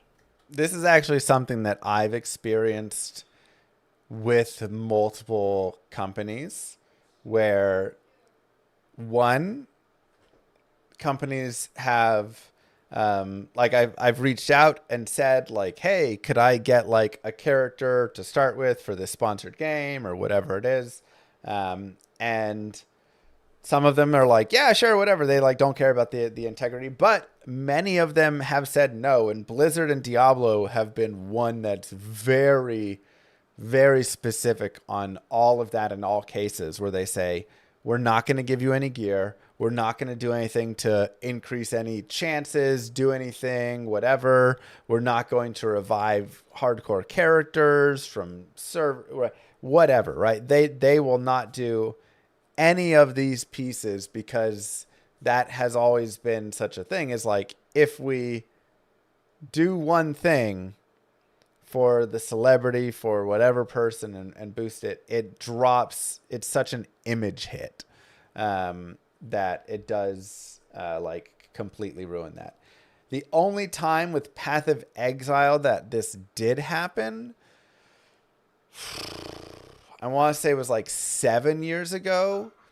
They sponsored, maybe not 7, maybe a little less. They sponsored a bunch of us streamers, ARPG streamers, to come play a new league. And it had the worst load times. Nobody could get in. And we were sitting just waiting and waiting. And they were just paying everybody, right? They paid for us to play for 2 hours, 4 hours. I think it was like 4 hours, whatever it was. And after like an hour of all the streamers that they paid to play sitting, they were like, all right, we're going to like jump you guys ahead in the line so you can play. And I think that ticked off so many people, they never did it again. Every other time from that point on, if there was a wait, we just waited like everybody else, because so many people got so mad that they like put, the streamers ahead in the line, which I understand. I'd be mad too. I'd be like, what the heck? Like, I understand why, because they're paying all these people to play it and not sit in a load screen. But like, what the heck? So I actually think it's a really, obviously that's for like a slight different thing, but I think it's a really good idea of like, hey, what about doing a test server? And then you tell everybody this is a test server and we've given them this character with all this gear and all these things. And that'd be a decent solution so that you're not damaging the integrity, because, your integrity is worth so much. So has anyone told him to water his pothos? You should be very careful with who gets new information that isn't publicly disclosed in the patch notes. For example, if you add a secret recipe that players are meant to go looking for and your development team knows about it, what's to stop them using it on the live service to get a large economic advantage themselves? You need to make sure there are policies and rules in place that make them very aware which information can't be used on the live servers until it's public. The same applies to your alpha testers. They may learn secret information that gives them an economic advantage on your live servers. Make sure they not only understand what they're allowed to do, but are given an opportunity to skip testing a particular patch entirely if they want to be eligible for things like winning prizes and events. Yeah, and they've had to do that too, where they've had to just disable the ability for people to compete in events, compete in races. I've been disqualified before as well, just all sorts of times, because if somebody engaged in any alpha beta, like closed alpha, closed beta, pre-launch stuff, you have an advantage. And so we've seen that a lot, especially with PoE, where they disqualify everybody who has participated in any of that stuff, which totally makes sense. But like, you have to do that. And again, it's the integrity is worth so much, and it's so easy to ruin it by making bad choices like that. Yeah. Economic integrity is about making sure that players have equal opportunities to earn progression and items in your game. You enforce this fairness with a combination of policies that you post and decisions that you make in the cases where the policies don't cover a situation. When you have to make a decision, be consistent and communicate your reasoning. If you make a decision for the sake of fairness and players don't understand what happened, they may perceive it as unfair, which undermines the entire point. If you explain the pros and cons of different approaches and why you picked the one you did, then players will hopefully respect your transparency and that you were trying to find the best overall solution. Yeah. Players remember precedents. If there's compensation for an outage or a problem, they will expect a similar outcome the next time it happens. Truth. If you are giving compensation, you should do it in the form of something that doesn't affect the progression economy, like credit for in-game cosmetics. I strongly recommend not compensating players with actual game progression or game items, as while you may make those players happy, everyone else will see this as interfering with the game's economic integrity. Yeah, that's such a true point. I even think, like, again, giving out cosmetics and things like that. I think the best thing is to just not, like, it just sets such a precedent, honestly. Which, again, goes out to the idea of, Diablo won't, if a server outage happens and a character dies, they won't resurrect the character. Because why would they? Right? Like, if they do it once, then all of a sudden everybody's coming to them. Everybody has this expectation. So they just don't. It's like, nope. If it happens, it happens. That's just a live server game.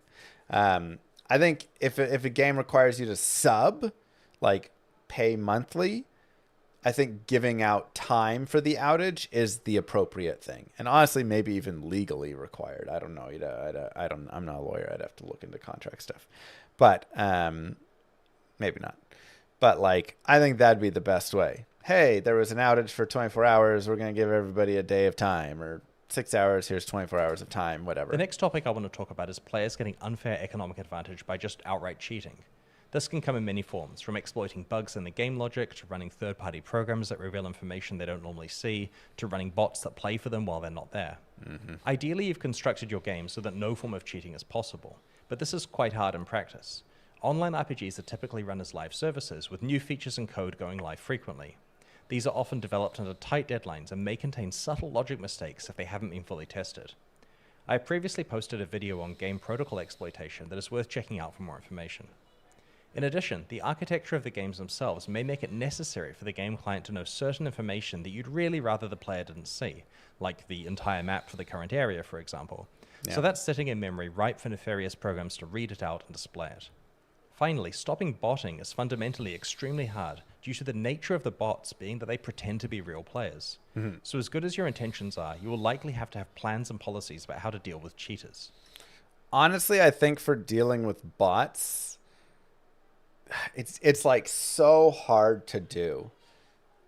It just seems like such a difficult thing. I think you have to have some manual interference.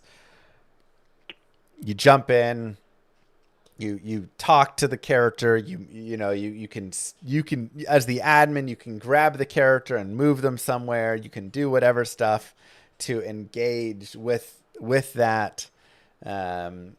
You let other players report bots, but then you have to still go in and manually, I think that's just such a manual component of all of it, that you're watching hours played, when they're logging in, what their patterns are they doing the exact stuff, is there, and the more you know about your game, the more you can recognize it. Like if I go watch a player play through Diablo 2, I could generally, I feel like, have a pretty good sense of if someone is botting. But, maybe if I'm watching someone do like 1,000 Pindle runs over and over again, I mean, that can be similar. But even then, a bot is going to generally be more effective and efficient in how it's picking up the items and how it's moving in the town, all that stuff. Whereas humans are going to, have small mistakes, small little misclicks and things like that. But you gotta, again, I think it's such a You should work out a legal definition of cheating for your terms of service, and a plain English one for your community guidelines. Note that bad actors will do their best to technically not cheat, so make sure to specify that the guidelines will be updated over time and that it's all at the developer's discretion anyway. There's often a fine line between efficient play and cheating, so make sure to clearly define where the line is between a bannable exploit and just regular smart play, especially for games that encourage players to think outside of the box. In terms of punishments for cheating, I recommend a zero-tolerance policy, with permanent bans for intentionally exploiting or cheating. It may sound harsh to permanently ban customers, but non-cheating players will greatly appreciate this as a signal that you are putting the integrity of the game first. Yeah, and I think, exploits and stuff are really difficult because, again, like he says, it creates such a weird thing. Like, you are encouraged to constantly think outside the box and do different things and try and maximize efficiency and all of that. And sometimes you as a player have to sit there and go, is this an exploit? Is this too much? And if yes, then it needs to be handled in some ways, right? So I mean, I do think maybe banning full on is a bit harsh, but it probably depends on the, I think there's a severity level, right, that you have to really factor in for every exploit or something. There's a study on anti-cheat enforcement, which is linked in the video's description, that shows that non-cheating players engage with a game much more if they see that cheating players are being punished. Yeah. This sounds like common sense, of course, but it's good to see it backed up scientifically. On a side note, if you're operating in certain regions like Taiwan, get legal advice before permanently banning players. If you ban someone for gaining economic advantage through cheating, they may have used multiple accounts, so you should detect and punish the associated accounts also. You should be careful about banning innocent players who triggered the exploit unintentionally and didn't purposefully gain advantage from it. You may need to define a threshold where guilty players are defined as people who did it more than once or who did it after a certain time threshold. Yeah. Wait, what? Why can't you ban someone in Taiwan for cheating?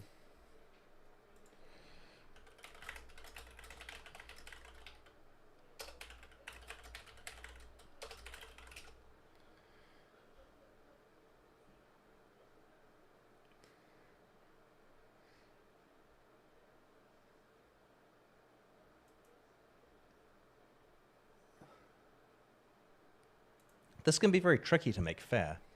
You will also need a robust procedure for handling appeals, where players believe they have been banned unfairly. You need to be firm with players who did cheat, so they can't talk their way out of it, while being forgiving with innocent players who were flagged by accident. This is very difficult to get right, but is worth the time and effort to investigate fully. Players need to feel that this process is fair. Make it easy for players to report exploits, ideally with a command or window that is tied to their play session, so you can examine logs for relevant information about where they are and what they were doing. You should contact players who reported useful information to thank them for their report. There's nothing worse than going to the effort of writing up a report of a live exploit and then hearing nothing back. I think that's actually a really good point. That is one thing I appreciated when I'd play chess on chess.com. If I played someone I thought was cheating, I could submit a report, or if they were being abusive in the chat or whatever, right? They, again, it didn't even have to be cheating. They could literally just be like spamming or abandoning the game or whatever. And then you go through and you write up a report and you say, hey, he was doing this in the chat, whatever stuff. And one of the best feelings is when they send you a message back later and say, you know, like, here's points refunded for a player that was caught cheating. Thanks for your report. Or they say, you know, like a player that you were, whatever, right? Like you get like feedback on it and you're like, okay, yeah, like I did help clean up the game a little. Consider a bug bounty program where you reward them with a consistent and communicated reward, potentially including real money, for reporting exploits. This would hopefully drive people to take the path of disclosure rather than trying to exploit a vulnerability for personal gain. If you decide to have a policy where you just warn or temporarily suspend players for minor or first-time offenses, you still need to remove the items or progress that they gained by cheating. If you permanently Do that, ban Percy. someone, it's tempting to just leave their account as is with the cheated items or progress intact because they're permanently banned and can never access it again. But this comes back to hurt you a few years later when they manage to appeal the ban and get their account back full of all of their illegal wealth. It's worth taking the time to clean up every account, even the ones you think are banned forever. Interesting. Cleaning up accounts after economic incidents or bugs is an extremely manual and fiddly process. It usually involves a bunch of senior developer time, because even if you have good tooling in place, the primary characteristic of a game exploit is that it involves abusing something new and unexpected, so you'll likely need newer updated tools to repair the damage each time. This is all worth it though, because if players see you taking it seriously, they will trust the game more and value their progress and time spent playing it. Yeah, I mean, again, how many people don't value Diablo 2 online because they see all the bots? I mean, again, I know that's me. I'm like, I report these bots, I do whatever, and then I see the same bot again a week later doing the same stuff, and like, they don't take it seriously. And we can't even see most of the bots because they're in private games farming on their own. But you know they're there, and you know they're not being handled. And it kills so much of the integrity. And you see Blizzard not taking care of it. And that is such a big complaint of mine. Sometimes when an economic exploit is going on, the exploiters will give the cheated items to random players in an attempt to muddy the water and make it less likely that you'll just ban everyone involved. This can involve a lot of manual cleanup, but you don't want to let these exploited items get into the economy. When you're cleaning up something like this, you should consider taking the game servers down so that things don't get worse while you're working on it. Players will be disappointed that they can't play, of course, but they will respect that you're putting the integrity of the game first. If you're in a situation where the economic damage is widespread and exploited items have reached too many players, your only option may be a full database rollback. It's very important that this is a game-wide rollback, rather than a partial one that just affects some players. That way there is no chance that any of the exploited items have gotten out into the wider economy. It's also fairer that everyone suffers a progress setback, rather than a subset of accounts that you may have incorrectly associated with the exploit. This is such a difficult thing, though, having to do a server rollback. Because there's always somebody that found a Mirror of Kalandra, or someone that found a Jarun, or someone that found whatever in whatever game in that time that you need to roll back. And that just hurts, man. You can't get to this scenario and not anger people, but you have to do it. This is like, what I fear the most. Remember, you're doing the rollback because the situation is not perfectly well understood and fixable.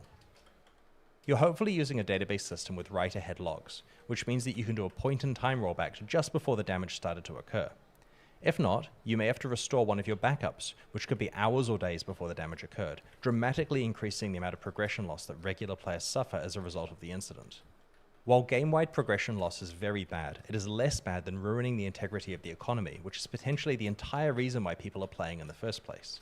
If you do roll back significant progression, players will expect a very detailed explanation of what happened and why.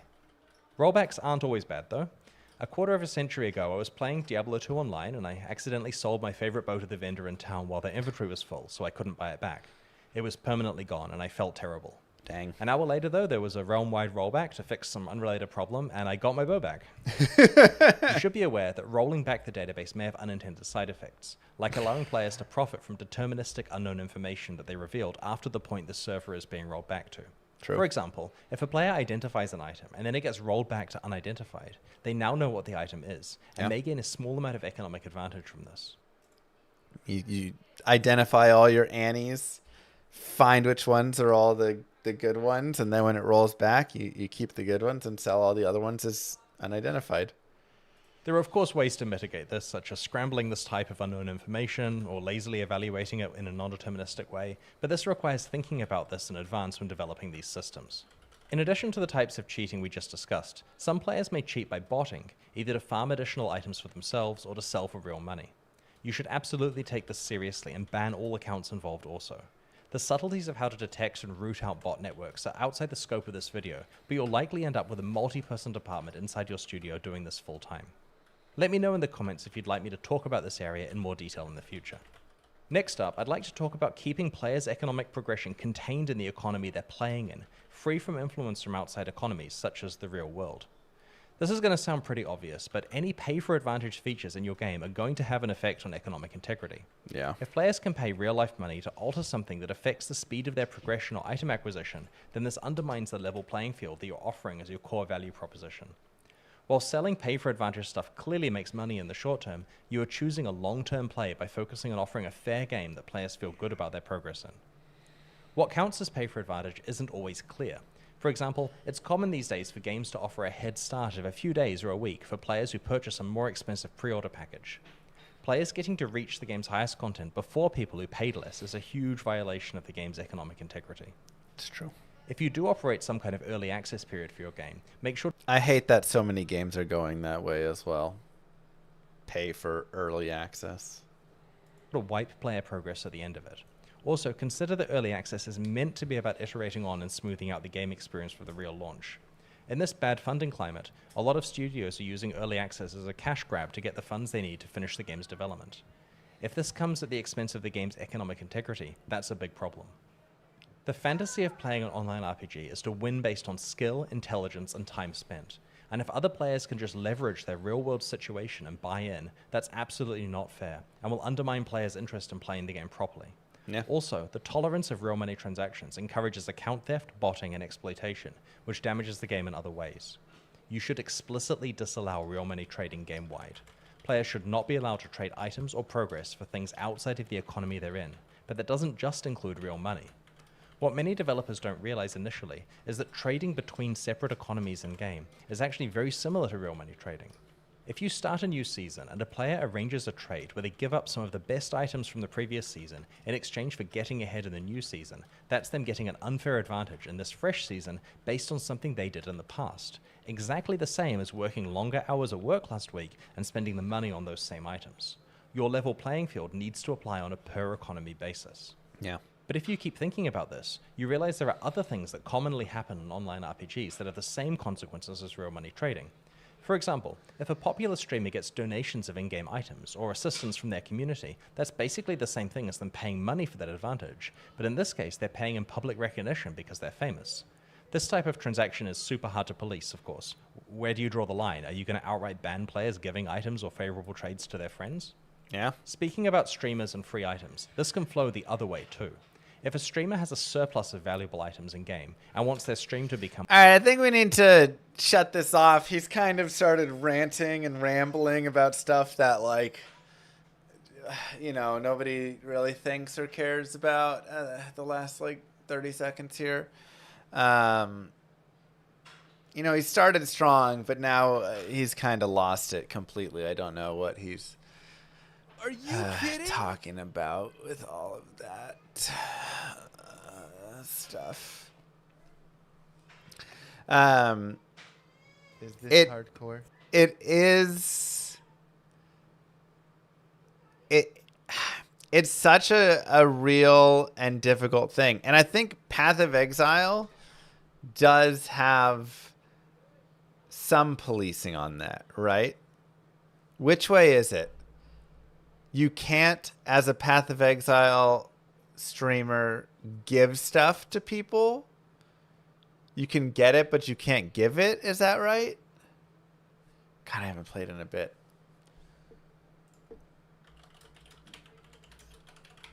Streamer.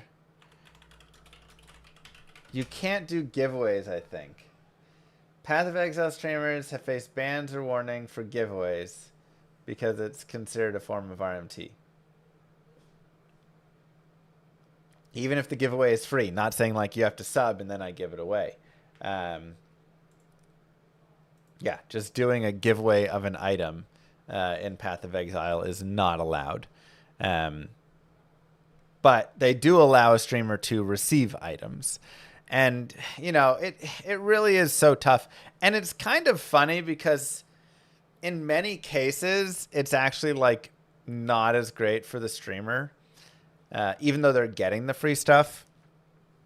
Like, I know for me, there are many times where I want to make a trade or do something in Diablo 2, and I'm trying to play the economy game of like, all right, because this is something I loved doing as a kid. I go and I trade for a Shaco, then I trade the Shaco for a really, a Sacred Armor Enigma, then I trade the Sacred Armor Enigma for just a Burr rune, then I take the Burr, I'd like do this whole leveling up piece and have all this fun.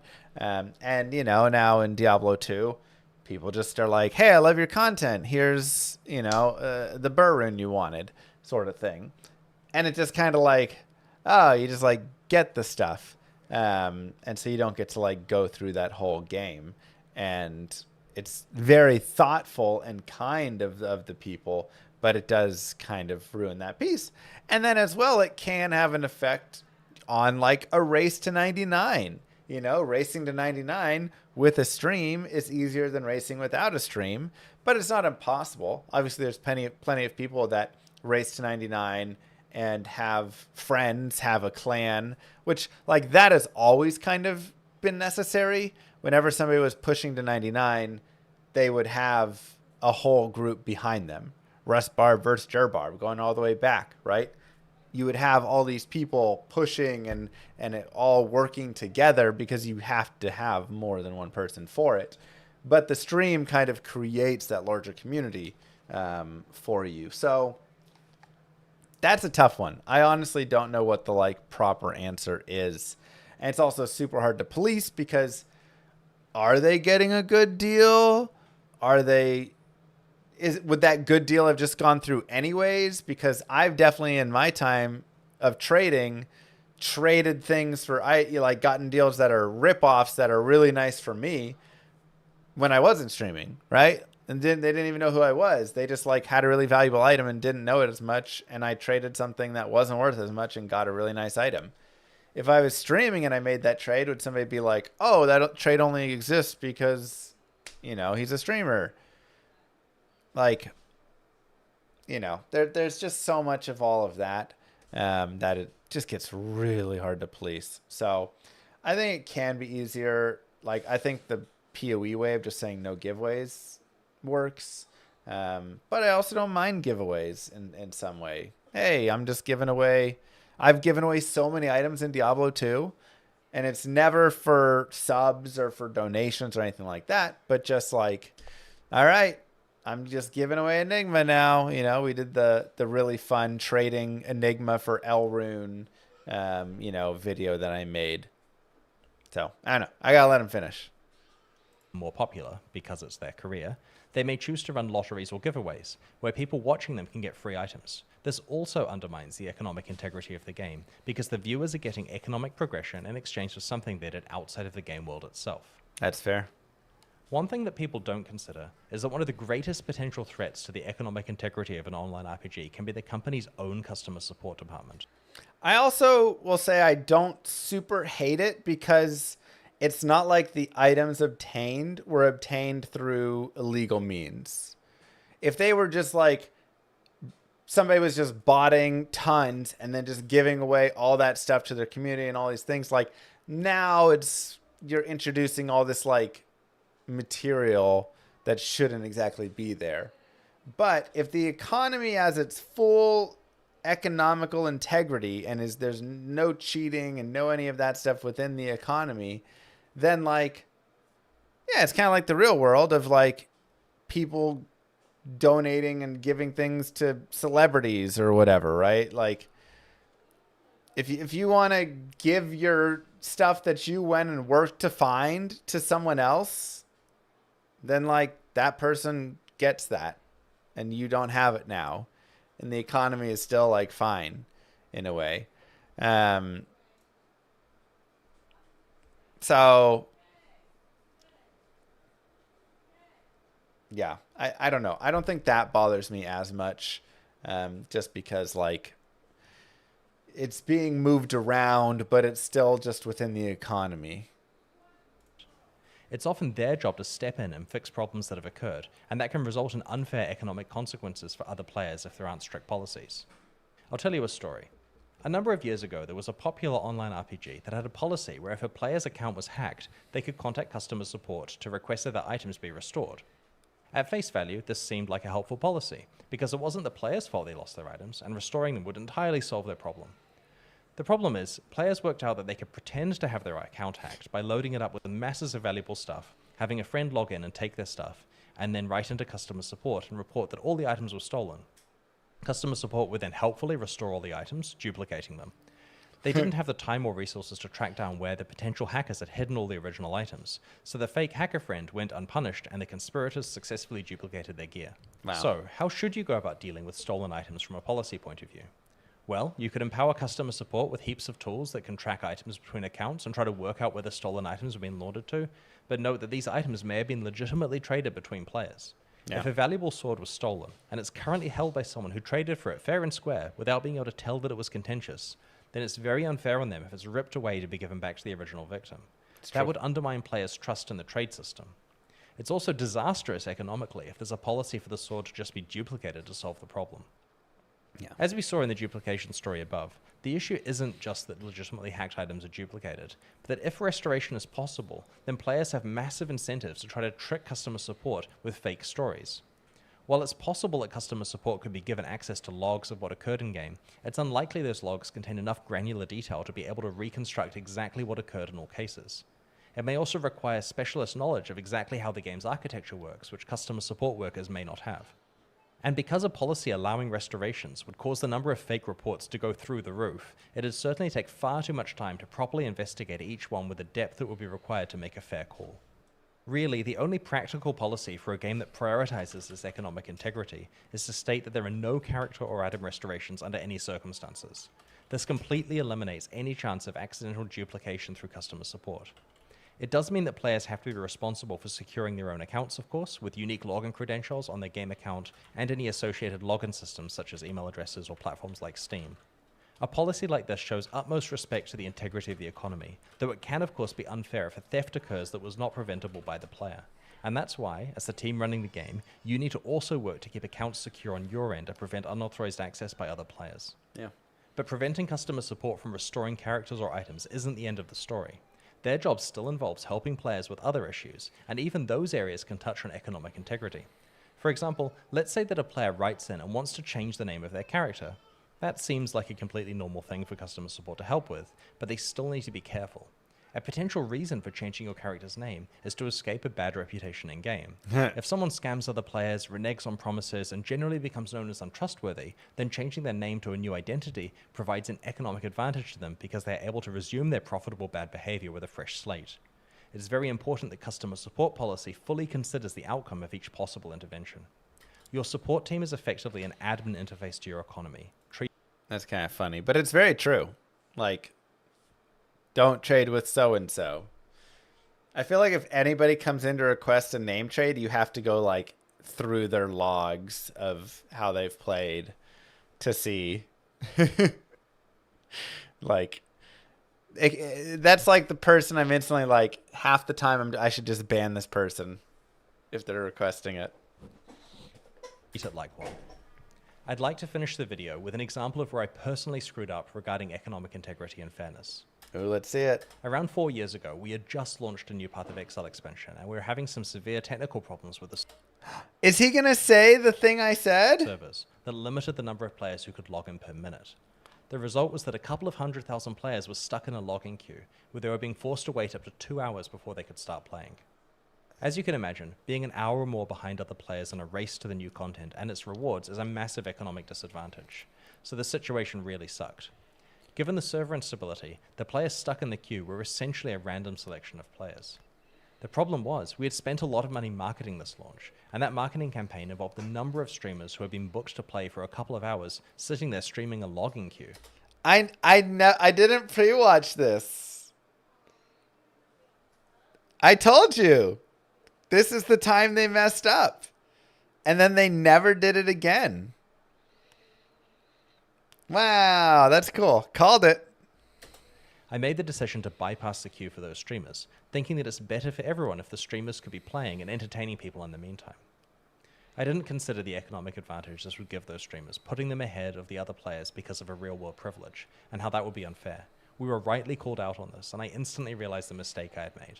This was a valuable lesson, and how even an hour of head start was an inexcusably large advantage to give to people who had not done an in-game action to earn it. It also shows how even if you structure an entire life service around economic integrity, you still have to be so careful and fully think through every decision you make. I hope you enjoyed this deep dive into economic integrity. Yeah. Thanks very much for watching. If you enjoyed the video, please like and subscribe, and I'll see you next time. Hi, I'm Chris. Oh. Yeah. That's funny. Because we were just talking about that like 30 minutes ago. 20 minutes ago. Yeah, it was crazy. That's like the one time that Chris and them really messed up with it. And then they were like, oop.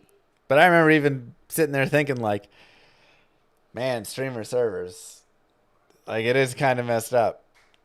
Like you understand it again because they're spending thousands. I mean, how many people did they even have? Probably tens of thousands of dollars because they had tons and tons and tons of streamers and big streamers that they were paying. You know, Co and other guys, they probably were paying $10,000 an hour to or something. I don't even know. So you can understand why they're sitting there watching the money burn as nothing is happening. But, yeah, but it just leads to problems. Just leads to so many issues.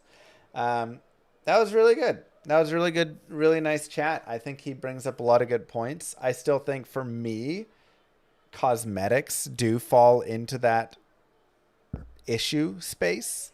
You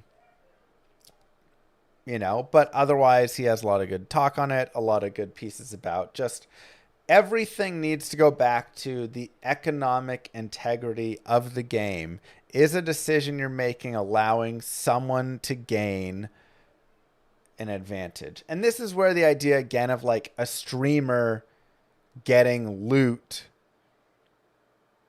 like I understand it's maybe me being a streamer, you can be like, oh, you're biased.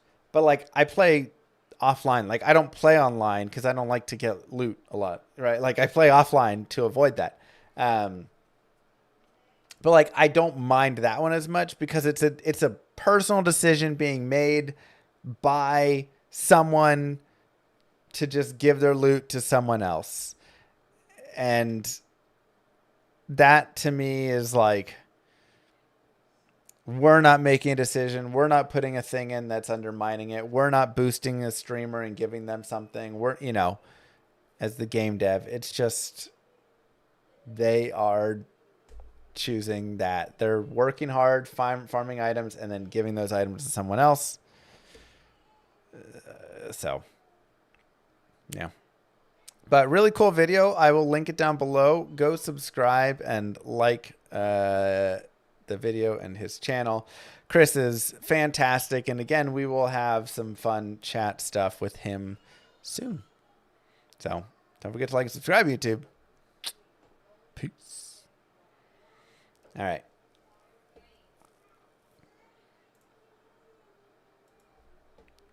What is this? What's no. up, YouTube? Oh my gosh, the grenades.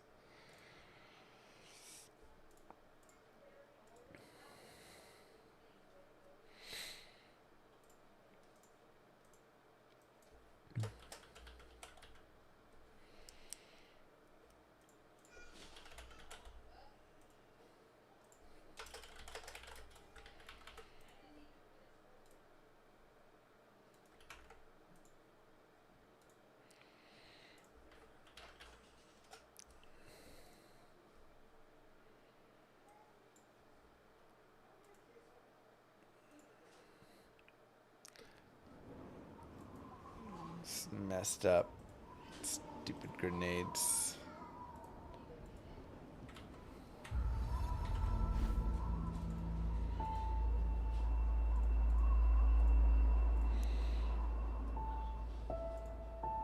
Alright. Let's play some more Celeste. I promised Blue Star I would play a little bit more.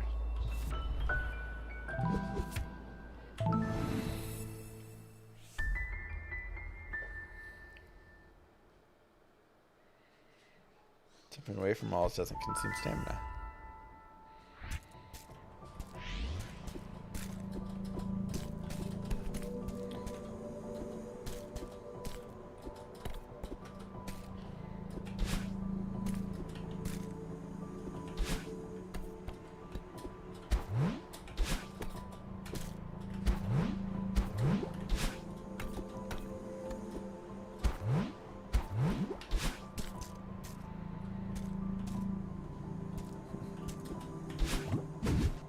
Whoa, what?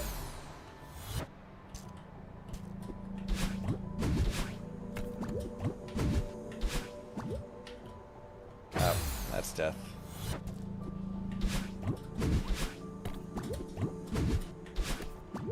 So it's Donkey Kong? I gotta remember. Am I waiting for a release of No Rest for the Wicked? Yeah, so what is the current... Wait, can you climb up the walls again?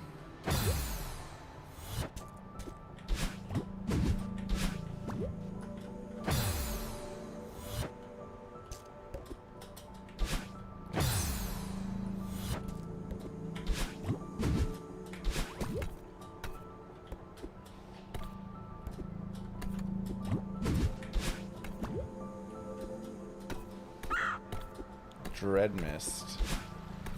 I don't know any Dread Mist.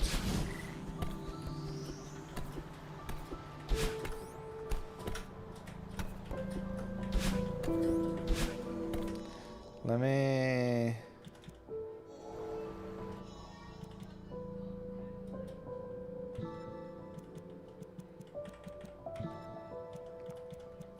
Jump, dash, grab. That's right. Q is grab. That's what it was. Okay. And then you can climb the walls.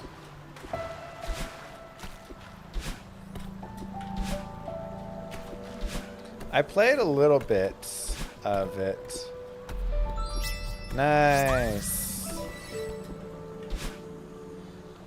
No Rest for the Wicked, but then I like finished what they had at the time. I'm glad it's still one piece.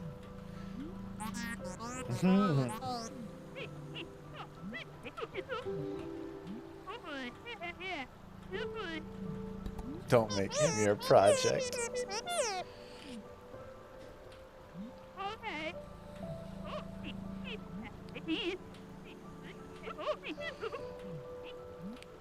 This is such a funny game. A few crows short of a murder.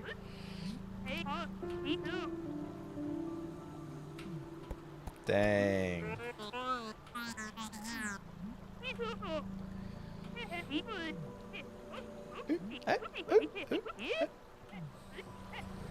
Mind the wind.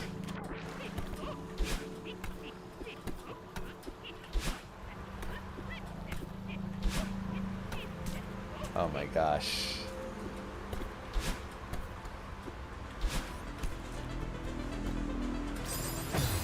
Oh, those are spikes. Okay.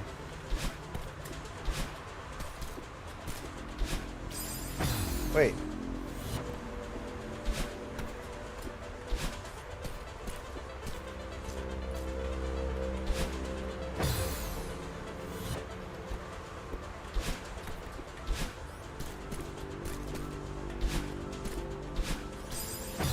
God, how are you supposed to land here?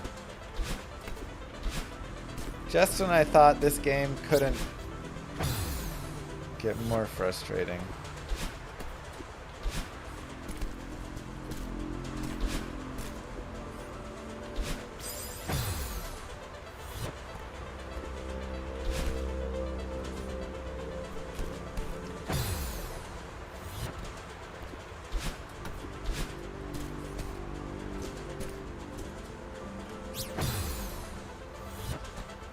Huh.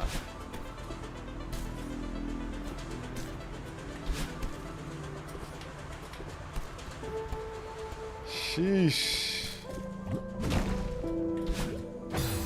Got it. Those are destructible.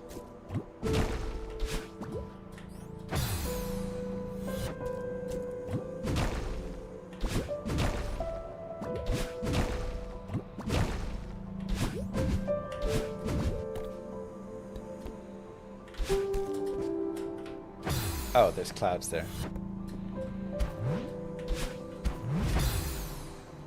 One-time use.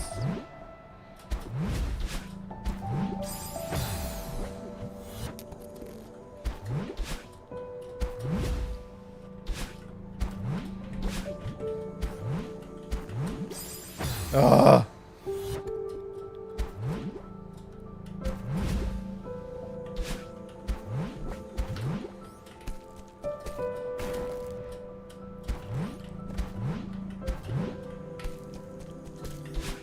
There we go. God, the controls are just so hard.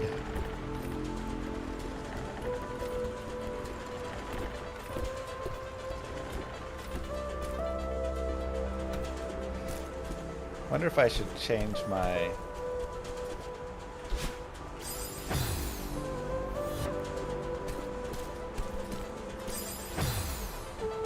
grab key. That's the one key I don't like.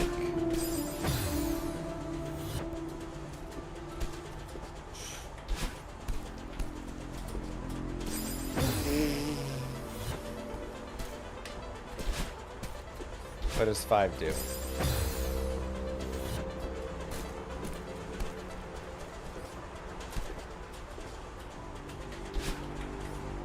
No, I had it. Okay, no speedrun key.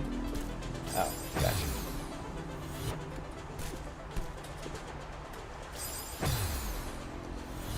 Like, if I made it control, would that be bad? Maybe. What the heck?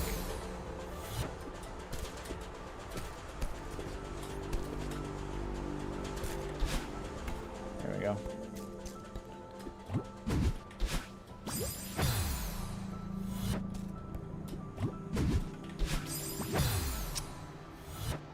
Huh.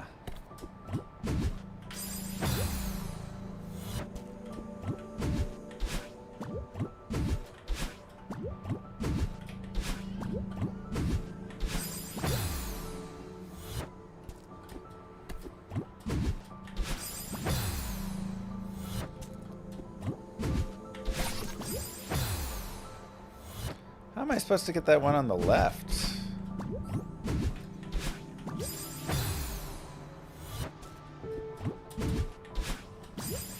Oh, I guess just jump and then hit the grab.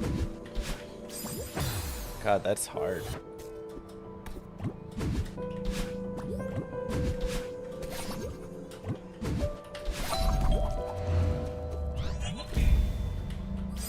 No!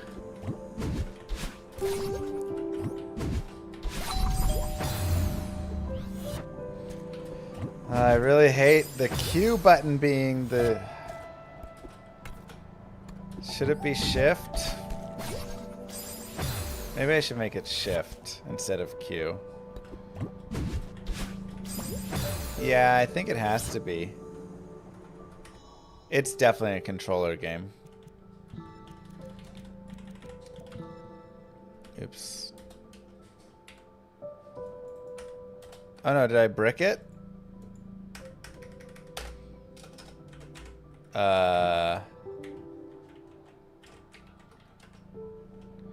Phew.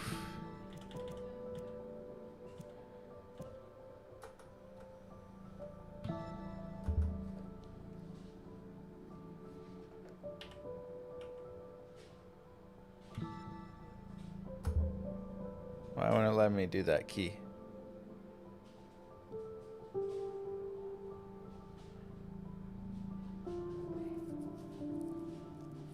Left, right to clear buttons.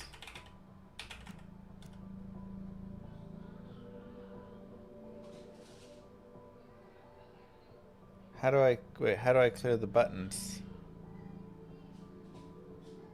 What is this key?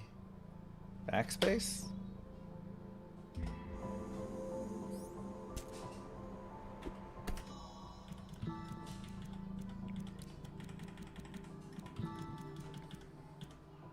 Oh, tab.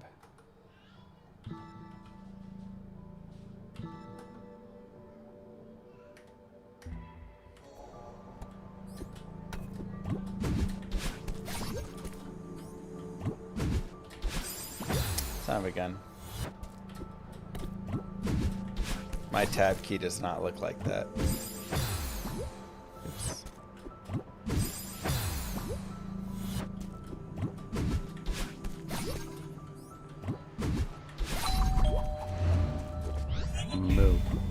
Greetings from Austria. I didn't mean to jump.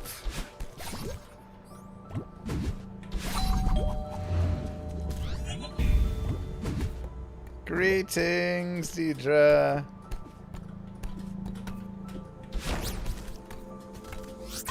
Give me that bonus.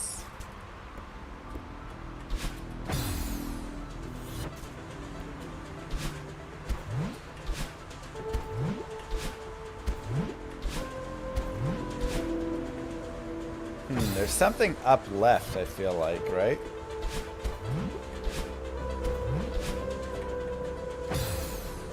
So let's go up, up, and then up.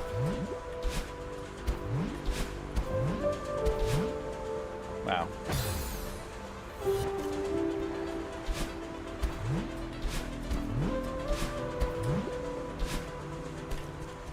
Nice.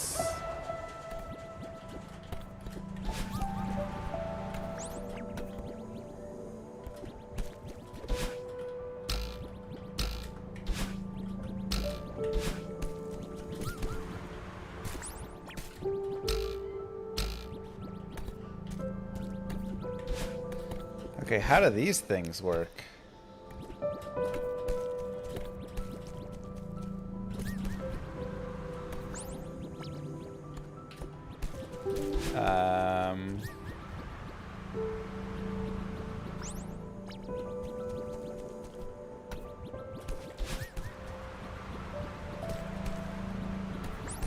You have to get them all without touching the ground? Is that the idea?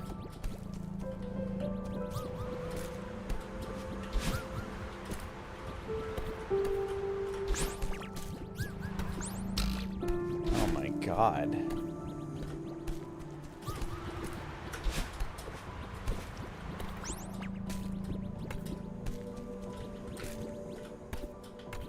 How do you have enough grab time?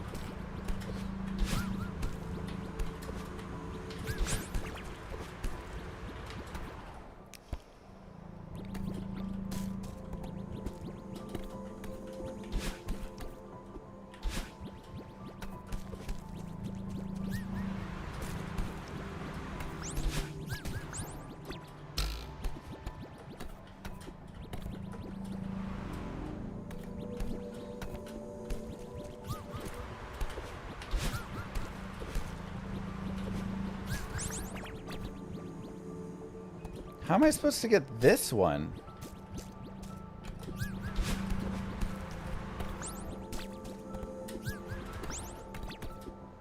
There's just no way.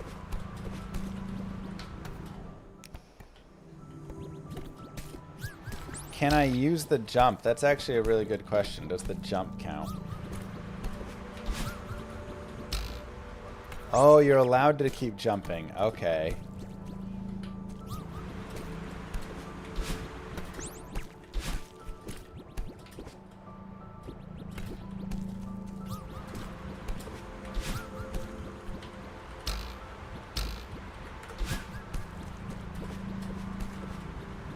No, I had it. Dude, this better be worth $1 million.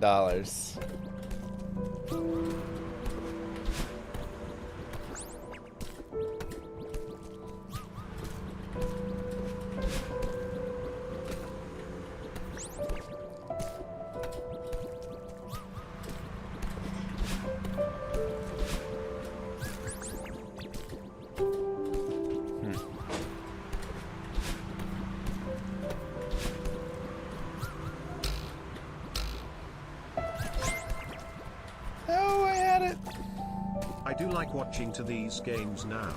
I don't feel that much a tryhard anymore. Am I becoming old? Bald maybe? I think both. But hey, at least I'm not fat, which is something. Llama laughing.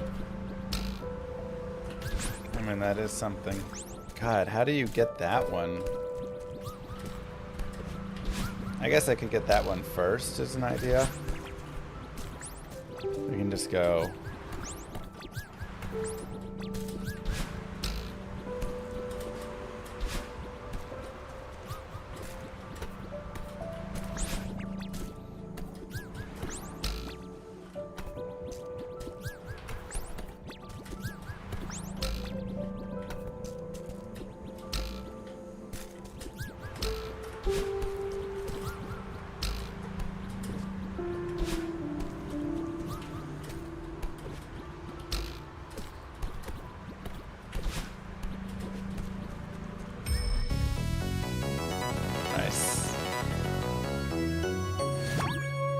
That's only worth the strawberry?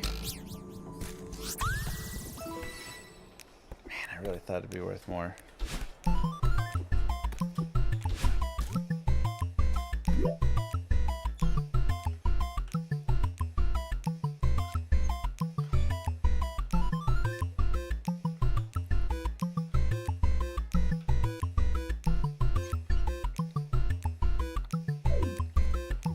Sure.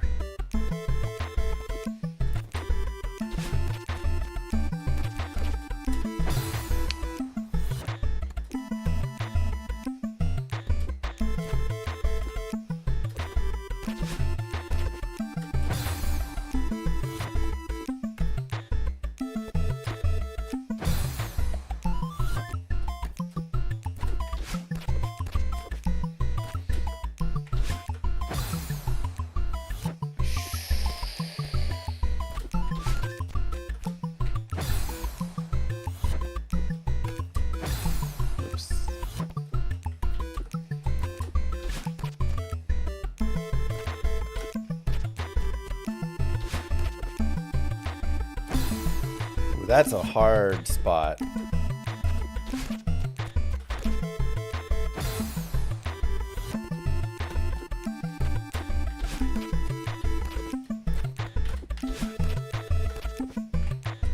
So you have to save your dash right there.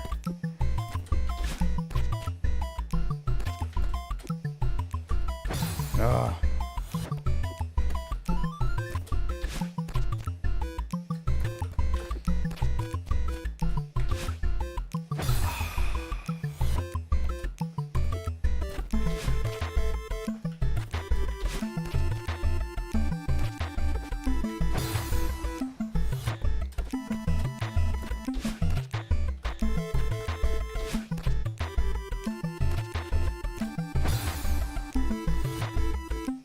So you can't jump off a wall.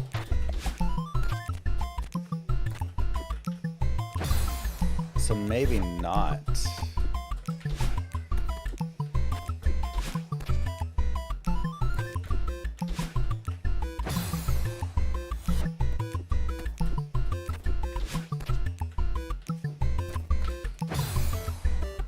What am I doing?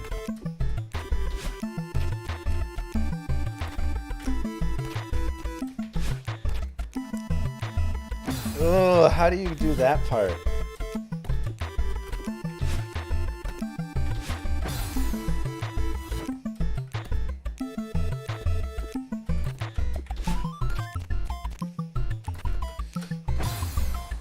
Because if you just dash over, then you don't have enough time to get off of a dash.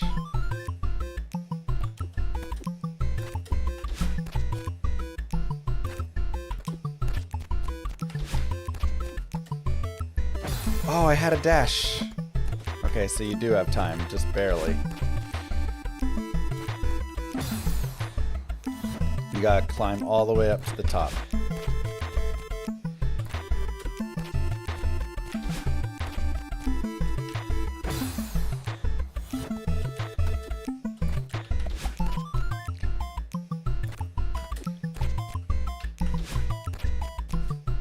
No!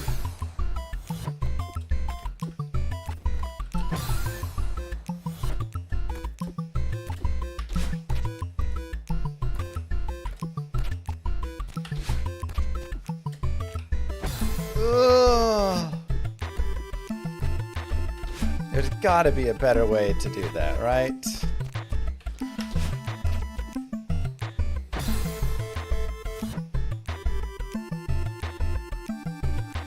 Like, I got a dash one of the times, but that doesn't feel right.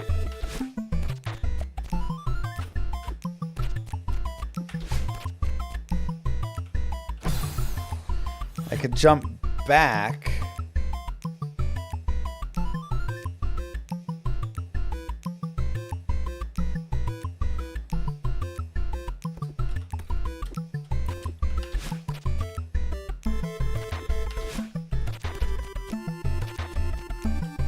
That actually seems like it might be a better solution.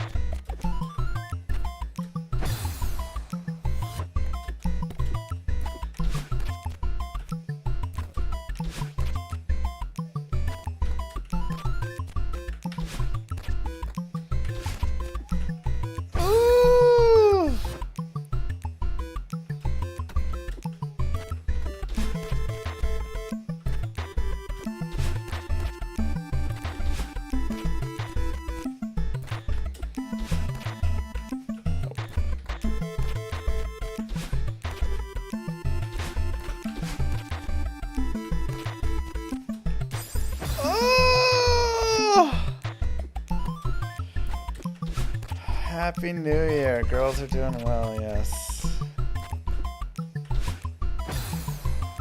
So, do you need a dash there? Oh. Unexpected.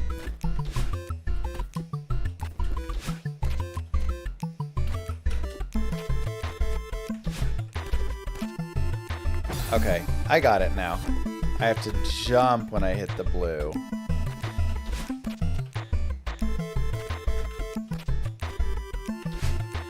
Oops.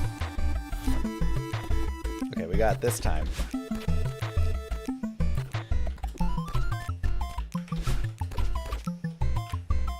Oh, she didn't get the... I thought she got it. That's weird.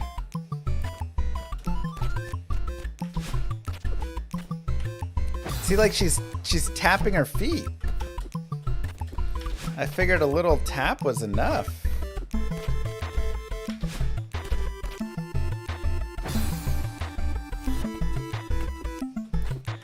I guess not.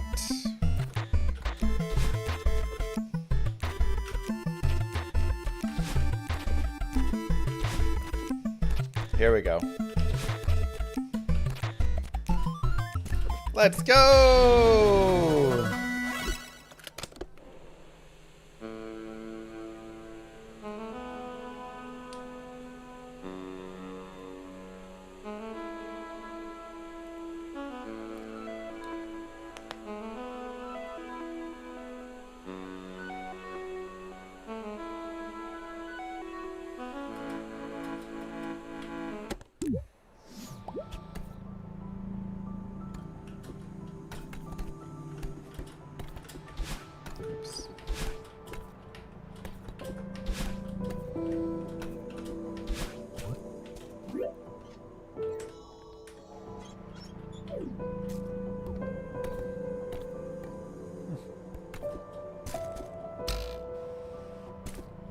I don't know what B-side unlocked means, but we've done it.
Can't. Got it.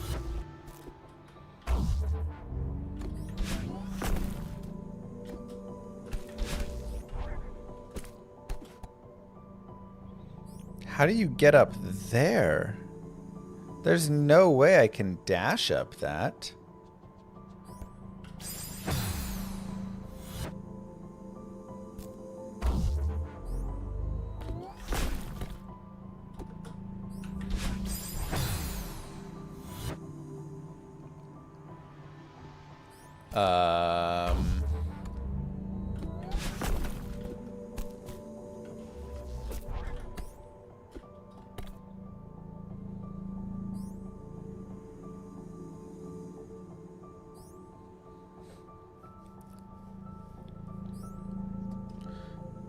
What?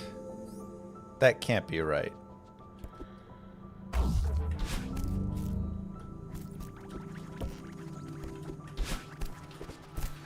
D2R server's down right now, yeah.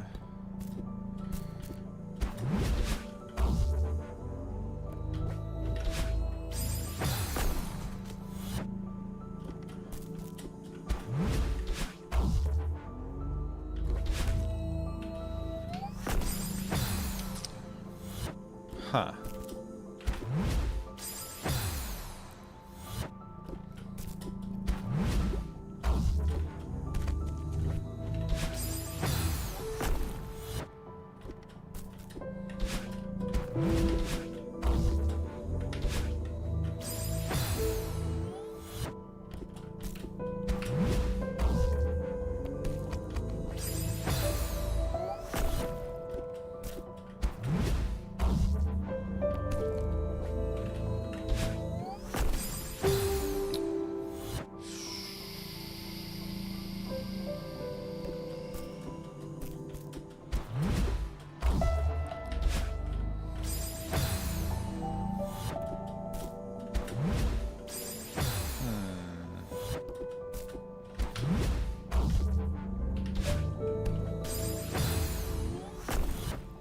can I do some sort of like get to the other side, you know? Whoa, what was that?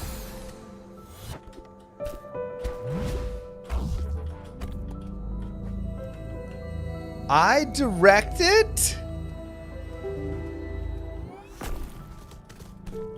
What?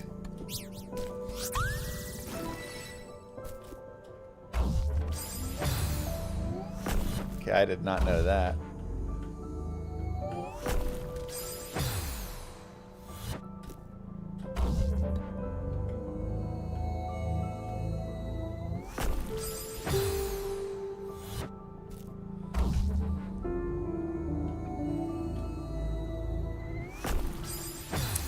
Huh.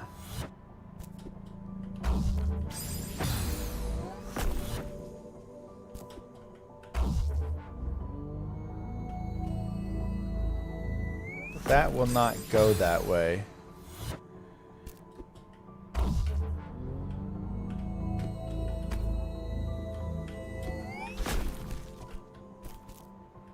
Wow.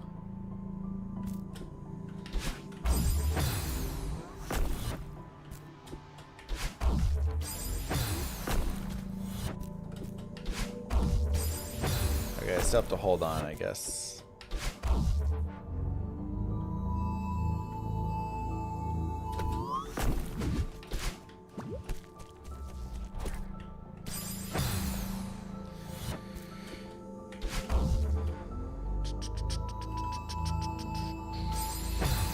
Ouch. Farmer said Mavina said it's fantastic for Ice Maiden, yeah.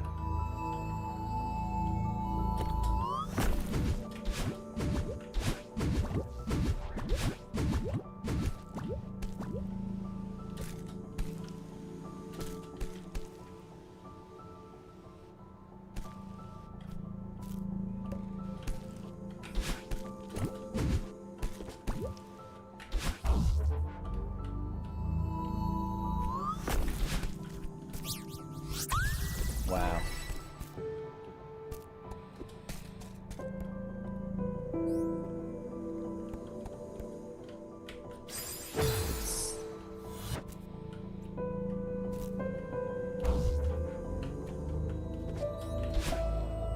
Oh, you can't direct that one?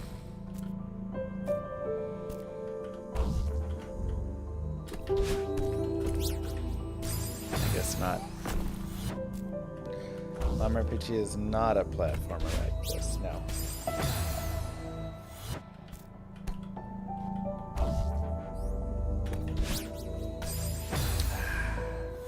Happy New Year.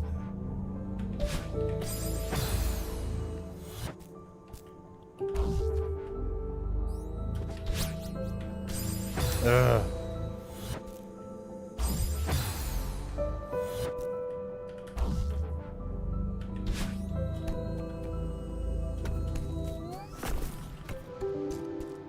Llama platforming game where you kill alpacas. See, now we're talking. No!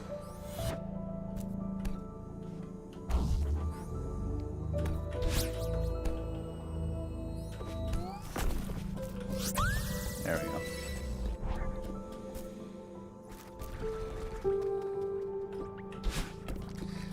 RPG is not a platforming game, though, no.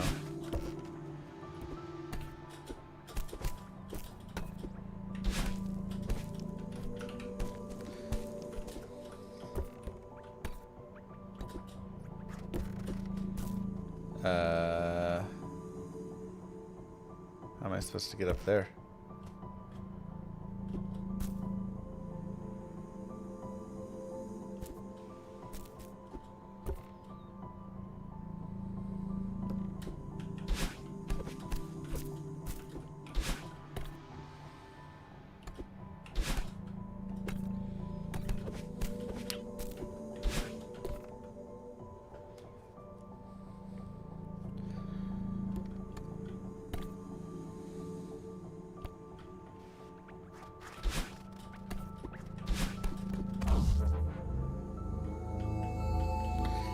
Should learn what I've been learning, huh?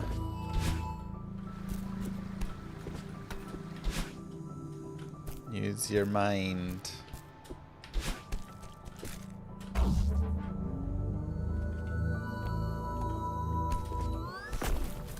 This is a really cool...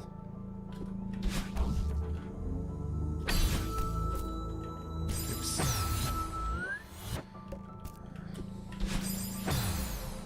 Really cool idea.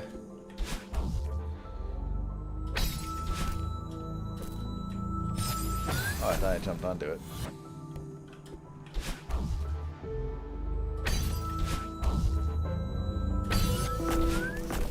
Like, I like this level idea.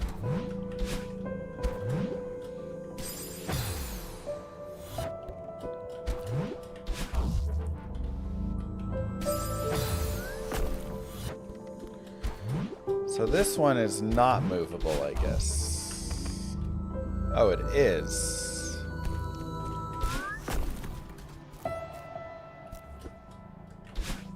Okay.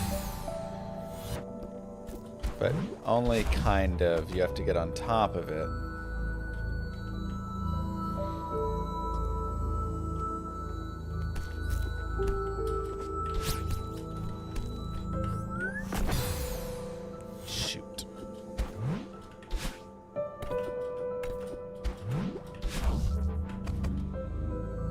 Ah, the button portion. Okay.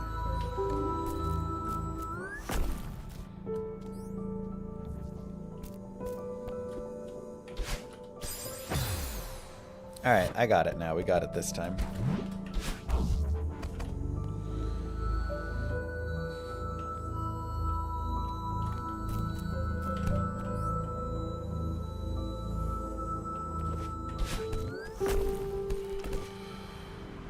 We got it this time.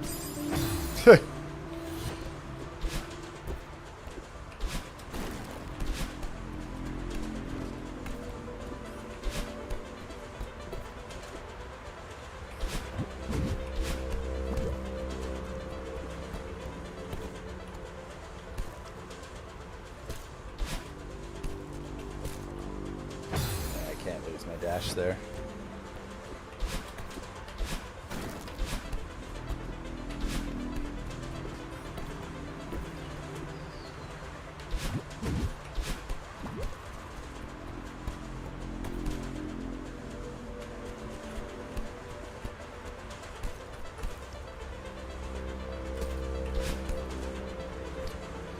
Ay, ay, ay, that's such a hard dash. Thanks a lot, Wind.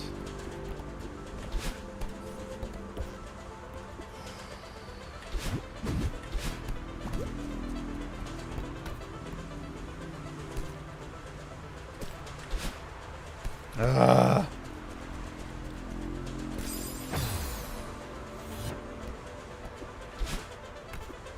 The D2 servers are down right now.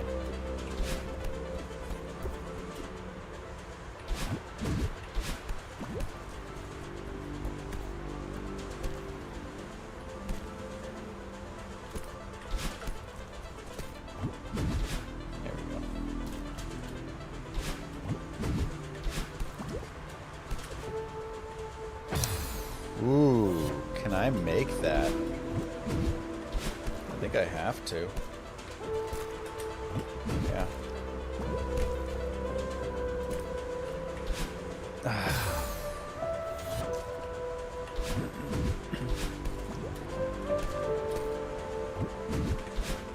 No!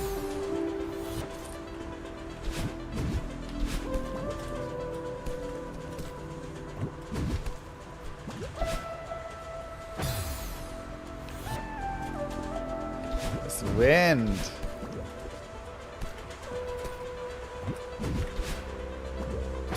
Ah.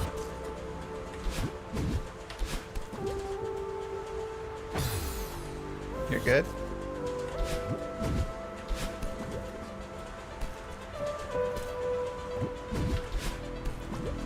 That's it. It's so easy. You know?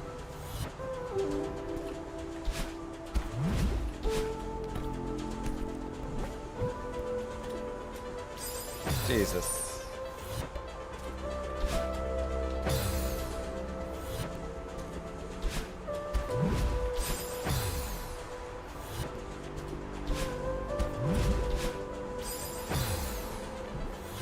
the aesthetics. Yeah, me too.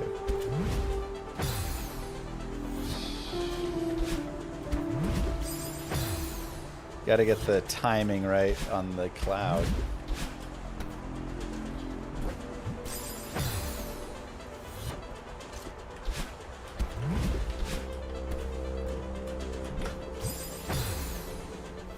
Oh.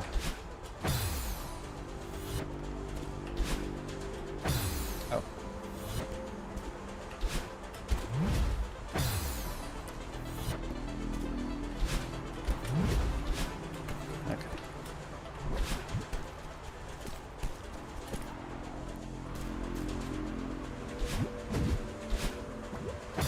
Oh, gotta go up.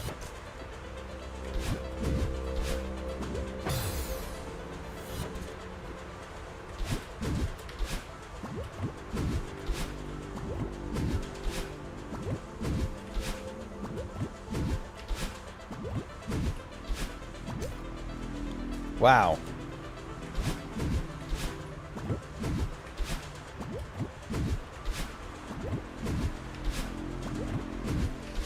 How do you get to that?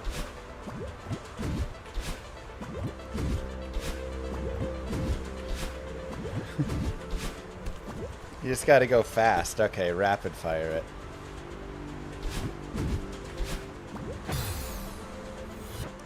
Jesus.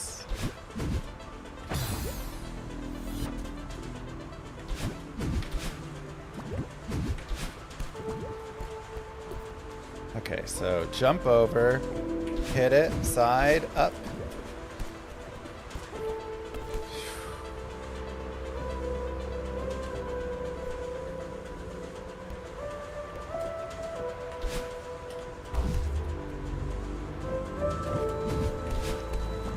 Woo!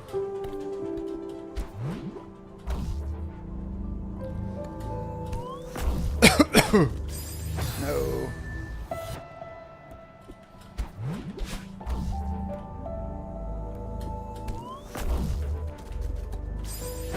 Oh my god.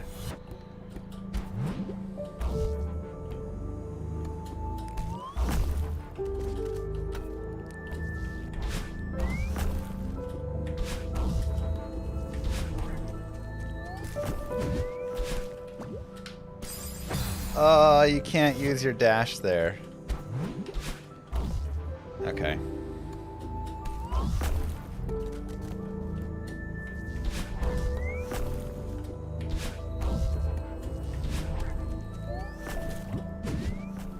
Gotta save the dash.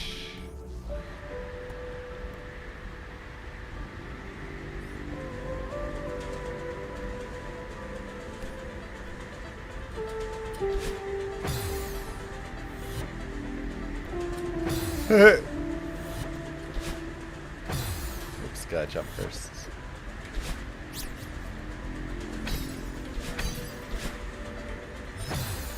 Jeez.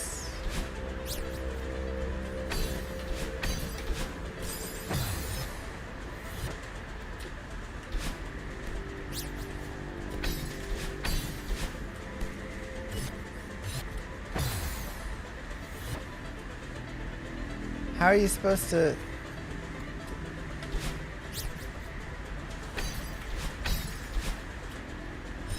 You can't even reach the bubble from there.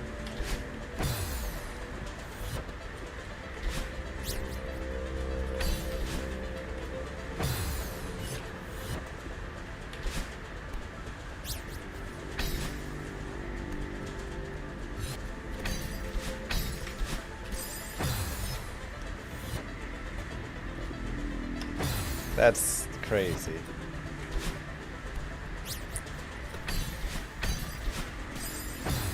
I'm somehow doing worse than I was doing before.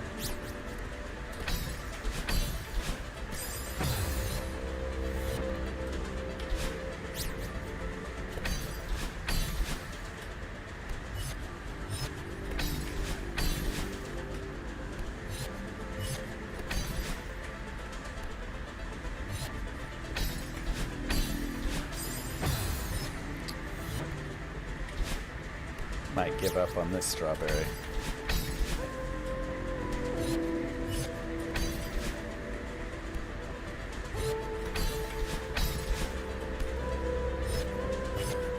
See, how do I get into that bubble? That's the thing.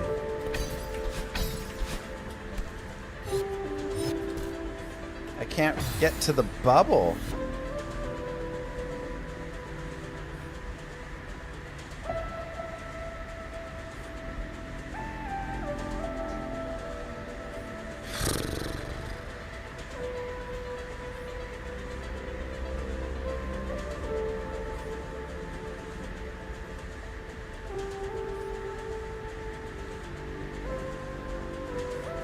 Like, that's as close as I can get to it.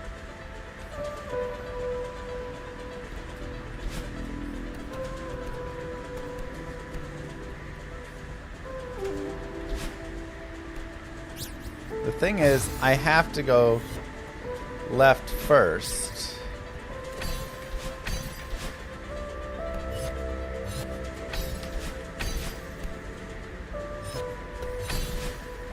Oh my god. Wow.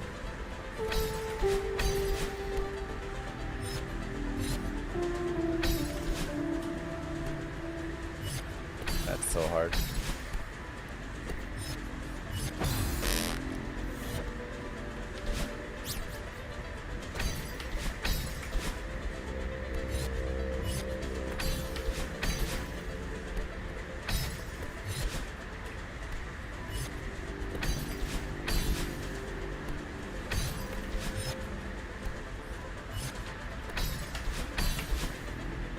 Oh my gosh, what?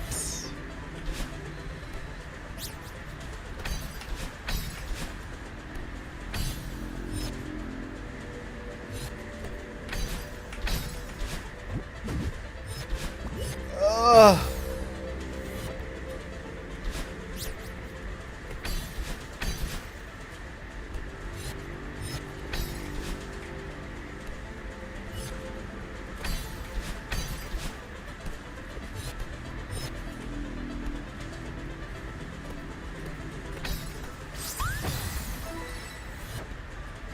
Whoa, it gave it to me! Because I touched down over there. Let's go!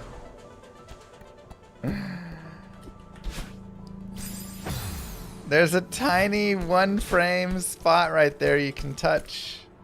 I wonder if the speedrunners know about that.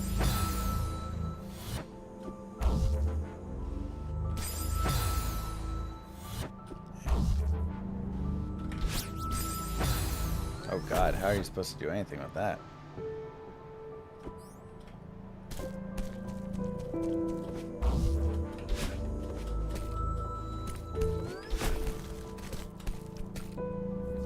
How do you ever get that?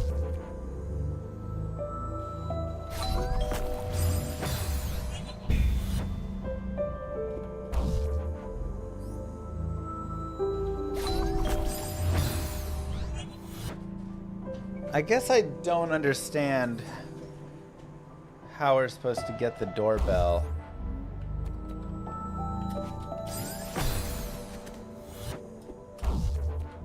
Do I need the doorbell? Maybe that's just to get the strawberry. Okay, it's just for the strawberry.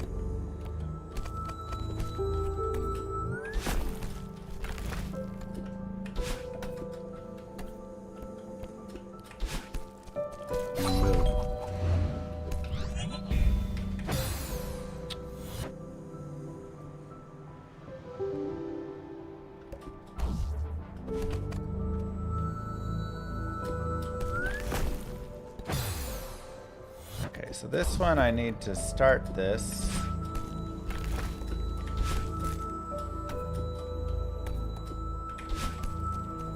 And get the doorbell. Just in time. That was actually pretty smooth.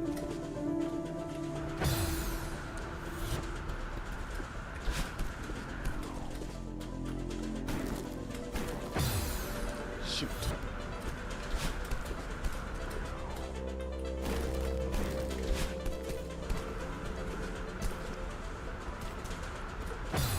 Ouch.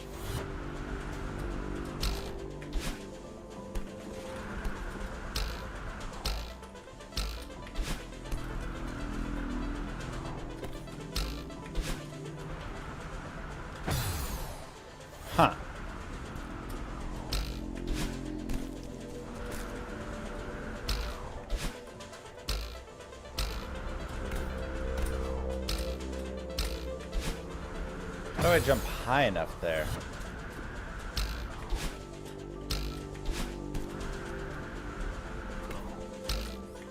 Oh, I have to wait till the wind blows me. Okay. Thank you, Kenyaska. Got it. And then, wait for the... Okay.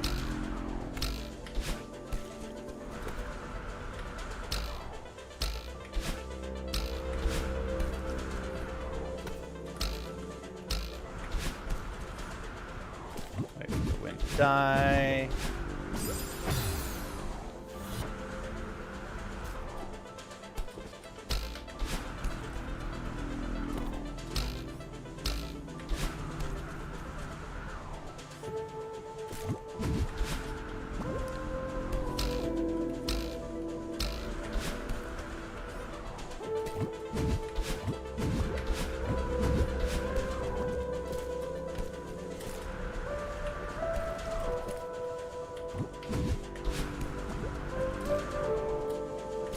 Oh my god, are you serious? That was the easiest part of it.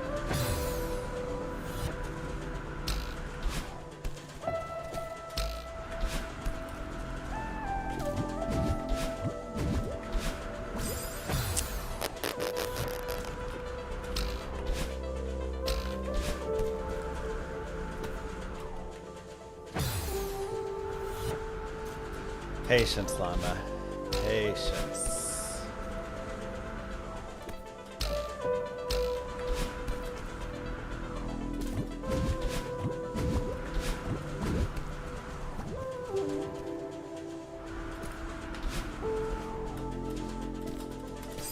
Ah. I just held on for too long.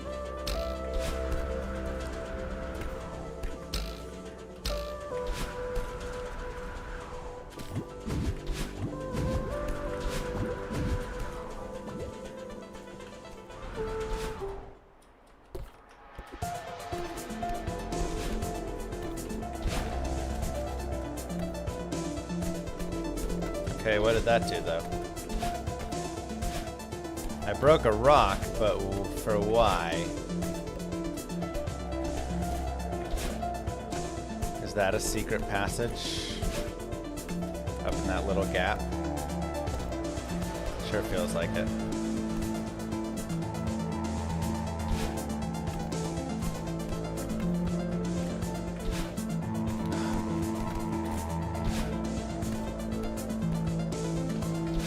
Yes! Knew it!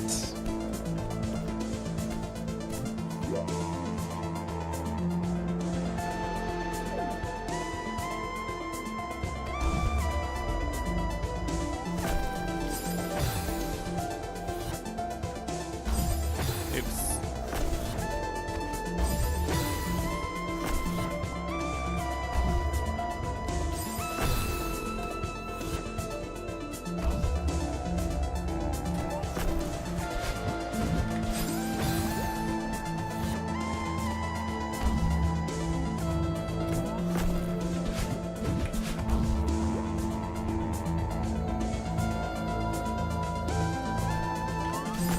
No.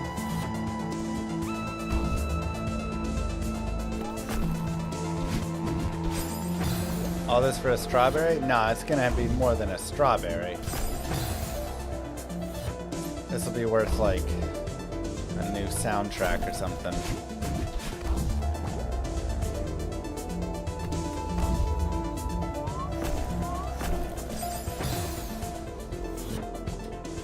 Gotta get on the other side of it.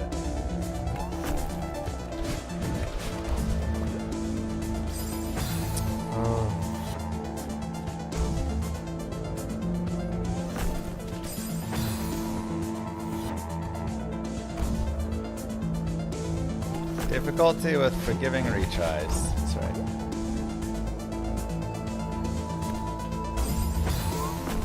Come on, llama.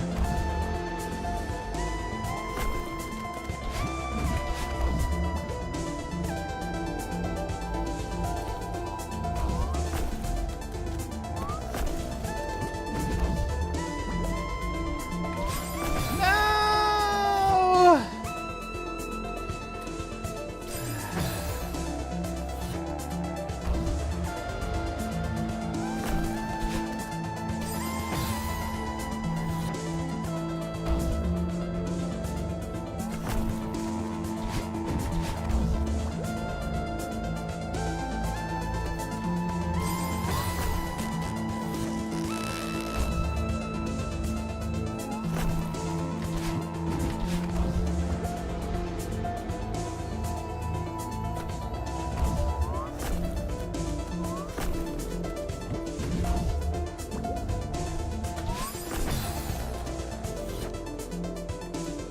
The final jump. The final jump, man.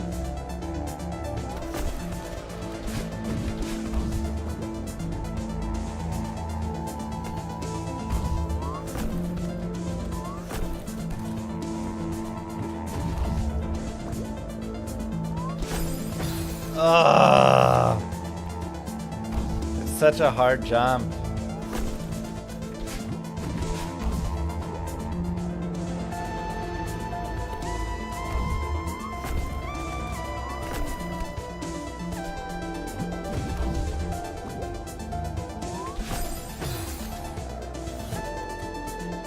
One more try.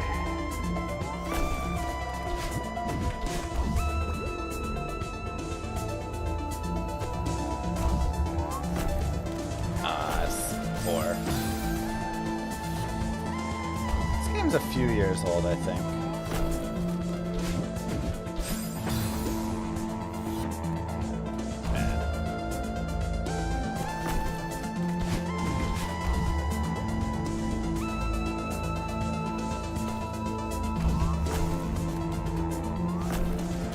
Why do I keep doing that?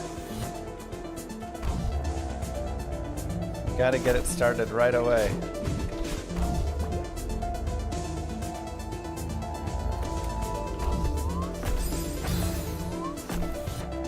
Just don't jump.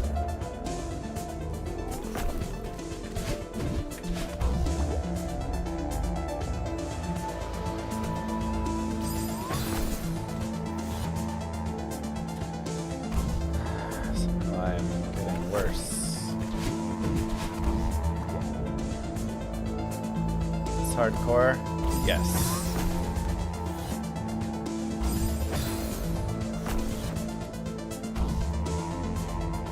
I'm so good at doing it this way, but the other way I just can't. Like here, go there, go there. My fingers just naturally are like, yeah, sure. But coming in from this side, there we go. Yay! Strawberry.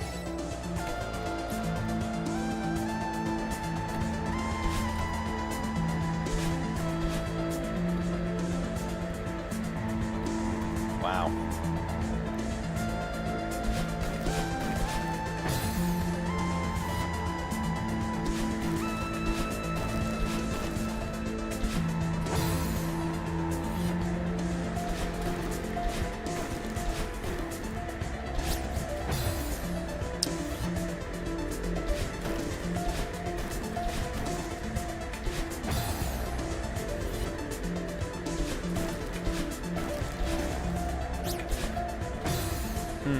Oh, I guess you gotta go backwards once you get that strawberry.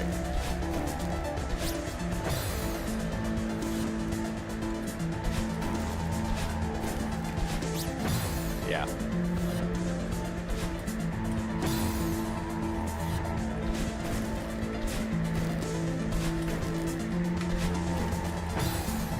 Yeah. Wow, this wind is crazy.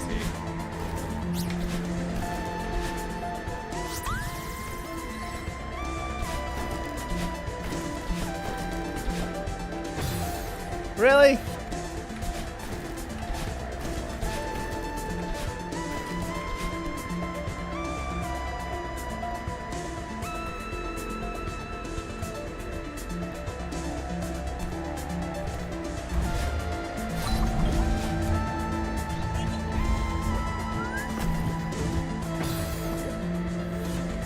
Dang, I actually did everything there.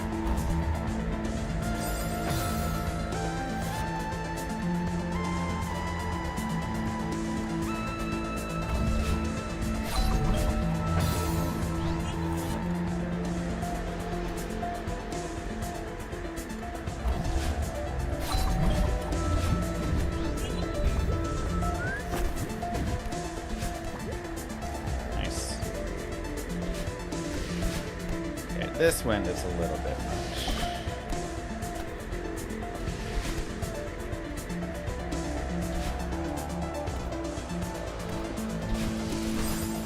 Jesus.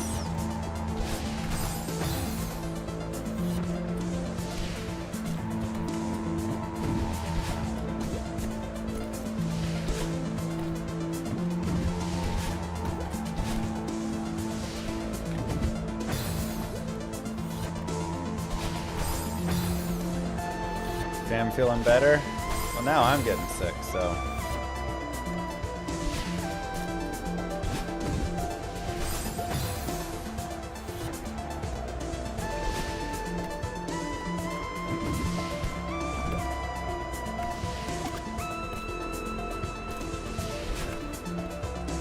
That's a lot of fun.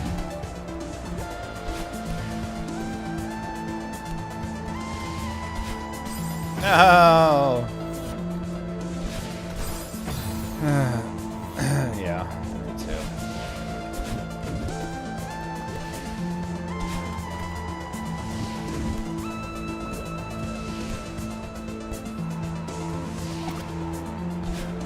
No!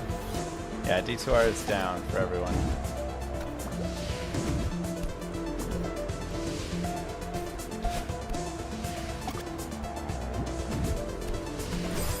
Oof.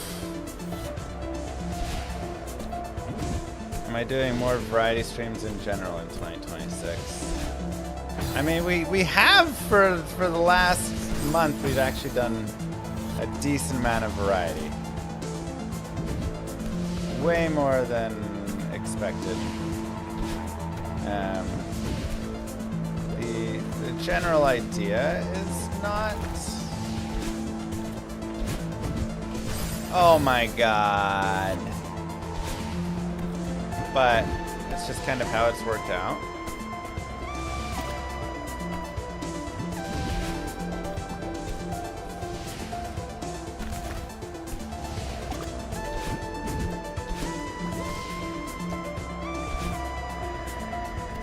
Oh, Lord.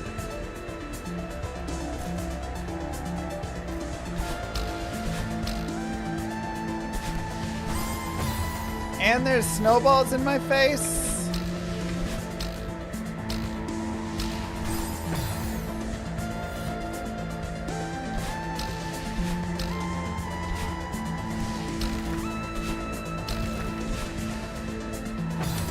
What the heck?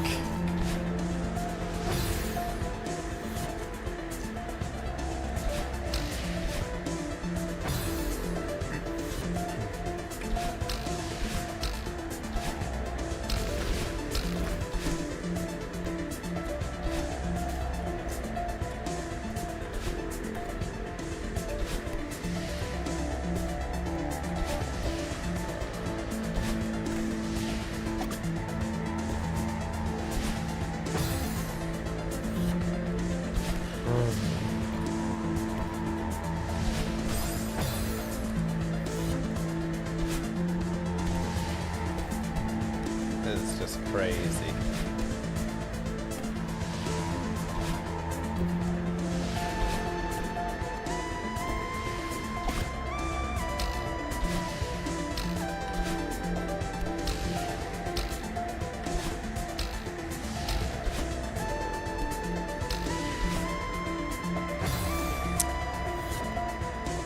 Missed a strawberry? That's okay, I've missed a lot of strawberries. I just started going after some strawberries very recently here. Oh, right into the face. Okay.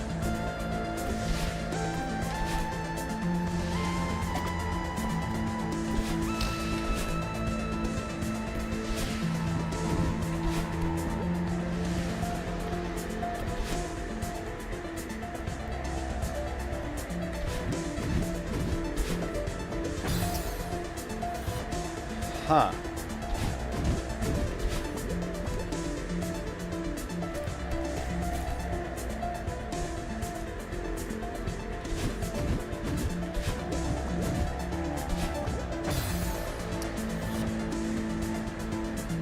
So I go up.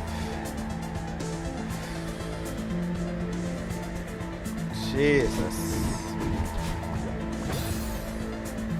Okay. So we go over, over, up, over. Oh, you gotta do side dash. Okay.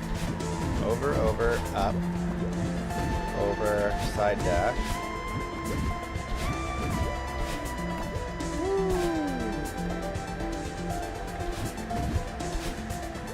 Oh, you got it.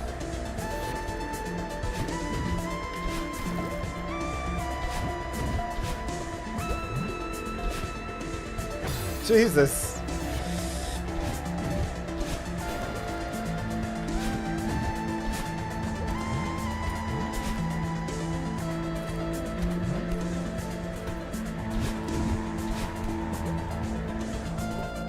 Honestly, that felt easier just climbing up that side wall than anything.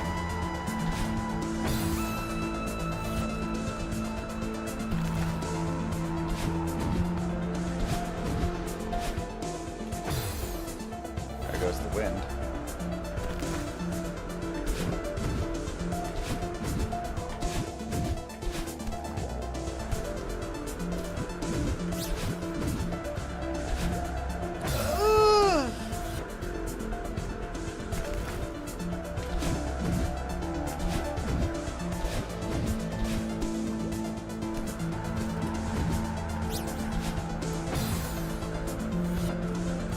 Okay, I gotta hit that and go up.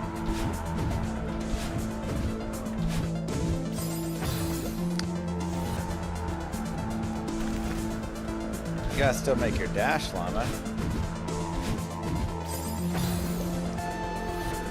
Oh, I'm trying to jump instead of dash. Oops.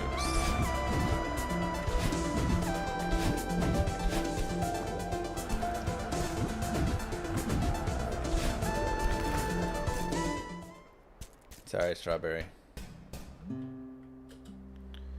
Whew.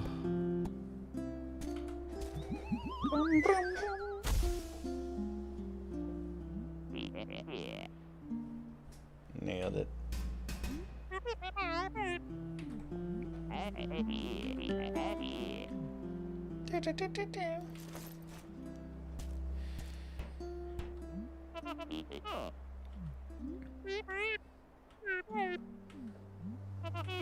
Let's do it.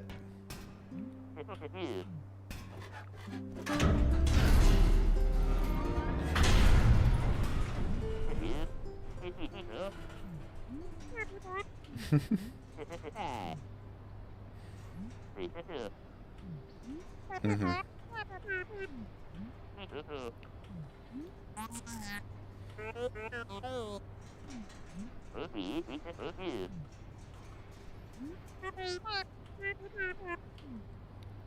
Uh-oh.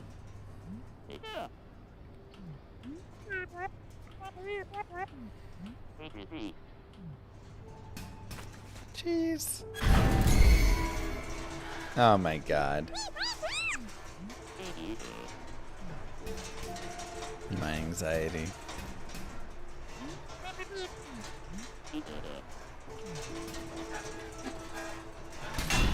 Hit!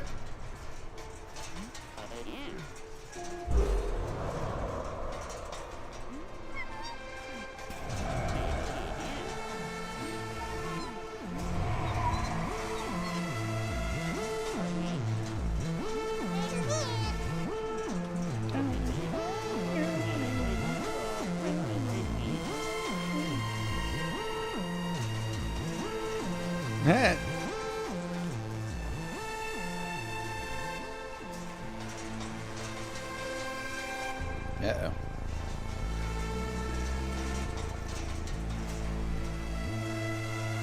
Uh-oh. You shouldn't need any additional because fanaticism should give you what you want.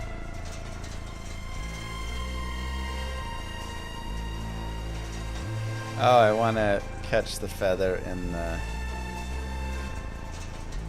Got it. Feather in the frame.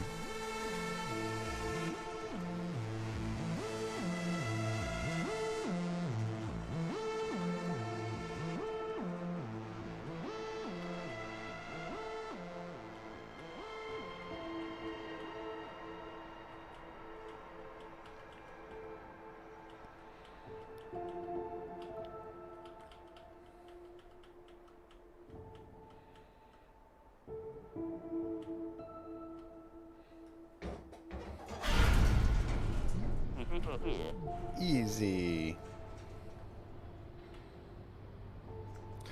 Oh. Dramatic.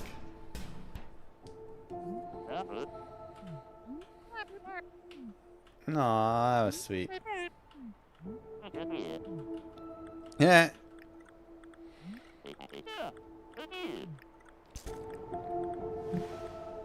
Heh.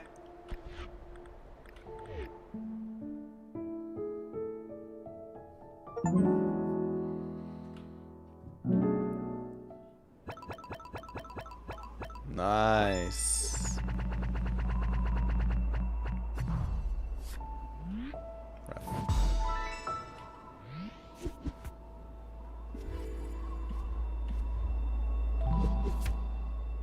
See, I got 0 strawberries or B-sides there. 1 there. Oops. We did pretty well with the strawberries. How many chapters are there? That's 4.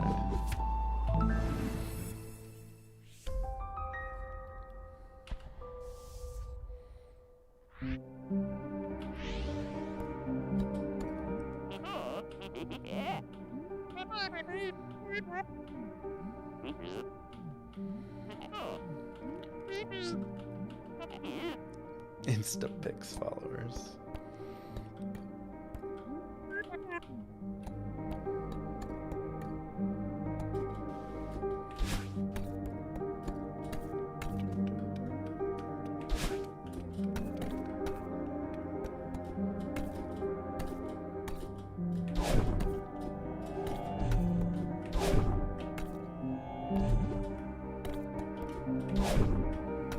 That's cool.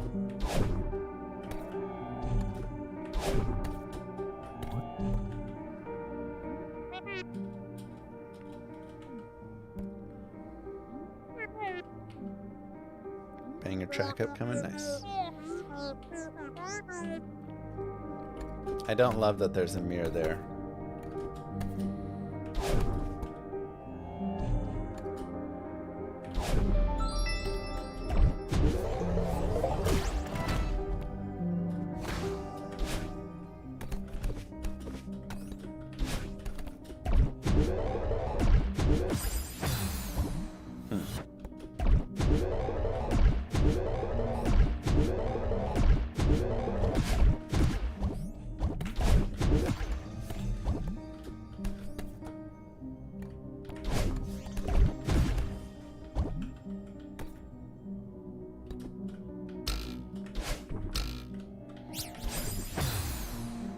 Well, that's a fun strawberry.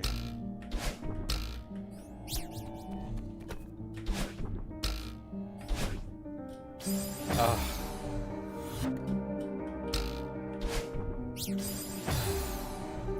Let's see, you gotta hit it.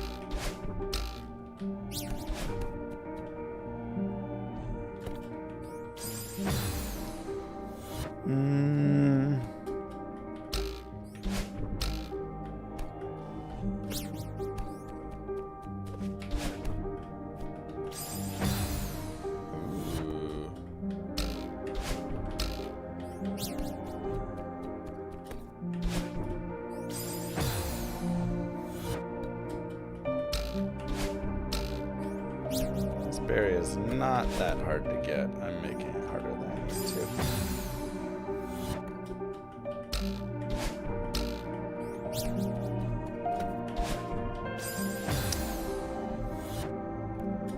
Okay, that's a little annoying actually.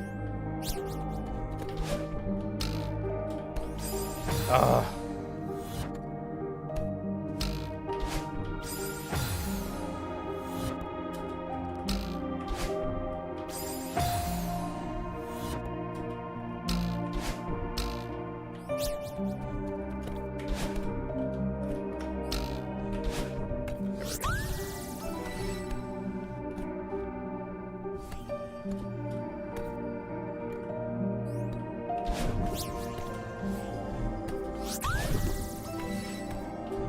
That was cool.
Oh my god. Don't be so bad.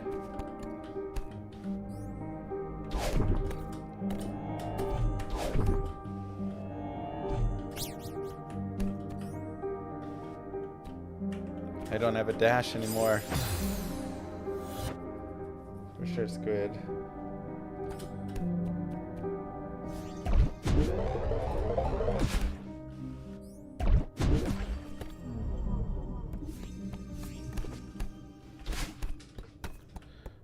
Okay.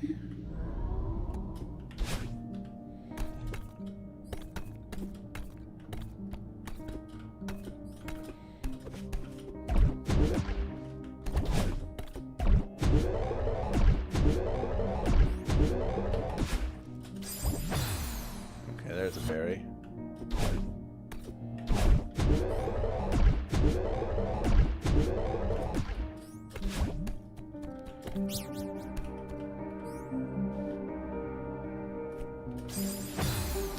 So I need to save my dash though.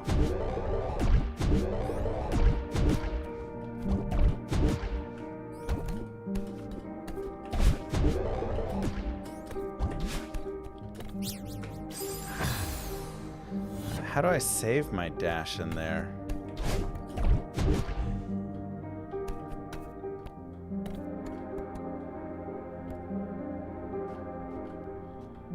Huh.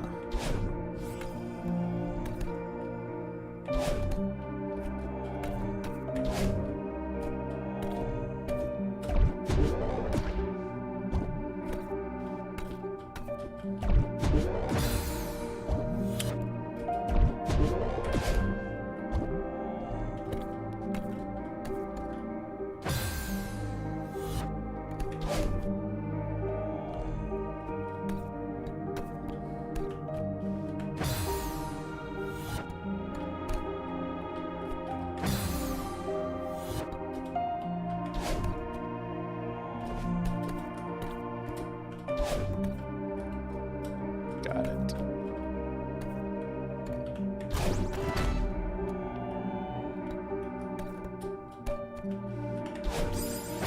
Ouch.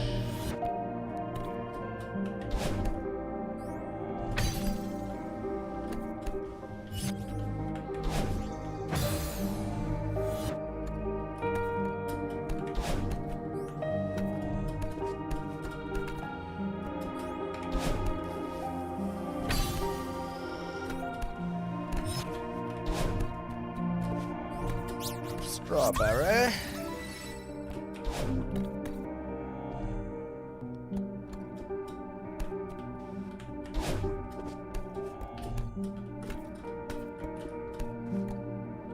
Yeah, D2R servers are down. Ouch.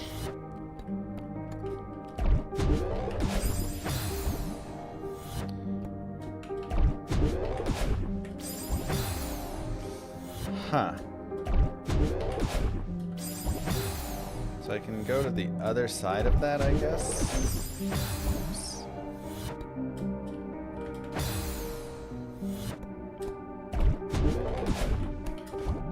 There we go.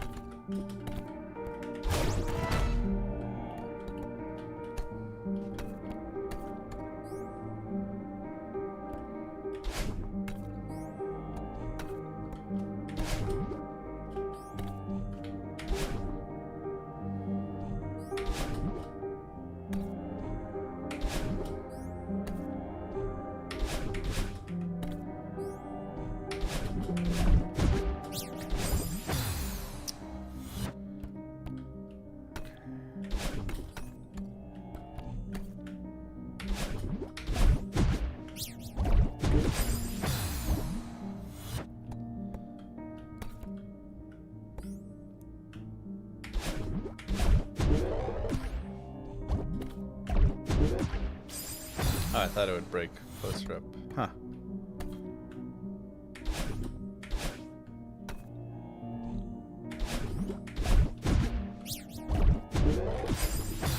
Ah, just go up. Just go up, Llama. That'll work too.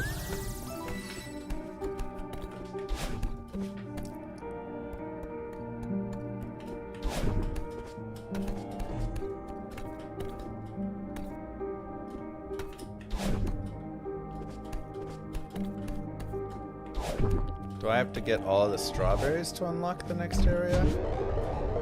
Is that the idea? A certain number of the strawberries?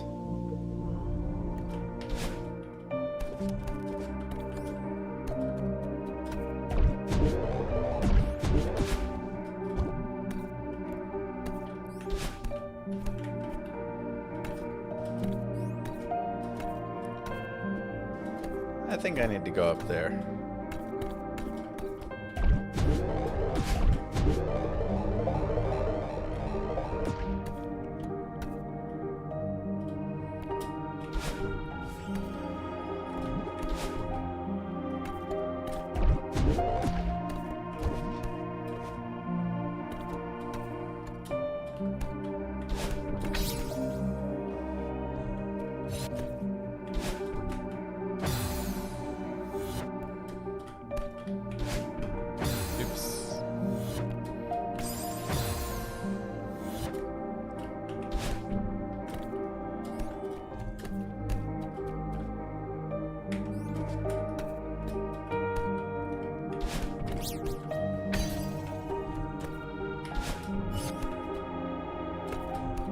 Strawberry. Oops.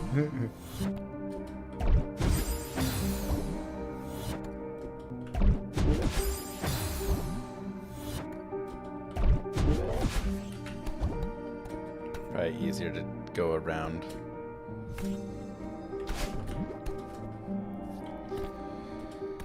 Okay.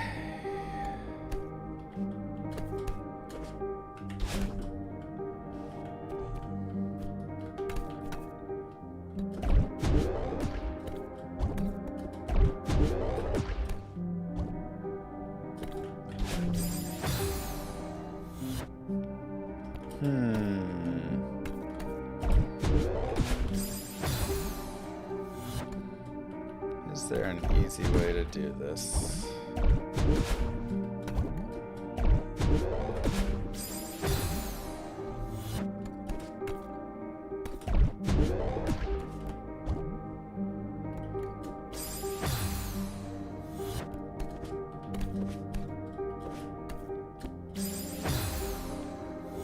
Alright, let's get on the side of this.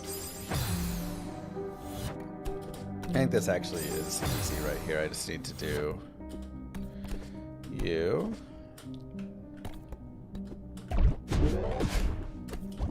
Like that.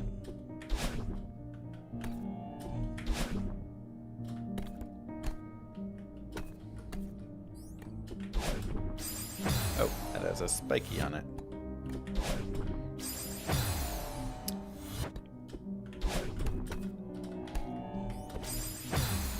What?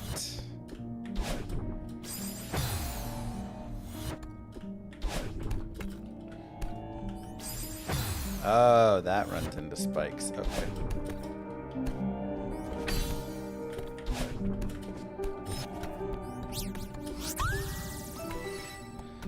So many strawberries. Where are the keys at?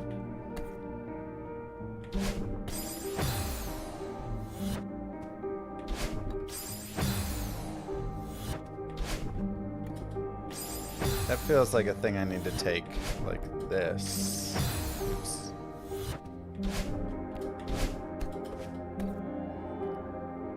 Oh my god, it is. That's cool. Wow, that's super cool.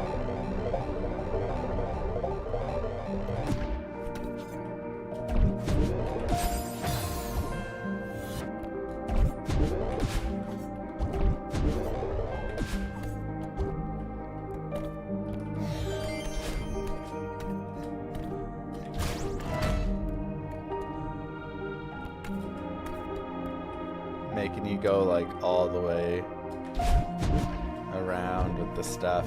I like that. What a cool level.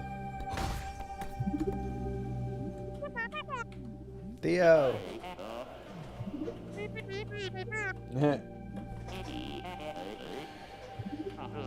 Hashtag blessed.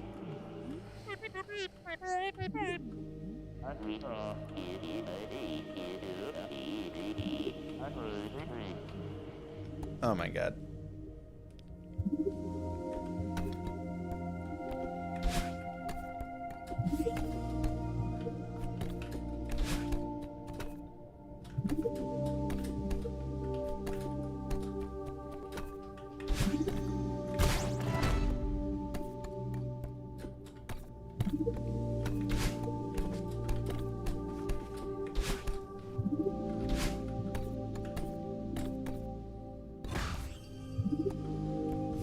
Wow.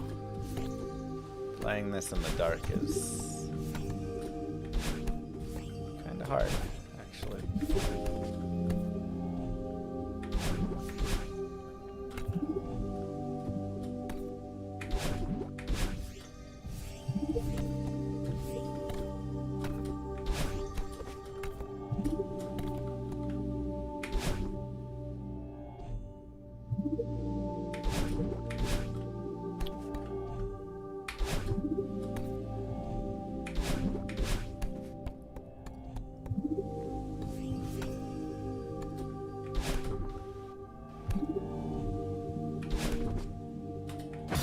Whoa.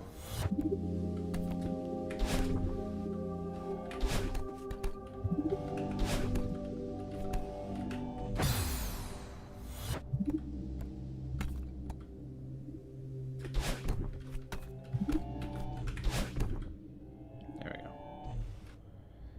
Oh boy. Oh, I can go up the middle.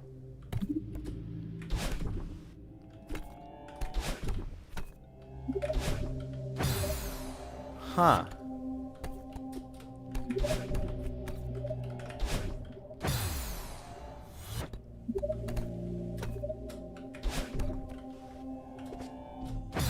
Okay, yeah, that's how I do it.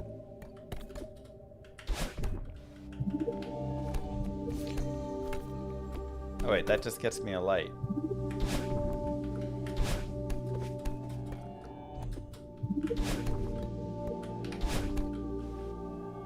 I suppose it also gets me... This is fully blind.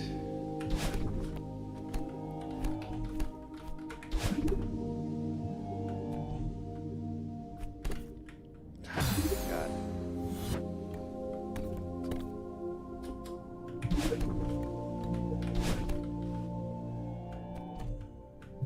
Okay. There we go.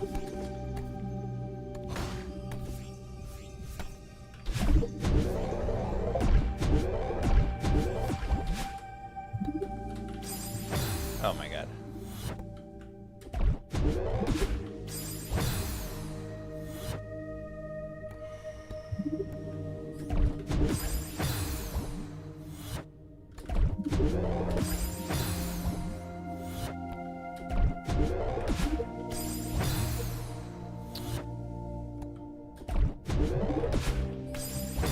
Jesus.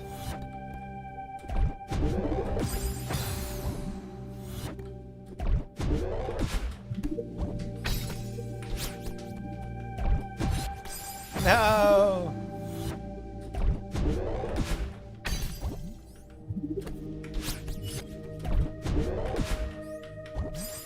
Oh, you have to land in that tiny little gap.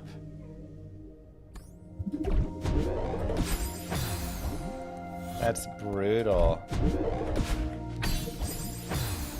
Oops.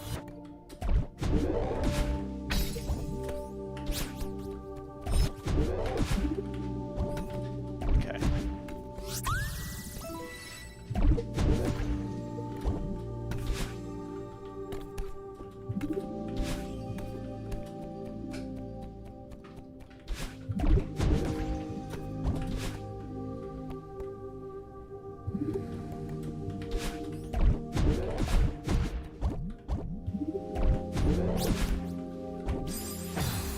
Can't use that one.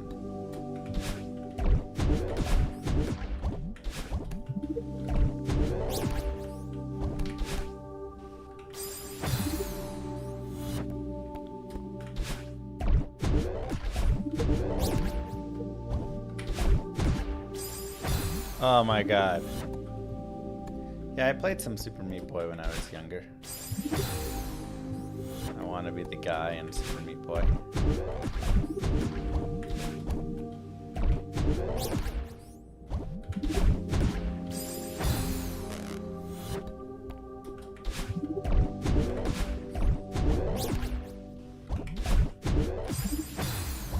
Oh yeah, okay, that's it. We got it this time. There we go.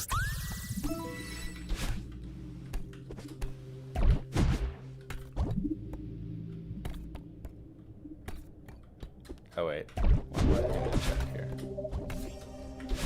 Anything over here?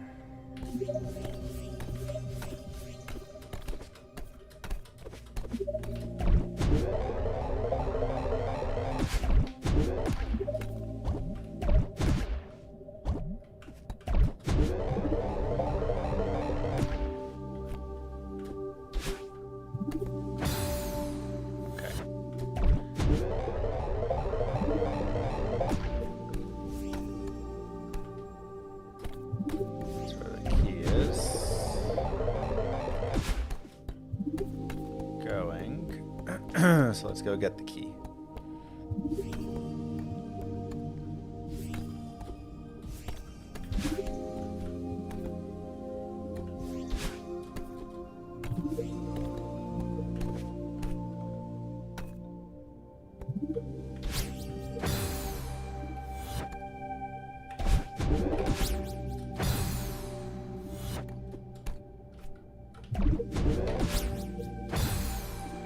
Huh.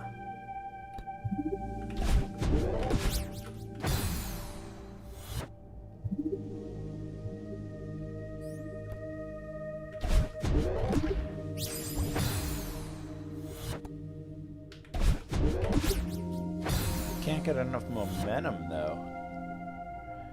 5 means not real? No, this is real. How do I get the momentum for it?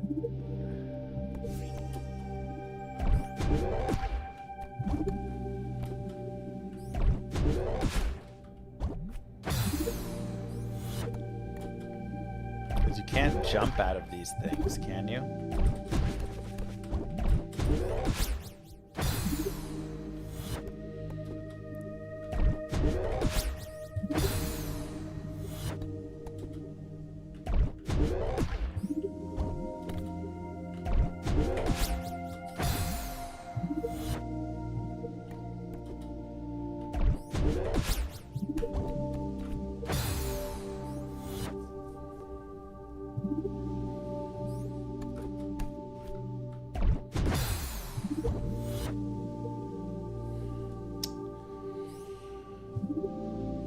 Like you should just be able to get momentum and hit a jump, but I've not been able to jump out of them.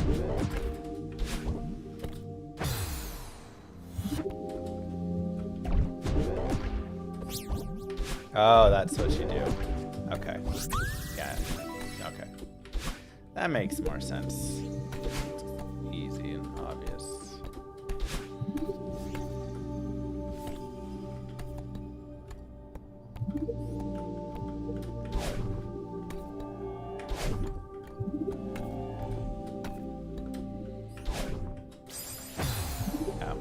Got it.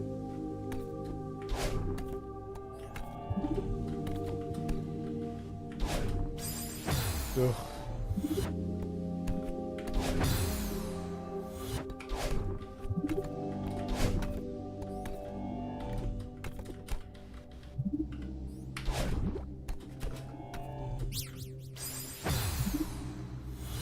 Wait, how do I get back? I just realized.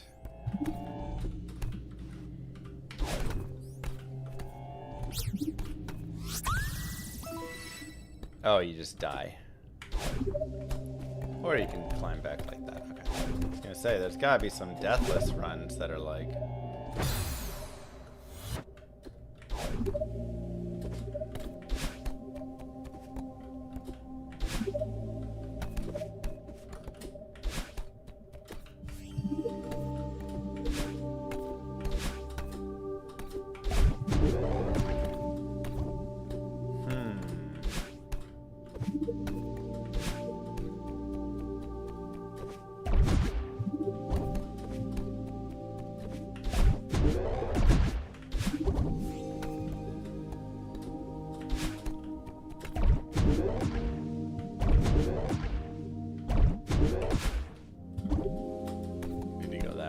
sure.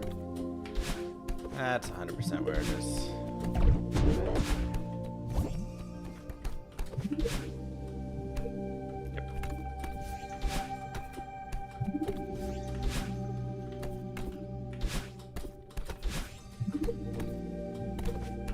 Time. Coming. Let me get this key.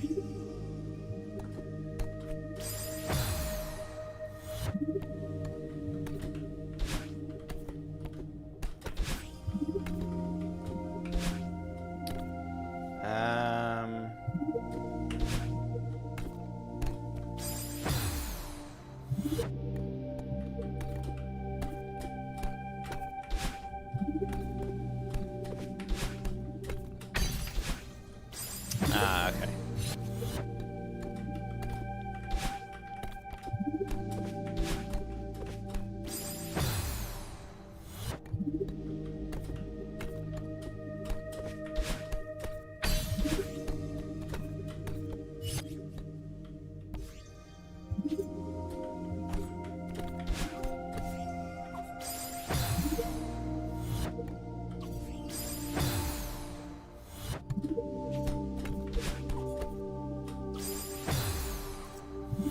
Good.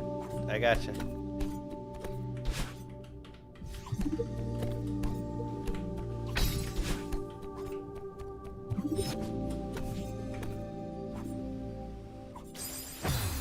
Shoot.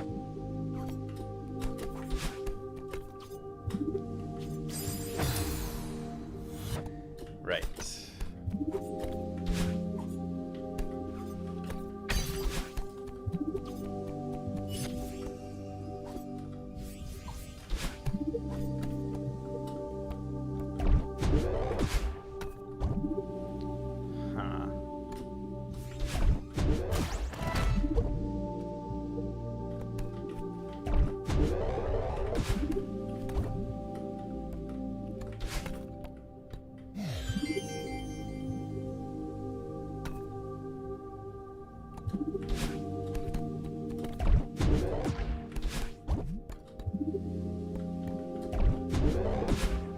Yeah, that's not the right spot.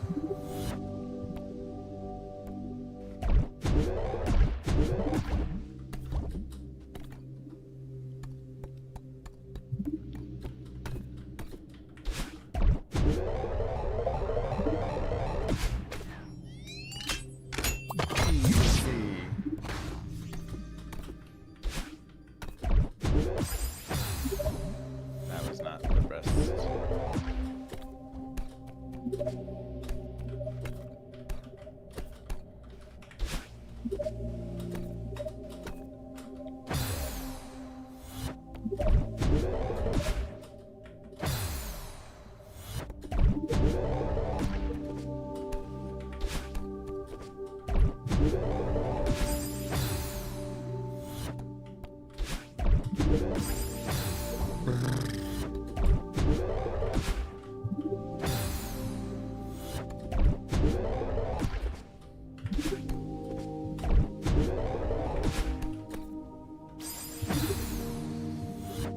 You can't waste your dash. You have to just not dash.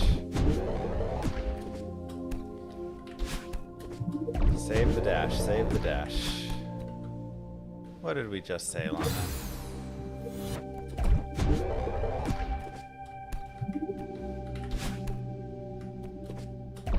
Save the dash.